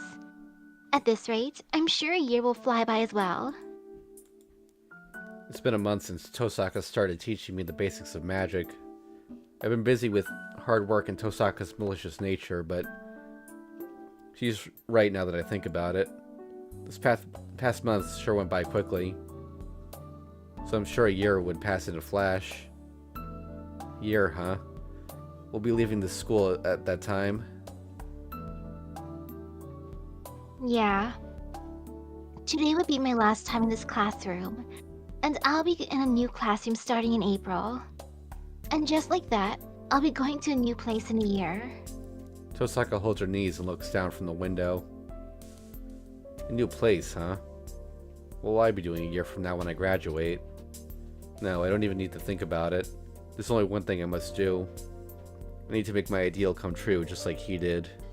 And, well, there's one other big goal right now, but I don't want to think about it since it's irritating. What will you be doing after you graduate, Emiya-kun? Are you going to succeed your dad? Huh? Well, that's true, but I want to become a proper magus more than I want to succeed my father. I can't boast unless I'm a proper magus. Oh? And to whom are you going to boast? She smiles as she asks. My other goal is to make her admit defeat. It doesn't matter, right? My goal right now is to become a proper magus, and that's I am your apprentice right now. Please give me your best regards for the next year. Oh, you sure are optimistic. You think you can become a proper magus in a year? I was ready to teach you for 10 years when you became my apprentice. But I see.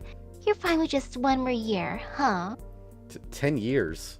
That's great, but no, that's not it. That's a really long way ahead. Wouldn't you get tired?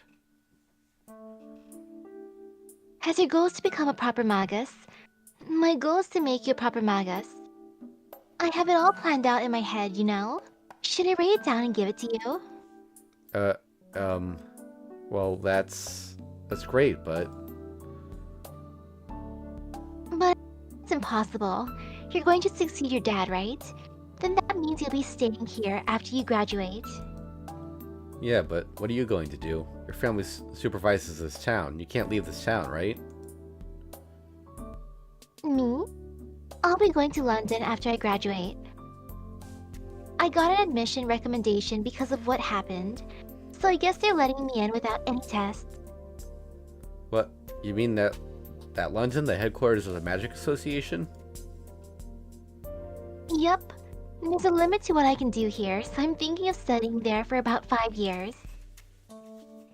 I hear that my dad did the same thing, and it's natural to go to the highest institute of education if you want to be a proper magus, right? I'm stunned. I'm so sudden that my head blanks out. It's natural for Tosaka, who is a legitimate magus. I finally realized the difference in our positions. London, huh? That's really a really amazing thing, right? I don't know. It's vexing, but it's not because they approve of my own powers. I was only invited because of my dad's achievements, and because I'm the last one alive. She speaks casually, but I'm sure it's an amazing thing. But London, huh? That's certainly too far away. My father wasn't in the Magic Association. I'm just like him, and I don't like formal stuff.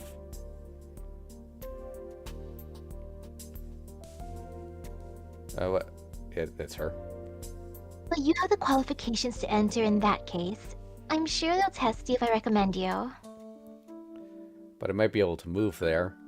I could start working more, study English, save up traveling and living expenses, and find a job over there.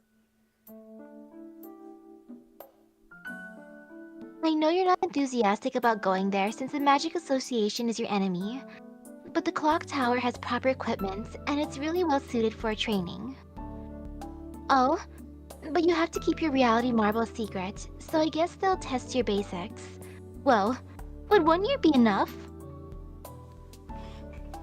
No, let's say I am able to rent an apartment there. I don't know what kind of place the clock tower is, but I'm sure Tosaka will get even busier.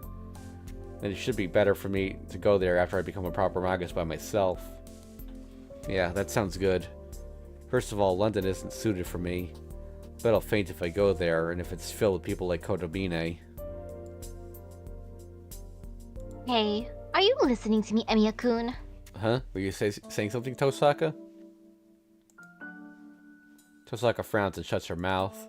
So, after taking a deep breath, she makes a serious face, and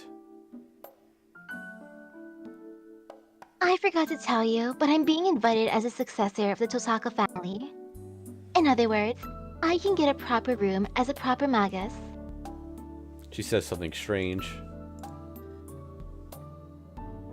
I'm telling you that they approve of me as a proper magus, so it's not unusual for me to have an apprentice or two, right? There are factional disputes there, so I'm allowed to take at least one of my apprentices. Tosaka sneaks a peek at me. That's maybe blunt, but I know what Tosaka is trying to say. In a word. Yep, I can unconditionally take one follower as an assistant. You won't have to take the test that way, and you'll be exempt from tuition fees. Oh, but you'll be in a disadvantageous position because you'll be a student at the Magic Association without being part of it. My head resumes its thinking. No, I forced it to start working again. But Tosaka is telling me. I put every sound in my brain to work to weigh the options I have. I must look funny as Tosaka is giggling. What? I'm not considering going there because you talked me into it, okay? Is that all you want to tell me? Well, I'm going to London. She looks kindly at me. Then Tosaka makes a mischievous expression.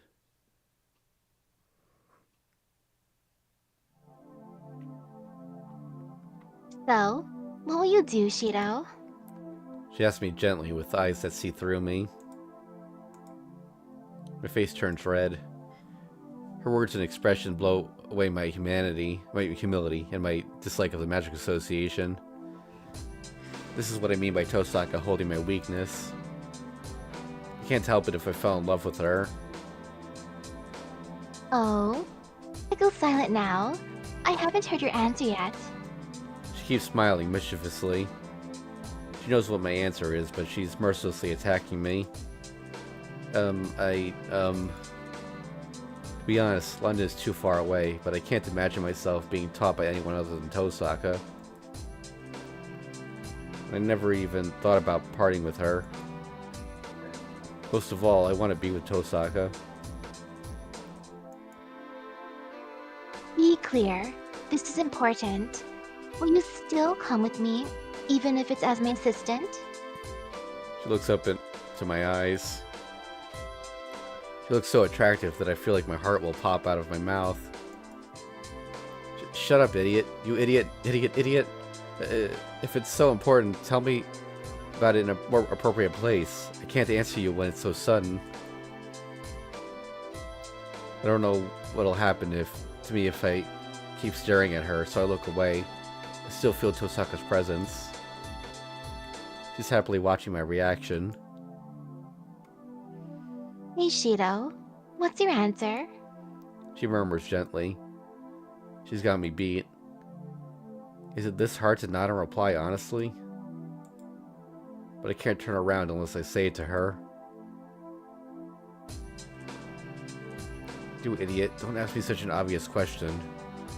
I meet Tosaka's gaze and tell her my honest opinion.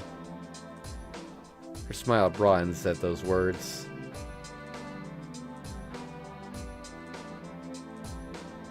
Okay.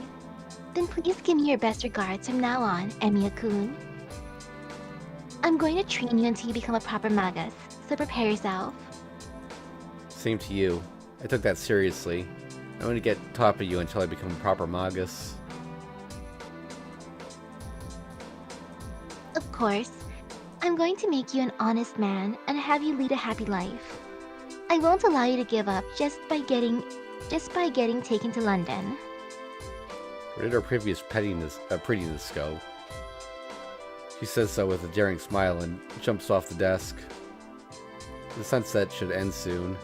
Spring break will end, April will come, and another year should pass by quickly. We will part with the scenery until then.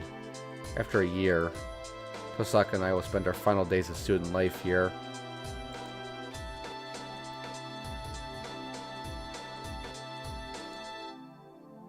Let's go home. It'll be a lively dinner at your place today. We leave the classroom without any lingering memories. We can still hear the club activities from outdoors. The sounds are far off, and they remind me of the sword fight. I can't stay in the same place forever. Tosaka and I will be going someplace different in a year. It should be a while before I find out if it's the right choice or not. I recall that red figure one more time. Neither this classroom nor that fight will change. Everything is the same. Everything is an illusion, like a mirage that disappears when one turns it around. But I can get there if I aim high. I'll surely be able to catch up to his back with Tosaka's help. So I'll come up with an answer at that time. Swords that echo far away. By relying on those sounds, I shall eventually reach that place.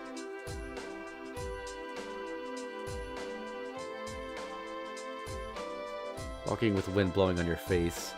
Walking toward the future. Busy days with no compass to guide you. After traveling to distant exotic countries, you return to where you belong one sunny day.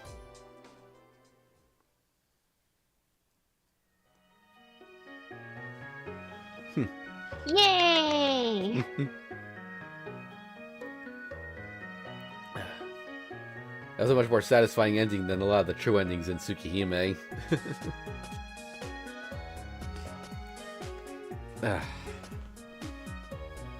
Dang, the apprentice is getting free, huh? Yeah. That's a sweet deal.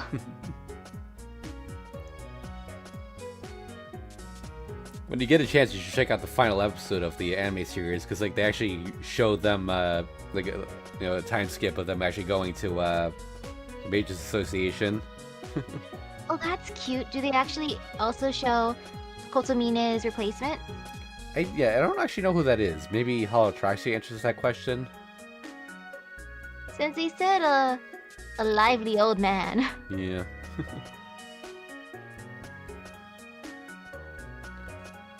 I don't remember seeing it in the anime either, though, but...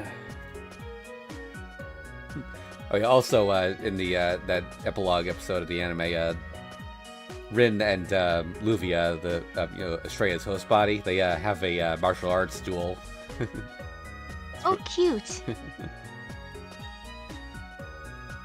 I believe, Shiro also runs into, like, Wafer in the hallway.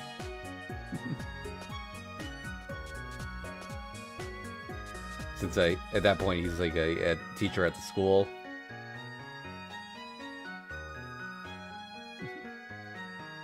Oh man, I was kind of hoping that for this route, at least one of the endings, Rin would go up to her friend from the archery club and be like, "Look, I won our competition. I got a boyfriend before you."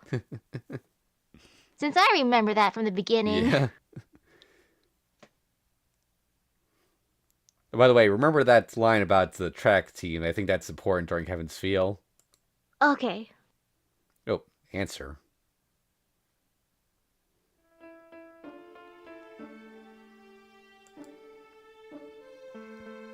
Narration, I think.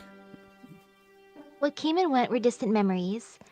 They were signs that he forgot and cast away, something that cannot be returned.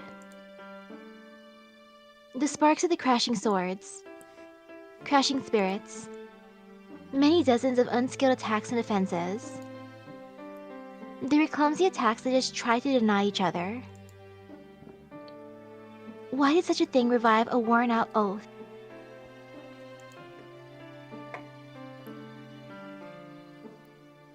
They were impossible attacks. His charging body is covered in wounds. His fingers are broken, his limbs are slashed apart, his breathing has stopped, although the boy does not know it. Even at a rush, his speed is trifling and his attacks are mediocre. Although he has absorbed his combat skill, his techniques are now as clumsy as an amateur's again. His attack is executed haphazardly. But his attack is heavier than any that came before.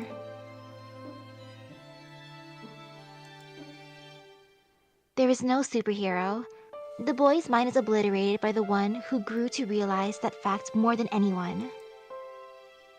The distorted mind should collapse from the stress. It is obvious that the boy will be devoured by his contradiction. But where are the signs of his defeat? He moves his wounded body and steadies his faltering mind, but there is no hesitation in his attacks. His fury is incomparable to before. The boy swings his sword recklessly. The two are equally matched. The space is filled with sparks and everything entering it will be cut to pieces. It is the embodiment of their minds that will melt together even though they repel each other. The desperate attack. It is only a dying spark that the man gives off in his last moment. The boy gasps with each attack, almost falls, steadies himself, and attacks yet again. Seeing it, he is confident that the enemy has no power left. The boy in front of him is a corpse. But why is there infinite power in his arms holding the sword?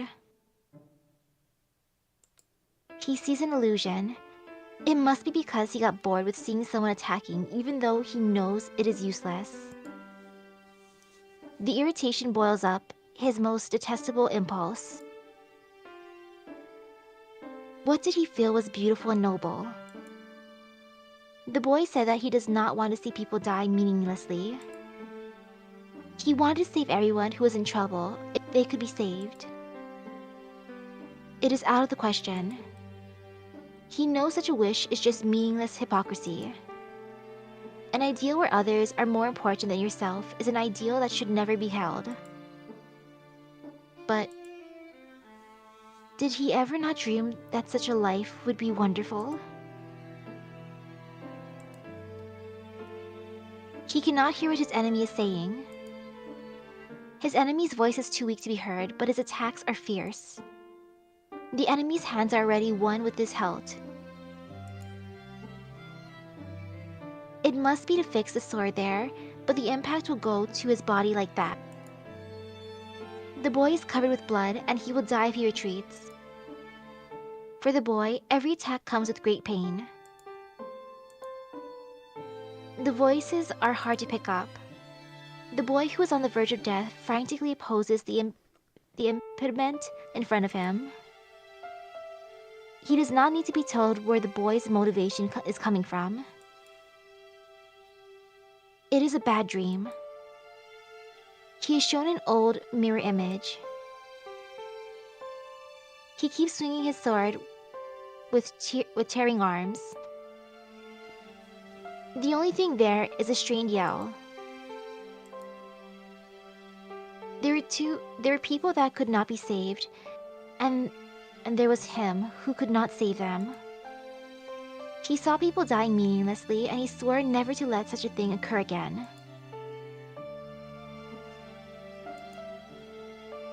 There's only one thing that comes and goes through his mind. Things he believes in. Things he believed in. An ideal he swore never to surrender. Something he will never surrender. And so, he realizes that there will be no end to the attacks. This enemy will not stop. The enemy will not stop on his own. Even though the boy is attacking with all his power, he is taking no notice of him. The boy is only trying to slash himself, the one who obstructs himself. His enemy is fighting for the things he believes and for the things he will keep on believing in. Realizing that, he grits his teeth. The boy keeps challenging them, even though he knows he cannot win and that it is meaningless. That is the exact mistake he made, but then why? Why do these eyes keep on staring at him? Another crashing sound. The attack is parried. The enemy that could not block any attacks repels the attack like nothing. The mirror breaks. He is not strong. He is not strong at all. He fights risking his life, looking ugly and miserable. But who in the world can laugh at him? He stops his breath. Parrying the oncoming attack, the enemy readies his sword again. A final blow. Will the boy stay standing in spite of all of his wounds and the strain on his mind? Of course. The boy overcame such limits 10 times. It is obvious that the enemy will not stop, even if his attack is blocked. The boy slashes his sword, even though he is collapsing. Those eyes. They are looking straight at him. He sees a familiar dream for an instant. Whose dream was that, and who inherited that dream?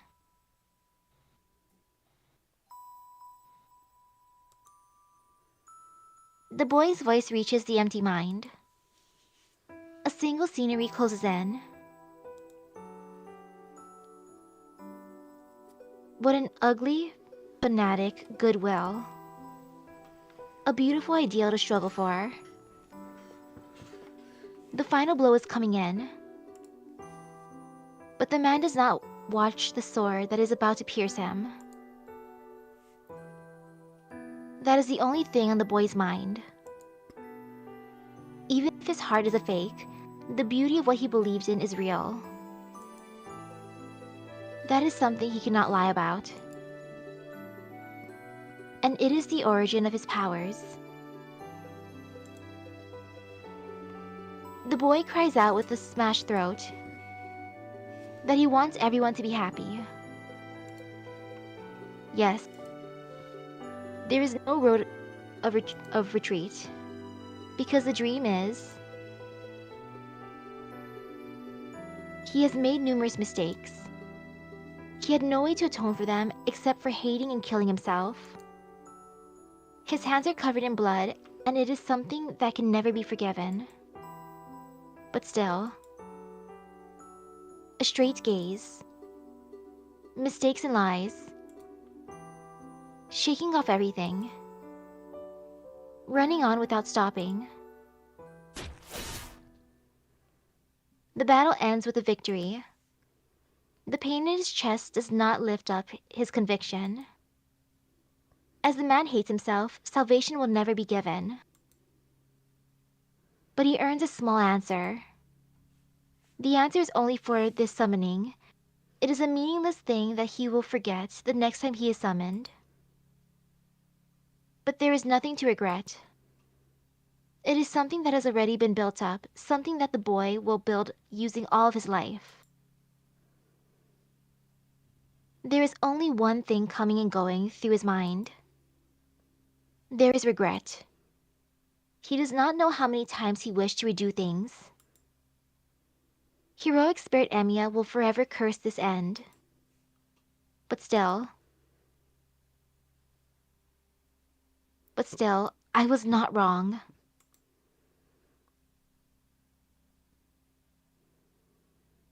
There is nothing to talk about. The boy will remain and he will leave. The only things that remain are the exchange blows.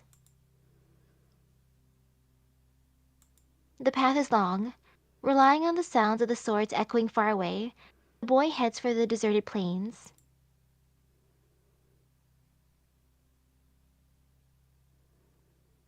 Fiend. Did not expect a recap.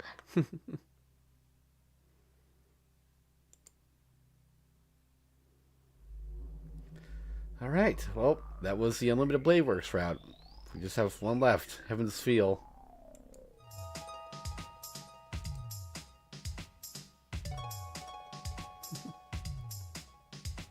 Man, Heaven's Feel has a decent amount of tiger stamps, huh? Yep. I think it is actually the longest route. Alright, so thanks for watching, everyone. We will be back tomorrow to start Heaven's Feel.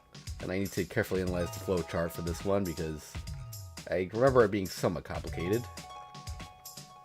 So, I'll make sure I have that prepared before tomorrow. Alright, so, see you then.